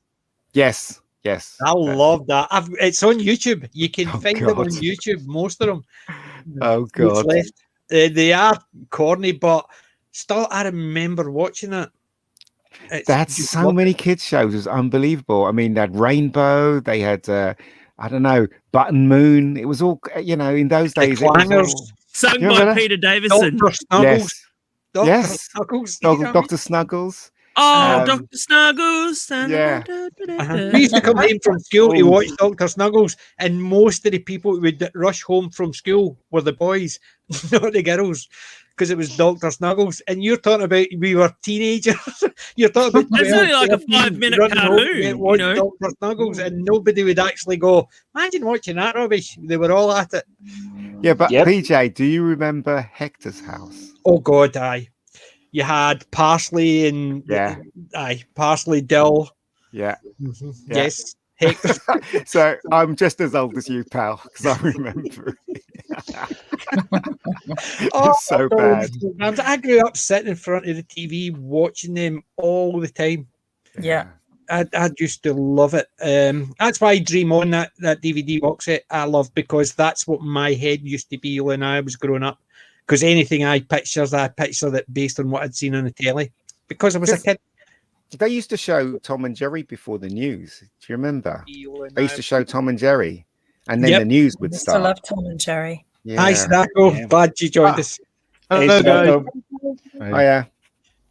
Oh yeah. Tom and Jerry was on for us as well before the news. It was Yeah. literally, I think it was, the way they had set it up was just a brief sports event. It wasn't as heavy as it is today with sports, but it was this team, this, that, and then it was like 4 minutes grandstand. maybe for Tom and Jerry, and then it was like, okay, it's nighttime now because now it's the big news on. Yeah. Yeah. Tom and Jerry was brilliant. I loved every episode, especially the was it the 50s or was it the 40s? Tom and Jerry I've got stuff. the Tom and Jerry Absolutely brilliant. collection. Yeah, completely. the ones that Fantastic. can't be aired anymore. I think I've got them somewhere as well. I've got the complete collection. I've had it for a We long used to time. have the Porky Pig show just before the news. Yeah. Yeah. And like when the song, I don't know if you know the song, but it'd say, "Oh, come back next week. We've got something really planned big." And I'd always come back the next week, and I'd be like, "What's the big thing?" And I'd be like, "Well, I feel a bit ripped. I do." Right. yeah, so folks. That's all, folks. Yeah, and they used to have the clangers. Do you remember the clangers? Yes. Oh The Soup my Dragon. God. Yes. Oh, geez. I didn't discover the clangers till It was I a moved weird- to the UK, and I Oh, really? love the clangers. There was a weird show with wheels, and there was a witch. Charlton and the We that. are in wheelies. It was Charlton Brilliant. and the Yeah. Wheelies. That made me laugh Yeah. so much. Yeah. Even as an adult, it makes me laugh. But it's Yeah, I just love so Charlton. funny. Charlton and the Wheelies. Charlton was so stupid, but he always won in the end, didn't he? He was so thick. He used to go, "Oh, I love that little old lady," and she was trying to kill him all the time. But he was so nice to her all the I time. still remember it because it was Charlton and the Wheelies. It was almost Yeah, like it we was are Welsh. brilliant. I loved Yeah, it. it's so sad seeing the puppets now because a lot of them Oh yeah. a lot of them got destroyed. Well, because they were made out of rubber, so they're falling apart. But a lot of them, Yeah. they give you nightmares now. You know, it's the same people that did Wind in the Willows. Oh god, yeah. Yeah, Cosgrove Hammy Hall it Hamster. was. Yes. Remember Yes, Hammy Hamster? Hammy Hamster. I wonder how many hamsters they went through. Do you remember anybody? This is going back far back. Does anybody remember Mary, Mungo, and Midge? Mary, Mungo, and Mitch. Yes. Yeah. Lived in a tower block. And Yes, they everything. did. Yes. Yeah, they did. I remember that. God. Oh, I yeah. actually mentioned that in one of my reviews. I was talking about something else and I remember talking about Mary, Mungo, and Mitch. I loved that as well. I remember that. Yeah. I wanted a mouse because my dog wasn't enough. Yeah. And then there was Mr. Ben. Mr. Aye. Ben. Yeah. I don't know if you I don't know if you guys remember this stuff, but yeah, it's a big part of my childhood. Mr. Ben, It's a UK Rainbow, thing. Jesus. Yeah. Yeah. Yeah, Yeah. Mr. No Ben rainbow. constantly went on Aye. a new adventure, going to the costume store Yeah. and ended up in the whatever it was. He got a spacesuit and he Yeah. suddenly he went out the changing room and he was in space. So just to let you guys know, the premise of Mr. Ben is this guy with a bowler hat on. He's typically English, he has an umbrella. It's a cartoon, and he lives on the road. And every so often he would go into a costume shop, and suddenly the costume shop guy would appear out of nowhere. And he says, "You're back, Mr. Ben." Mr. Ben would go, "Yes." And he goes, "Well, what costume you want to try on next?" And he said, "Well, I'll try on the spaceman's costume." And he'll go into the changing room, change into the spaceman, but he wouldn't go out of the door that he came in. He'd go out in another door. When he goes out the other door, he goes into an adventure. So he'd probably be on the moon, and he's got the space suit on and stuff. And every week it'd be a different costume. That's a great premise. Pirate, everything. It was always superb. Yeah, it was fun. To be Mr. Ben. Mr. Ben. Yeah. I love that. I must admit, it was one of my favourites growing up. It's the same again. It was just classic cartoons. None of the junk you've got nowadays where they don't make sense.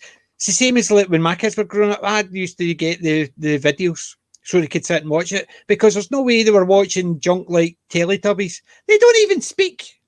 Teletubbies. No. Somebody on drugs, mate. Teletubbies. That was disturbing. I never let my kids watch it because it was the biggest load of junk. I don't want but it's for babies. It's not. Sorry, I want my kids to actually learn how to speak. I don't want to learn how to go blah blah blah. But what about In the Midnight Garden? That was even worse. You ever see that one? In the Midnight, that definitely is them on drugs. I mean, seriously, what the stories don't make any sense. If you want to see something properly on drugs, Magic Roundabout. But that the history.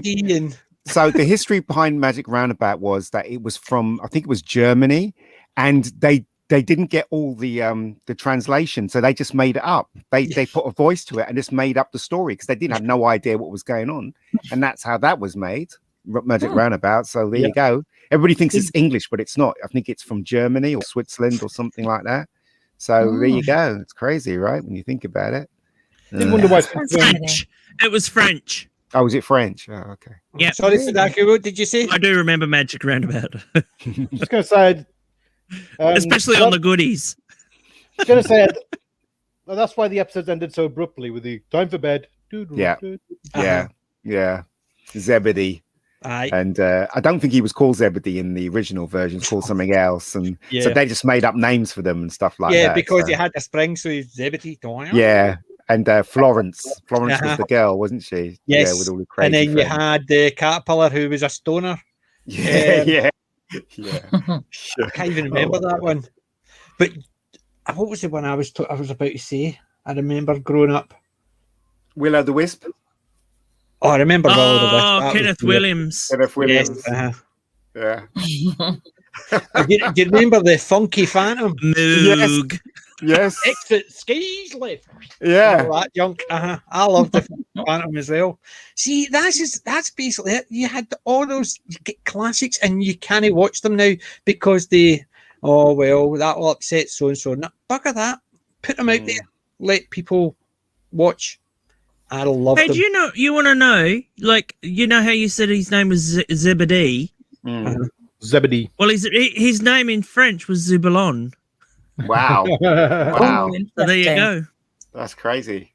Absolutely crazy. And Dylan, the character of Dylan was named after Bob Dylan. Yeah. Yeah.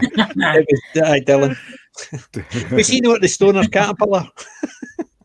Yeah. I remember I watched recently an episode of Noddy from the 1970s with Richard Bryars doing the and I mean I loved that as a kid. And now you see all these latest ones that was like, oh, it's all CGI and like it's got no life to it, you know? There was one where he's like he has to chase around a monkey, and the monkey's got a tail that keeps stealing things. It's got a mind of its own. and it steals a magic rubber. And he's going around and he's wiping away everything of everybody's. But he said, I can't help it, you know. What about Sesame Street? You guys remember Sesame Street? I grew up on Sesame Street. Yeah. Never a big thing for me, I must admit. Sesame Street was very unusual for its time. I mean, it had a lot of people of color in that show. Very good merchandise, and it had it's because it was Yeah, it was set in New York City, and we all grew up on it as kids. And as you said, Ian, it was so diverse even then. That's why, like, Gen X kids grew up. I'm just saying, like, what you know what, we're Wendy? talking about, man. See, that was the thing as well. You didn't think that is diverse. You just thought that's a good program. It was just. You know what, I Wendy? mean? It's like, you know what they're saying now about Sesame Street is that it's don't. diverse now. They're saying it's It always diverse was. now because they've just got a gay couple in there now. Oh, this is my So thing. now It's it's like, diverse. Gen X right, kids Kate? grew up. We were like, there was Puerto Rican people in there. There was people of color. There was women. There was white males. There was everybody was just part of that community. And they all got you on. didn't look at them for what. They were all part of. You had Big Bird. It was this great big yellow bird that would have scared the shit out of you if you with Mr. somewhere else. But so when they introduced this gay couple, did they say one of these things is not like the other? Did they say that? Yeah. I mean, I don't know. They could be gay puppets. I don't know. One could be on with a puppet. Well, they had to go with Bert and Ernie, didn't they? Poor old Bert and Ernie. They had to go at them as well. They had. They were trying to say that was sort of subliminal. It was like, no, we didn't. Yeah, we didn't think Frank about Oz. that stuff. They turned around and they said, because one of the writers from Sesame Street said, I always wrote Bert and Ernie as a gay couple. Oh, that's rubbish. And then Frank Oz came out and said, forget it. And Frank Oz came out and said, no, they were never gay. Bert wasn't gay. And he got attacked and vilified for saying that. And he's the damn person with the hand up the bloody bum. Yeah, exactly. It was just so. So he should know. Great. It was very sweet. It was very wholesome. It was just fun, and it was just nobody was thinking about that. We can't have good things. Yeah. I remember having watching Sesame Street, and there was breastfeeding on it. And I'm like, you don't think of that as sexual. It's just something you learned, It's like, okay, you can suck a boob, and get milk out of it. Okay. Wendy, there's that Sorry, go ahead. Go ahead. I was going to ask, who's your favorite character in Sesame Street? Wendell? I like them. I used to go around with Super Grover. Yeah. He was great. The Cookie Monster got me all the time. Yeah, I did like the Cookie Monster. I liked the Count as well. I used to love the Count. I love the Count. I love the Count. 1 second without counting. 2 seconds without counting. 3 seconds without. I used to love the Count. The Count was just my type of guy. And occasionally you'd get the Count and Cookie Monster, so they'd have this little duet where the Count would count the cookies, and then the Cookie Monster would be eating the cookies. It was just so entertaining. It was so fun.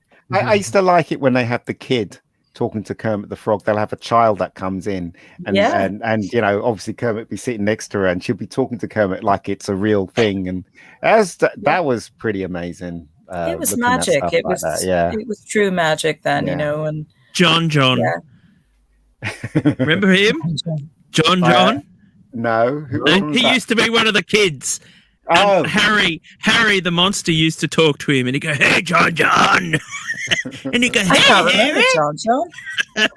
No, he was a little black kid and he had this huge afro. It was very 70s, Oh, yeah. But he was so cute. And then when they did the anniversary for the Sesame Street, they actually brought him back. Yeah, they did. And he was in the army, wasn't he? Yeah, he's military. Yeah. Yeah. That was good.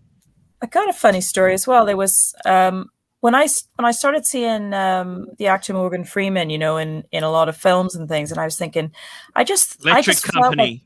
I just felt instantly comfortable with Morgan Freeman. And then one of these days, I just sort of was like, wait a second, he was in the Electric Company, and I used to watch that because that was like the next step up from Sesame Street. When you got a little too old for Sesame Street, then you went on to the Electric Company, and it was more advanced word building and sentence building and things like that. And it was Morgan Freeman and Rita Moreno. Yes. Yeah. And it was associated with Marvel. Do you remember Play School? Yeah, but that's a different level. Jeremy Irons. started in Yes, play yes. school. Jeremy Irons, yeah. yes. So he did. Yeah. He used to do all the singing and dancing with the boys and girls. Basically, Yeah. Jeremy Irons, very. But I Um, just remember growing up with the electric company and always having this really sort of I always felt like I had like this weird parental bond with Morgan Freeman. Like he just felt like a member of the family, you know, His that voice. his voice was just unmistakable. And I just grew up with it. Mm. I said in Yeah. those days, you never thought about the color of people's skin at all. No. You watch Sesame That's like- Street, and I have kids in there That's with it. afros and stuff like that, and you just, it was something that was always there. Yeah, When you you were got to jealous New of them York, you because just they didn't- were actually in a program you wanted to be in. That was it. Yeah, You weren't anything else. It was just a case of, I wish it was me. yeah. It's that Yeah. type of thing, and you never thought about anything else. Whereas now they want you to think that. Bug off. But there's that very famous episode of Sesame Street when one of the main characters died, and one of the characters was trying to explain to Big Bird why he's not coming back. Oh, yeah. Yeah, and that was quite sad, actually. I actually Uh-huh. watched that episode, and I thought it was very sad that Big Bird wasn't getting the idea that he is actually gone, that he's not coming back. I think it was Mr. Grover that died. The guy Aye, that... and it was Yeah. basically Yeah. it's trying because you were Mr. trying Hooper. to do the right thing I would by have been Mr. explaining Yes, Hooper, but it was. Mr. Hooper, sorry. Mr. Yeah, it Hooper. was. Aye. They were Oh, basically Mr. trying Hooper, to yeah. even I remember that, and I'd never really watched it, and it was because they were trying to get across to kids Yes. that it so was. Big Bird was the stand-in, and they didn't obviously want to have kids on the set when they were talking about it. So normally you would have had Big Bird with kids when things were getting Yeah. explained to him, and it would be He him. was the surrogate. Yeah. He was the one that would actually say something, and the kid would correct him. No, it's this, but they didn't want to have it, and it was to show kids that sad things happen, and there's the way you still have to grieve, Yeah. and if you grieve, you don't need to actually feel bad for crying or grieving, and that was the best way to do it. You were showing kids that you can, if you wish to be sad, it's okay. Whereas now, no, we don't talk about things like that. You don't tell them, and then they wonder when somebody Everybody died, lives. believe me. Well, I mean, Moffat and RTD played a part in that, didn't they? They had this whole everybody lives thing, and it's like, they did did Doctor Who without consequences. Yeah, Yeah, because Aye, no that one really that died. started with the "Are you my mummy?" Yeah, well, even when they killed off Clara, she wasn't really dead. Yeah, So, but as I no. say, it started off before that with "Are you my mummy?" Everybody lives. Then you Yeah. had Captain Jack. Every time he get killed, you knew he was coming back. Yeah, thank God they never brought him back. Well, they did bring him back. It was a bad idea. In fact, the whole of the last 2 seasons were a bad idea, and its face should never have happened. But there you go. Yeah, I'm so glad I've not watched and I stopped watching halfway through Capaldi. So Yeah, but he was a brilliant doctor, though. he's a such brilliant great actor. I wouldn't say he was a brilliant doctor because the stuff he got. Yes. He was a brilliant actor, and he could have been a fantastic doctor, but the stuff he got just made it stupid. And It did. no matter how good he was, he couldn't carry it. Yeah. No, you're absolutely right. I feel so sorry for Peter because, as I said, he was destined to be probably one of the best doctors, and they screwed it up by giving him crap scripts. Absolutely. My favorite Peter Capaldi episode is Flatline. Oh, really? Yeah, because it's when towards the end of the episode, or at the end of the episode, he gets his "I'm the doctor" moment. He gets it, and it gives you chills, and that was where you could see how fantastic a doctor he was, and how frustrating it was that a lot of the stories that he was given, to me, they just were beneath him. Yeah.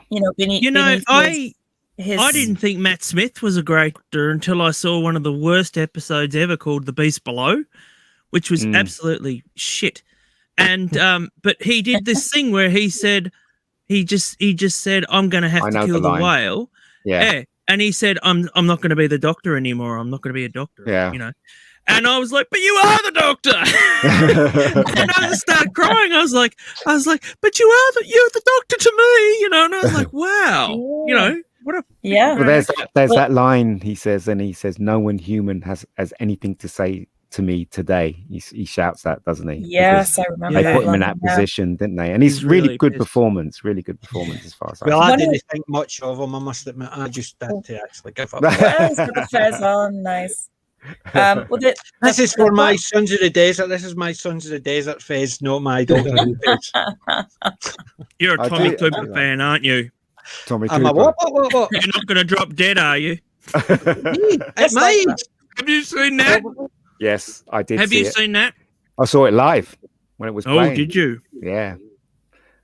Palladium. He just dropped, and everybody thought it was funny, and everybody started clapping, and the curtains came, and that was it. We thought that he'd done his thing. I've seen the actual thing of Tommy, which was just a sad way. But it was. I think he would have appreciated it, but because of his humour. Yes. He would do things, and people would laugh, and I think he would have appreciated that people were laughing because they thought he was just having a joke. Yeah, I didn't know anything about Tommy Cooper before I came over here, and I love him. Yeah, he was really good. Yeah. It's really funny because I don't know about you guys, because me and PJ obviously are a lot older than everybody else, but we witnessed humor being created on TV, from Tommy Cooper to Morecambe and Wise to the two Ronnies. They're very unique comedy. Cannon and Ball, run through. I've actually got them all sitting there. Little and Large, if we can put them in there. Eddie and Sid. Little and Large. Yeah, Eddie Large, didn't he die of COVID? Yes, I think he did. He did the beginning. Was it the beginning of last, or the middle of last year? Yeah, but we witnessed that kind of. Mine was the goodies always. Mine was the goodies too. Sorry, they to me were the original anarchists. I don't care about Monty Python. To me, it was the goodies. Well, all of that period. And when I met them, they were gods to me. Well, all of that period, Matt, was the birth of British humour. I mean, the Monty Python, the goodies, they all came from the same place. Oxford, Cambridge. Do you know Mary Whitehouse used to think the goodies was a wholesome show? Yes, and they used to do. We were talking about that on Wednesday. Yes, and basically, when Bellotti realised that Mary Whitehouse was a fan of the show, they said, "Right, we can't stand for that. We've got to get a complaint from her." You know what they did? They put underpants. They had the scene with Tim Brooke Taylor with underpants with a carrot on the front. Yeah, of the underpants. And it was on a Saturday night thing. They had tried other things like the Ecky Thump sketches, where they had all the different ethnicities represented, even though the ones in blackface, they had everything. And it was not, she didn't even bother about that. No. But they had she didn't care about ethnicities. She didn't care about if they were black or white. It was just the fact that if they were rude or not. Yeah. That was it, wasn't it, Ian? It was she didn't care about racism. She didn't give a shit about racism. Yep. She didn't. To me, to me, she always seemed like one of those ones that was like, she was a racist pretty much. So she didn't give a shit about if they were making fun of the any other culture. Yeah, it's a swear words that she was up against. Yeah, exactly. Yeah, but that's what I'm saying. They did other things to try and rile her, and it made zero difference. It's only when they actually did the underpants. But it's amazing what things would annoy people. But you know what, though? Morecambe and Wise and the two Ronnies, they always remind me of Christmas. Always. Yes, because that's when they were on. Christmas. But basically, you always got the Christmas specials. Yeah. And always. I've got a bunch of Christmas specials. I've got a Lord of the Law and Harvey Norman Wisdom, Morecambe and Wise. Two Ronnies were huge here. Morecambe and Wise was even really well known over here at all. But two Ronnies were so well known, they even had their own show. They got them to live over here for a year. They were massive. Wow. The Morecambe and Wise were big here. Basically, bring me him and Benny Hill as well. You couldn't say no to Benny Hill either. I'm sorry, but Benny Hill was fucking hilarious. Oh my God! Friday night, he was still in prime time, even when the show had long finished. Yes. it was still in prime time here. And like, Yeah. you know, sure, I only had 2 TV channels and all that sort of thing, but you know, hey, he's still in like, you know, 7:30, That 8:30 came at night, over. you know. Yeah, Benny Hill came over to the States. Yeah, and he made it He was big over massive in the States. Uh-huh. The feminists hated him, didn't they? Yeah, but They he was did, but- he was made it big in the States. It was just daft Well, fun. the- It was He had a just tragic life. ridiculous. The story goes that he didn't realize how big he was in the States. His agent said, "Why don't you go? They've got agents that want to speak to you." And at that time, they'd stopped his show for 5 years, and they didn't even tell him. They just basically told him via fax or some nonsense like that. So he was really depressed.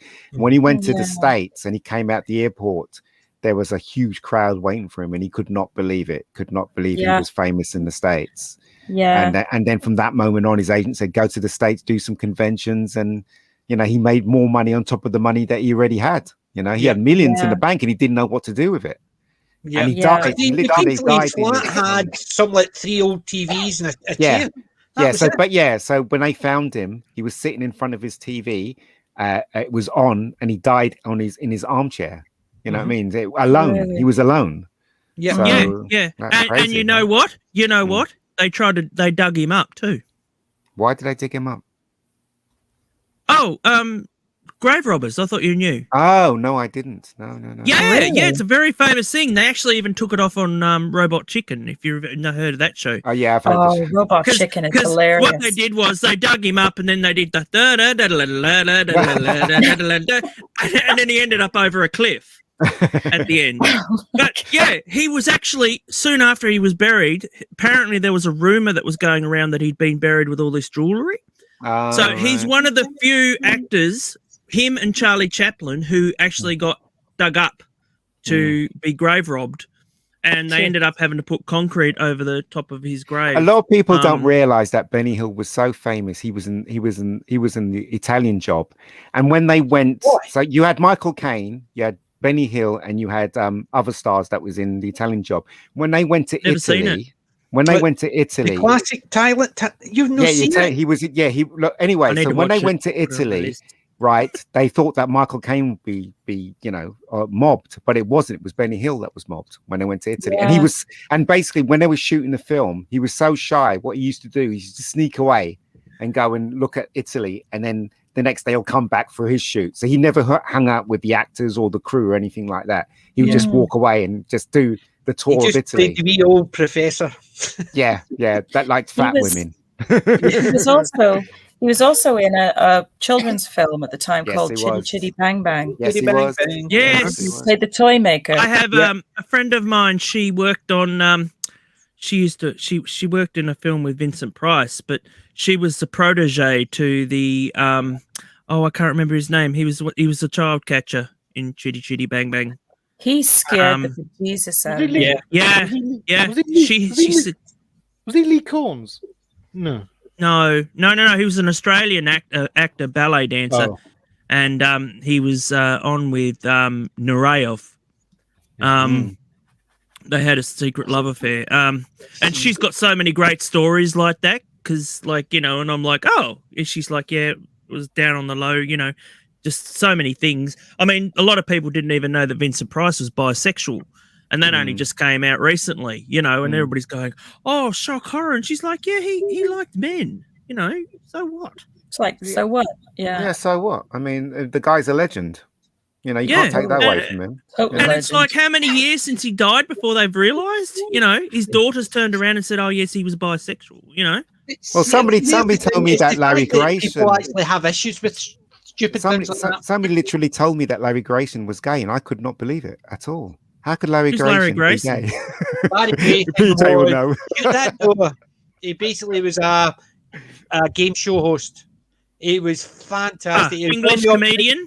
Yes. He was on the opposite side from Born William Sully White. That's his name.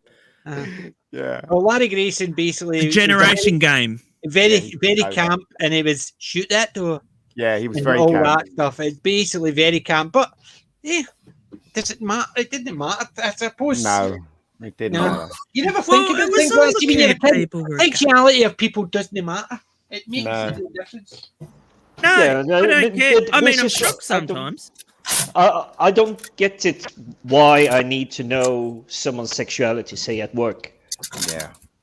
It's like the What guy does that that matter? played it's like the guy that played Sherlock Holmes. You'd know who it is, Ian, the one from the TV series, Yeah, the one yeah. from the 80s. Yeah. He was gay.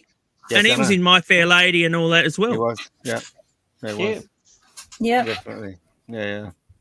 Yeah, it's like they act like it's like this big new thing, and we're just like, yeah, whatever, man.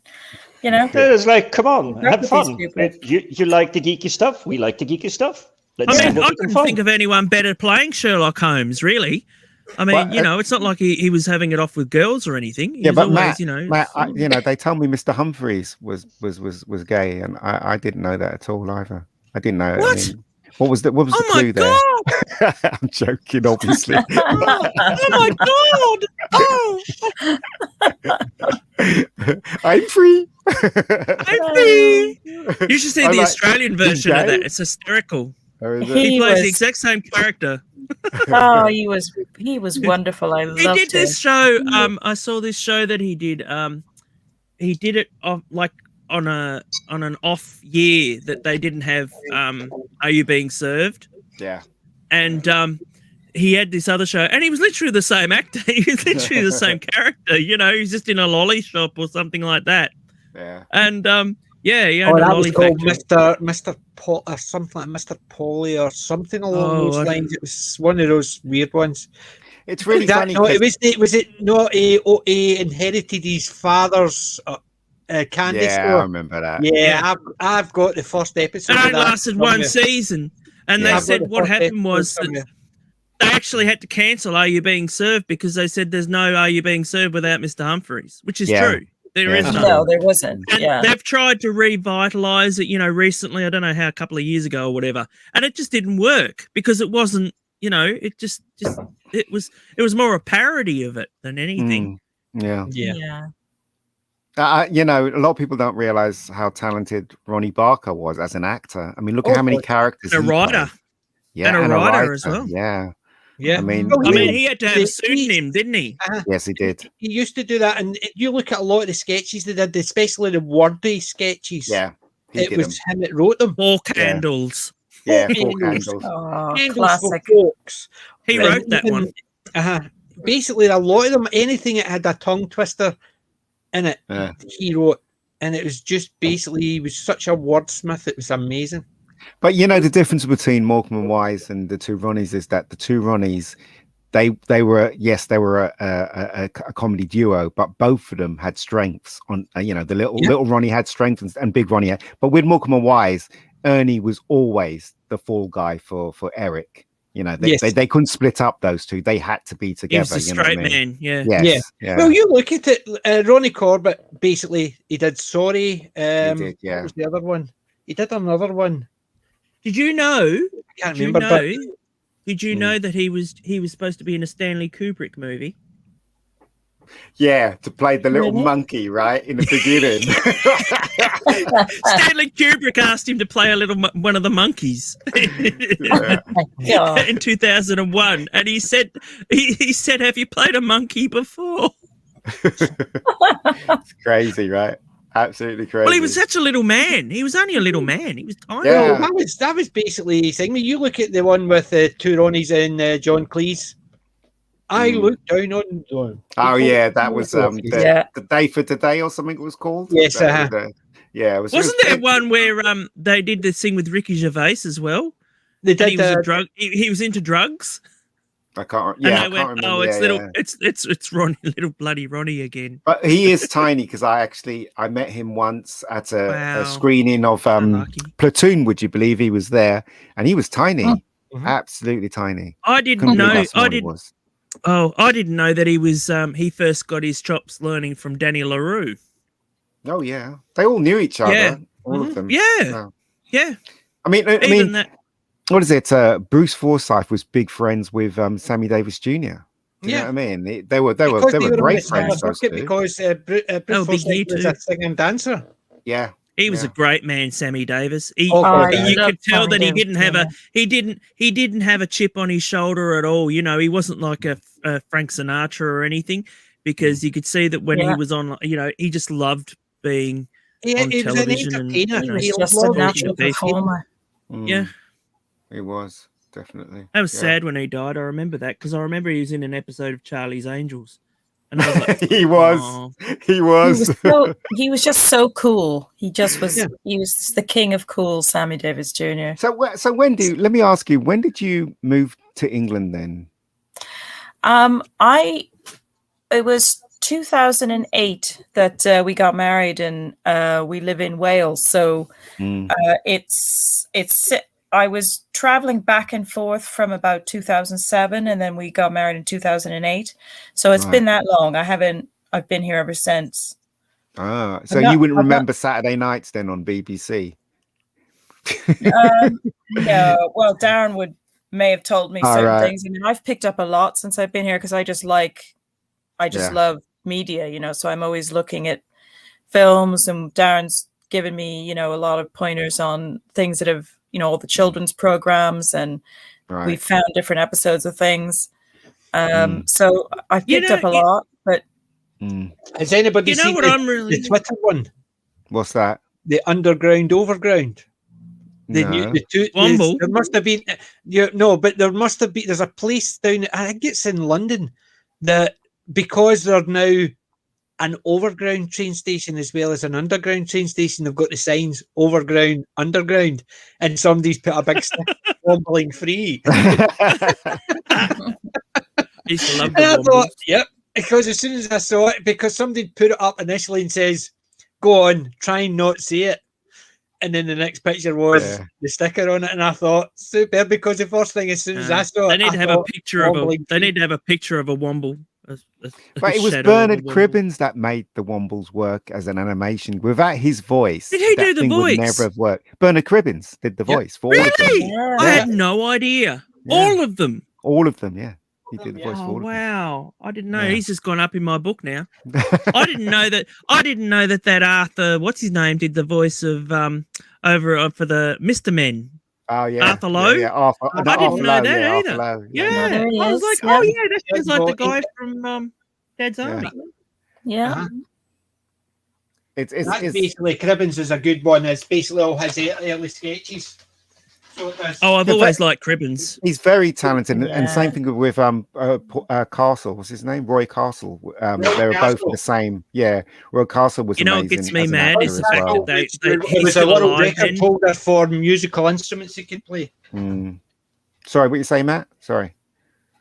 No, well, I'm just saying he's still alive, and yet they didn't have him, you know, for a Wombles revival or anything like that. They just No, move on and get Just someone moved else, on, yeah. and Yeah. and they have like female Wombles and all that crap, you know. But there you go, Arthur Lowe, in one of his ones that Oh, I bless him, love bless- Arthur Lowe. yeah. Oh, Bless Me Father. Yeah. He was in a movie where I saw he got his head chopped off. And do you Scarred remember? me as a child. Do you remember Rhubarb? Do you remember that cartoon Rhubarb? Rhubarb and the The dog. sound. Custard. Yeah. The dog was custard. Darren and his cousin Sharon found that for me on YouTube, and it do. But who did the voice for Rhubarb? I don't know. It was the guy. It was the guy that was That's in. No, it was the guy that was in that comedy show. What's it called? The one with the poor couple and the rich couple. What was it called? Oh, There was The Good Life. Good Life. You know the guy, the guy in the Good Life. He did the voice for Rhubarb. What's his name? Richard Byers. Yeah, Richard Byers. He Really? did Noddy as well then. He did Noddy as well then, Richard because that was. Byers. I'll Wow. always remember him as being, you know, and he did all the voices for that too. So, Yeah, you know, but I'll always remember. Yeah, I remember Rhubarb and the dog, Custard. custard. Yeah, no, it was the cat. Rhubarb was the dog. The cat was the custard. The cat was called Custard. Yeah. I thought the dog was called Custard. I thought Rhubarb was the cat. No, Rhubarb's the dog. I always got the two mixed. I was sure. I always had Rhubarb. The Rhubarb is the dog, the cat, and Custard was the dog. Do you know Postman Pat was voiced by the guy that was in Men Behaving Badly, the young fella? Not Martin Clunes. It was Martin Oh. Clunes. Right. So let me tell you a story about that. Right. So basically, I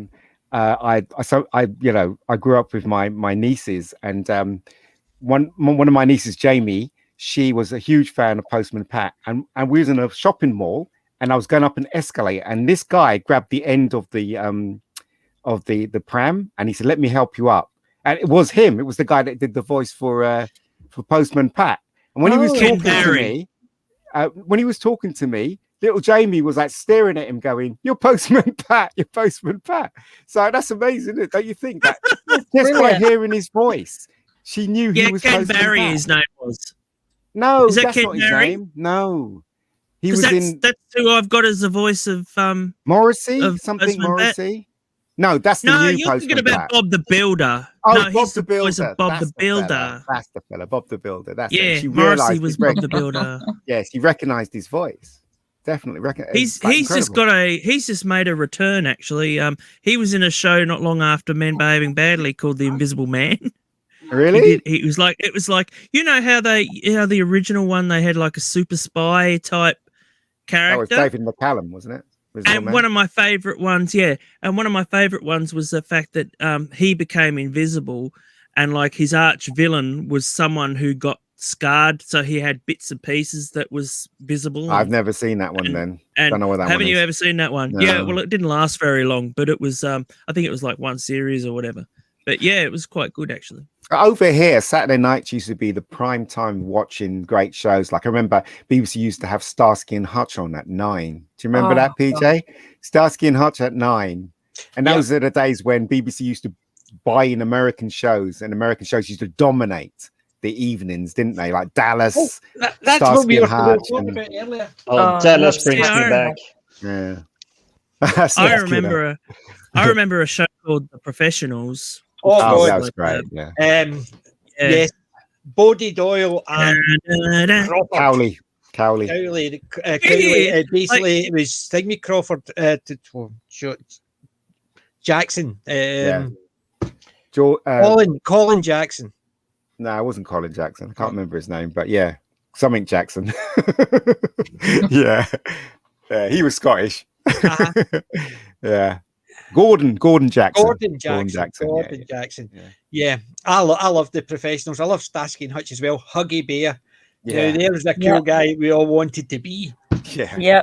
He was cool. That's it. We wanted to be. He was. I wanted to tote around with a hat and the cool gear that I would have beat up. They made a spin-off, you know. Of Huggy Bear. Yes, they did. It didn't last very long, did it? No. I think they made like one episode, and like he was up against vampires or something weird like that. What? But, yeah, it was like one of the they did. You know how they used to, Ian. You know how they used to have like pilots in the actual series. Yep. Yeah, that's how they did it. Apparently, towards the end, they tried to do a Huggy Bear. I watched the pilot of Starsky and Hutch recently, and if you watch that pilot, it's got all the clips that the beginning scene of Starsky and Hutch has. All of it comes from that pilot episode. The bit in the water where he jumps on his car, everything comes from that pilot episode. It's crazy when I think about it. But no. Apparently, David Soul was in an episode of The Streets of San Francisco as well. I do believe that because I mean, I as I said before, what's his name? Richard Gere was in. No, he lives here though. Is he lives in England? He lives here. Okay. He lives here. Yeah, because I was just wondering why he's so much prevalent in England now. Yeah, he moved from LA because he was on Little Britain, and they brought him into a hospital to sign some things, and he said, "And who do I sign this to?" And they said, "Oh, no one. Just put your name there." You can tell they're going to eBay him later. But Starsky and Hutch was a great show. I thought I used to love it when I was a kid. I absolutely adored that show. Yeah, definitely. Yeah. How many times did your dad belt you for sliding across the bonnet of the car?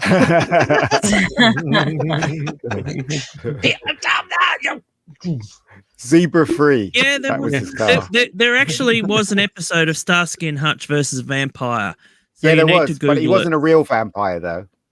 Oh no, actually, he was a bad actor, wasn't he? Yeah.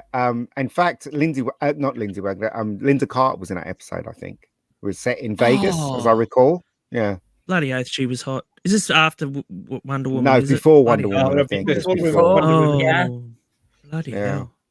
I remember I watched gorgeous. the first episode of Charlie's Angels, and you know what? It wasn't too bad. You know, it was quite fast moving. You know, and I remember the Farrah Fawcett. You know, that I first used to season watch with her. Charlie's Angels, yeah. Yeah. But then she didn't grew a big last head. long. No, she No. grew a big head. That was a problem. She only lasted for one season. And she got, you know why she got the part? Because of Logan's Run. Yes. Logan's Run yeah. wanted her on, and she basically, because she was Lee Majors. Mm. She had a I've horrible seen Lee lie. Majors. Mm. Yeah. Yeah, died of I've seen cancer. Lee Majors in real Yeah, life. she had a dreadful It was really. yeah, it was cancer of the anus. Yeah. Was it? Yeah. Yeah, it was it was pretty bad. I saw a documentary on it, and she had a great life up to the point where she had cancer, and everything went downhill from there. You know, Yeah. she you know, in the end, she ended up with Ryan O'Neal. Ryan O'Neal stuck by her. You know, and people were just mucking around left, right, and center. And she explained why she left Charlie's Angels in the end. And she was an artist. She would make, you know, sculptures and painting and stuff like that. You She know was a very what? talented artist. A lot of female actors or actresses, whatever you like to call them, you know, a lot of them, they go into art in later life. Friend of mine, the one that I was talking about earlier, you know, I've been surprised in that she went into acting. She was into acting, and then she just thought, you know, it's not for me. And she had a family, and she started to become an artist, you know. And at the time, she just followed her passion, because Vincent Price actually helped her with her passion and set up a gallery and everything with her, you know, for her, so that she could, you know, show off her art and that. And that's the passion that she went down, and I can't blame him for that. But you know, just, after looking at that documentary on Farrah Fawcett, I ended up having more respect for her, because originally when you see her, you think she's just a dumb blonde, but when you see that documentary, you realize she had brains. You know, she wanted out. Yeah. She didn't want to be seen as this perfect girl with the teeth and the hair. Yeah. And you know, she was very talented artist. So and it's very sad, because there was one point where the cancer had, you know, disappeared from her. And then it came back with a vengeance. I remember. And then that was that. Yeah, it was terrible. Absolutely terrible. Yeah, lucky really she wasn't talking to Doctor Who then, eh? Oh, God. Matt, you would have to bring that up, wouldn't you?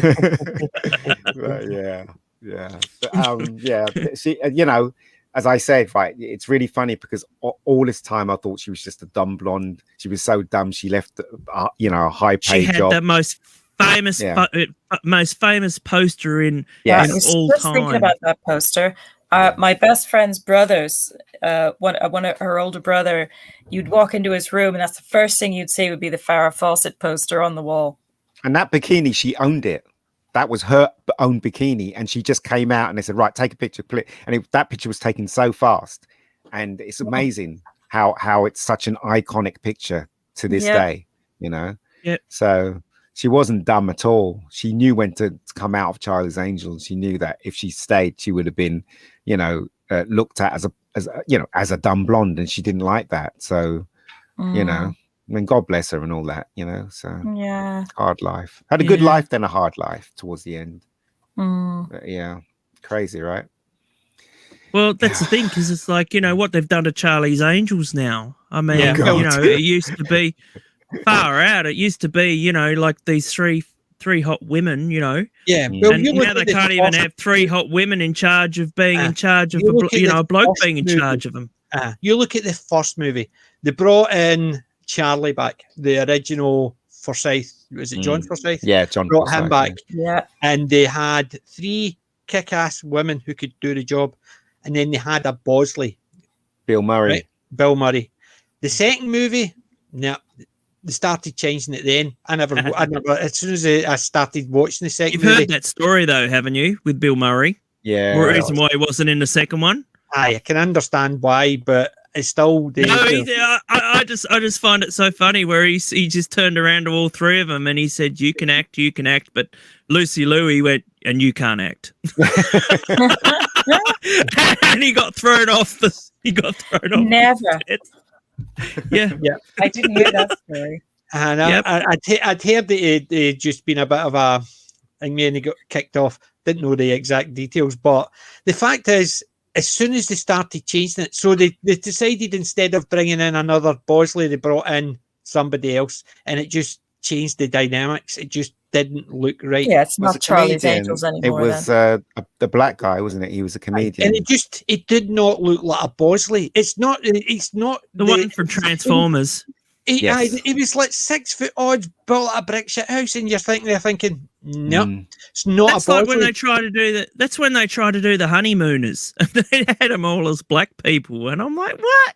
Yeah. That makes no sense The Honeymooners whatsoever. was another classic. But see, the thing is, they No, could I'm have talking done about it- the movie.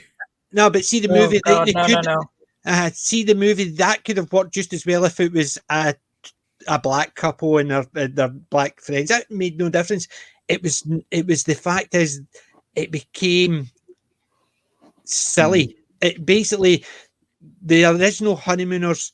It didn't matter what colour they were. It was just a case of their relationship with each other and It's just a what working they class did. couple, and Yeah, exactly. That's So right. That could have worked. It's To the me, fact that putting they a black changed it. black family as a working class couple was extremely racist Mm.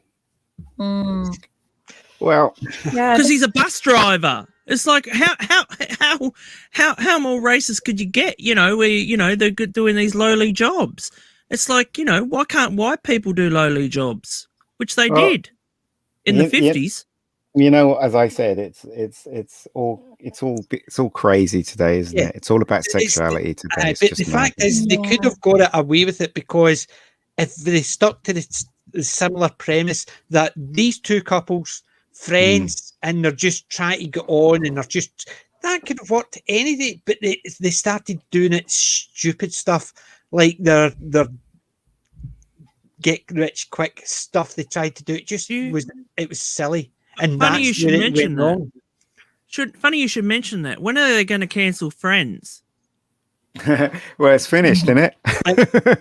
No, like when are they going to actually cancel it? Like And cancel pick it it up. completely, so it's never shown on TV again because there's no black representation.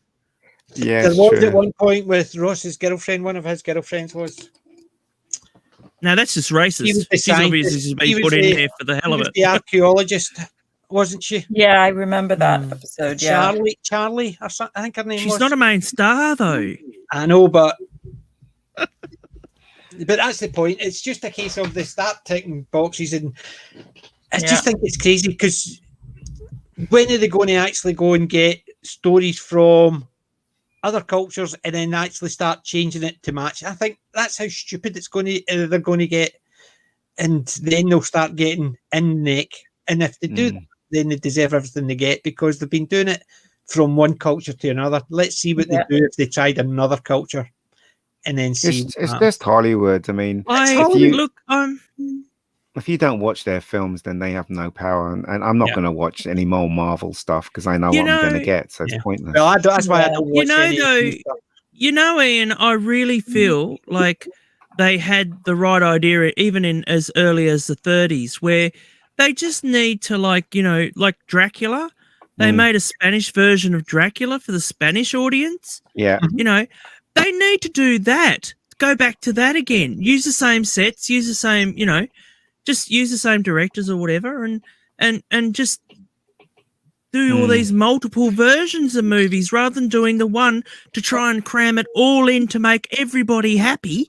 Look at Laurel Hardy. They did that. They would actually phonetically learn the lines, even though they didn't speak the languages. They would phonetically learn French, German, Spanish, just so they could actually do the routine again. I just think that filmmakers should be allowed to make what they want to make, and that's that really. But that's the point. You should, if somebody wants to make something, make it, but don't tell everybody if they don't like it, then it's their fault. Yeah.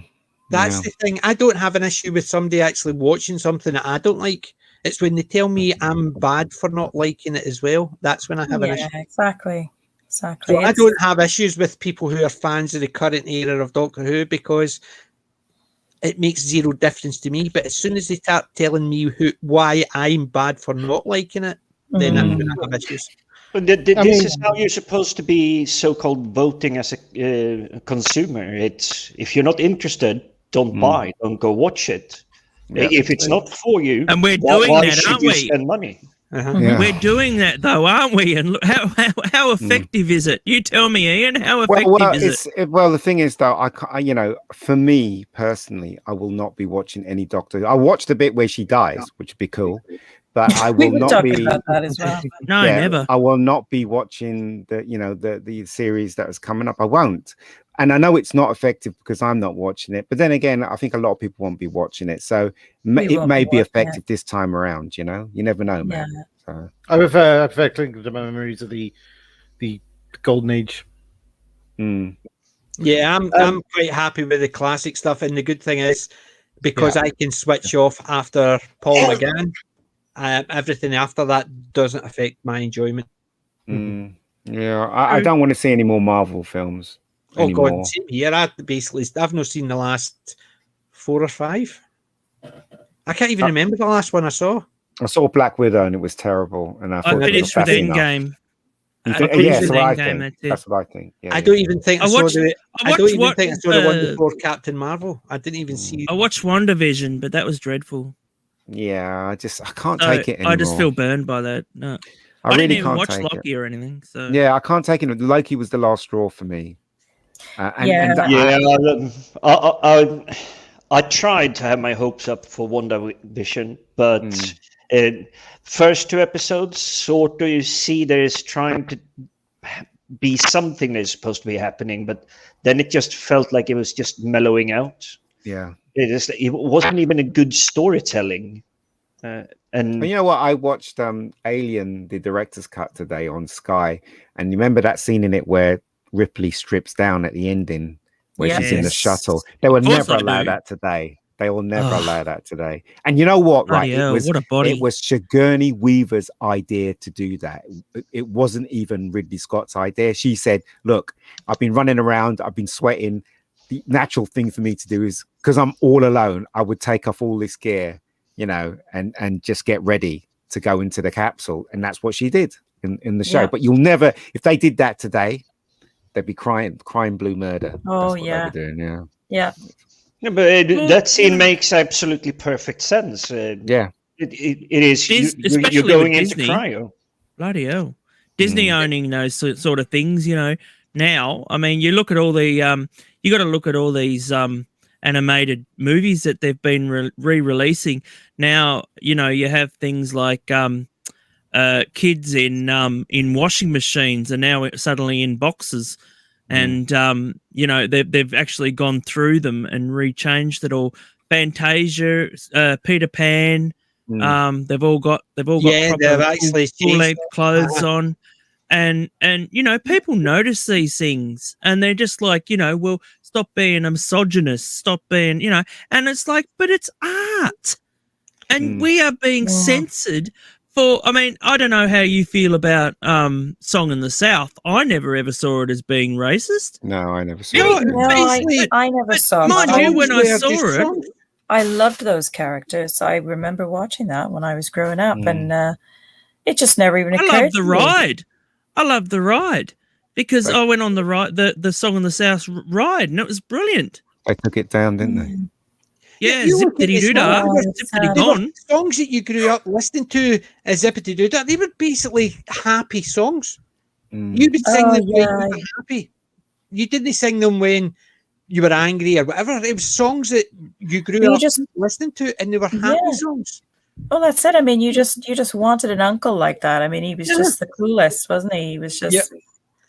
Wasn't he Mr. Ben on the rice? Rice packet. Was he Mr. Ben? Was he really? I thought that was Schmidt. He's not Aunt May's. Yeah. Oh God, that's so funny. That's the thing. I can't work out why they haven't had. If they want to have inclusion, I don't know why they just don't have, like, you know, a white Spider-Man and a black Aunt May. I mean, I can't see. But even when you go back to the 40s and you watch something like Sam Spade or the Maltese Falcon and stuff like that, the women in that were really strong, and also they're very manipulative in there. You know.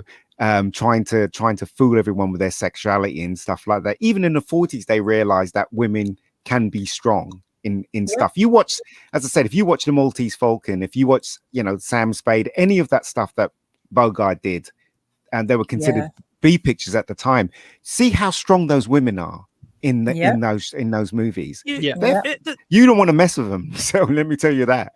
You know, you have to remember too about the whole, you know, like with America in particular, is the fact that they back then they used to think about the entertainment rather than the actual, like, you know,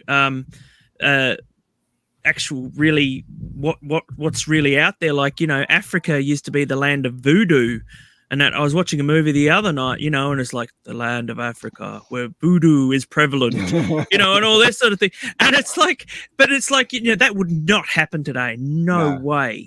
And you know, and the first thing they have is a guy there in a grass skirt, you know, a black man in a grass skirt, you know, going unga bungi, you know, and all this sort of thing. And you know, that's, I don't even think about it. I just think of it as entertainment, you know. It's part of history. You can't get rid of that stuff because it's all part, you know, right or wrong today, it doesn't matter. It's all part of history. It's what made these people who they are. You can only learn. Yeah. You can only learn. Yeah. If you take away a part of you from the past, you will not be who you are now. Yeah. So why do you want to retcon the past? But that's the thing as well. Makes no sense. You look at what we were saying growing up. I remember watching Tarzan. I remember watching the cowboy movies. And believe it or not, the Indians were all classed as shown as barbarians. They would basically just kill and scalp. And and Tarzan, it was the savages. Yeah. My first movie that changed that was Zulu. Really? What about what is it? Was it the Wolves film with Kevin Costner? No. Dances The with first one Wolves, was the movie Zulu, because when I watched that when it was first out, and there's two sets of warriors. They weren't showing one as barbarians and the other one as these good guys. They were just showing two sets of warriors fighting each other and not being. Yes, there was the occasional what somebody would say, and somebody would turn like a bunch of savages. What do you know? You couldn't do this, but they can. And and I remember that, and that's why it's one of my favorite movies, because it was the first time I'd seen one where both sides were shown as people, not just the savages against the noble whites or whatever. I saw two groups of warriors who fucking hell would do things that I could never do in a million years. I tell you, I went up here as well. There's two movies that do that, right? And in a different way. One is In the Heat of the Night with Sidney Poitier. I was thinking the exact same thing. That TV series was brilliant too. That was basically about the two of them chained up. No, that's not it. Heat of the Night is about a black policeman from New York who drives into this small town. Yeah. Somebody gets murdered. Yeah, and they think it's he who did it. They think that's that he did it, but then he tells them he's a police officer, and then he's basically his boss from New York tells him to help solve the case in that town. So he's forced to help a racist cop and the racism that's in that town. It's a hard series was brilliant to watch, but it's a masterpiece. What I really liked about it was there was this one point where he had a disagreement with one of these rich guys and he slaps the guy in the face. Sidney Poitier slaps the guy in the face, and I can't remember the name of the cop. The racist cop says to him, "You're just like us, aren't you?" And Sidney Poitier realized what he did. He was being racist, just like the white people around him. So that was a really good point in the film, showing that, you know what, even if you're a man of color, you still can be wrong. Do you know what I mean? And you know, so they kind of balanced them out. And it was really clever the way they did it. Yeah. But see, the thing is as well, there you had a classic actor, Sidney Poitier, any of the movies he's in, it just goes. Guess who's coming to dinner? Oh God, yeah, that was a great film. Yeah. You know, when they made films in those days, they knew what they were doing. They knew the script had to be tight. They got the best actors available, and they remade that, didn't they? It was art.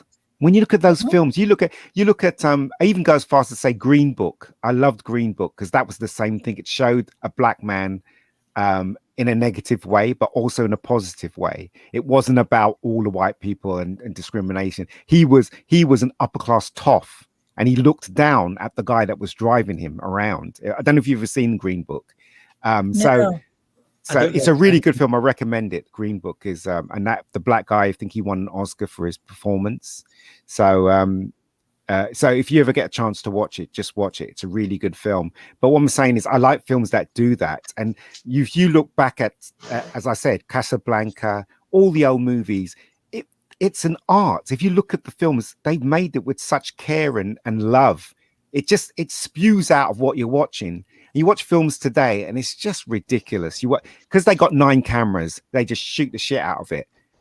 Because they can move the camera, and they move the camera. But when you look at Jaws, they moved the camera for a reason, to get an emotion from you, and that was an art form in those days. Today, they don't do that, which is a real shame.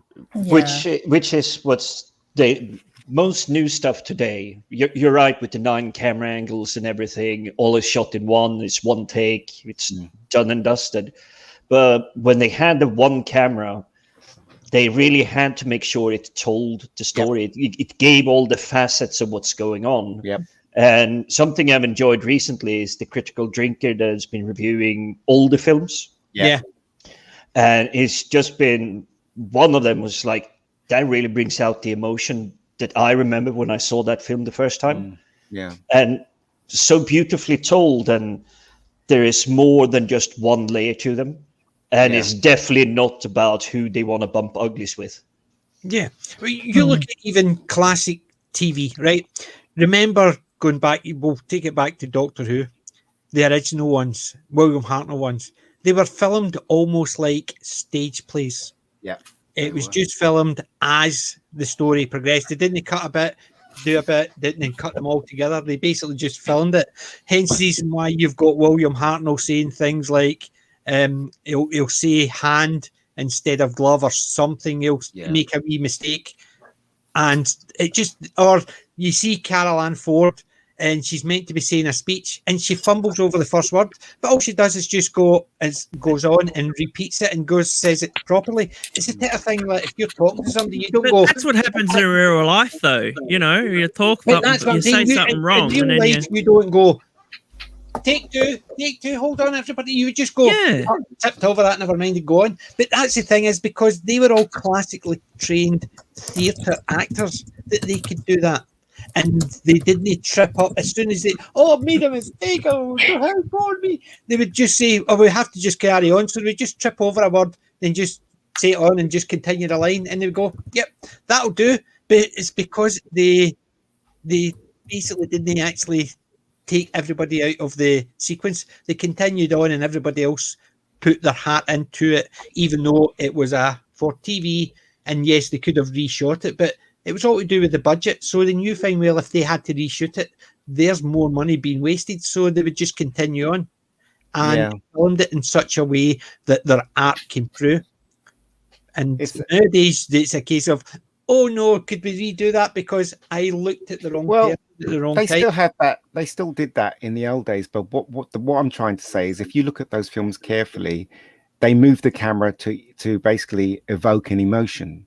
So if you look at Jaws, there's that famous scene when he's on the deck chair and then suddenly the kid gets eaten by a shark and it does that pull focus thing.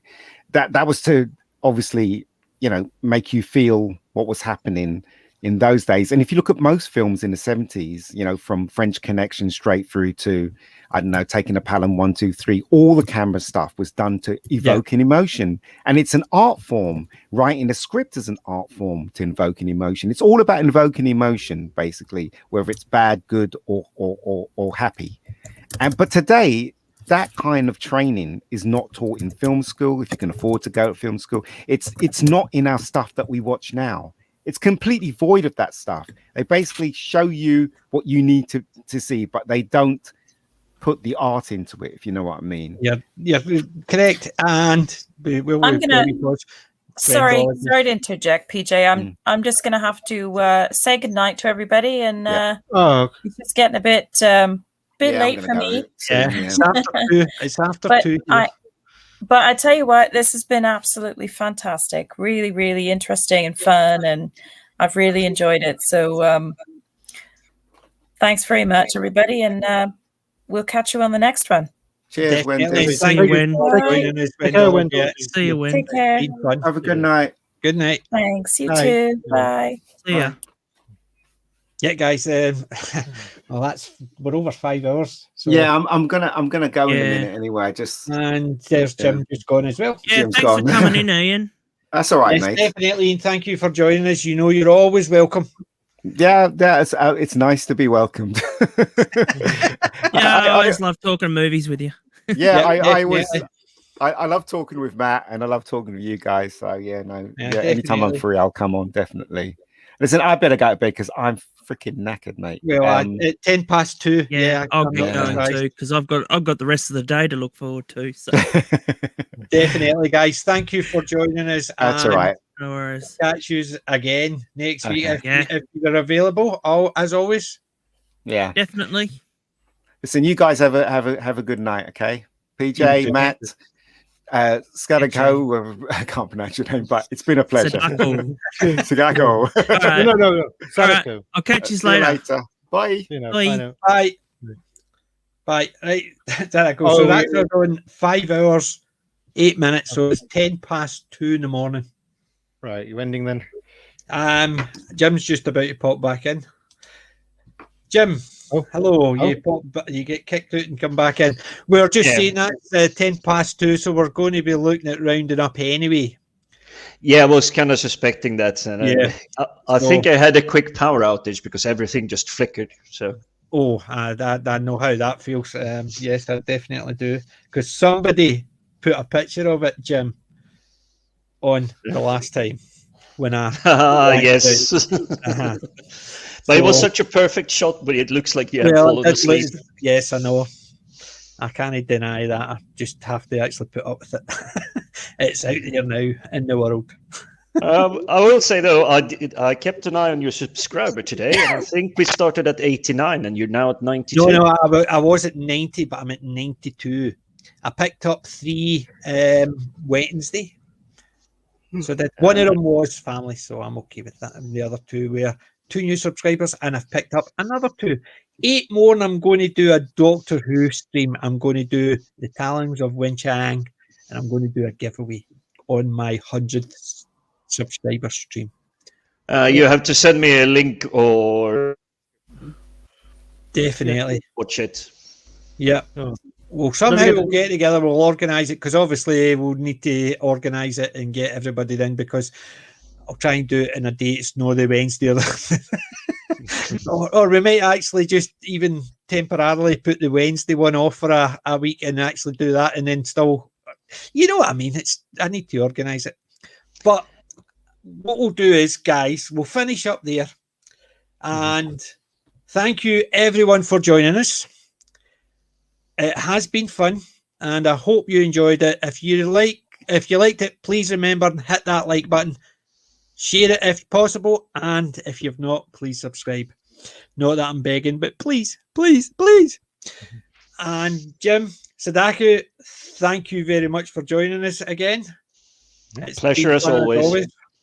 And what I'm going to do is I'm going to play out with my outro if I've actually got it running. So, ladies and gents, thank you very much.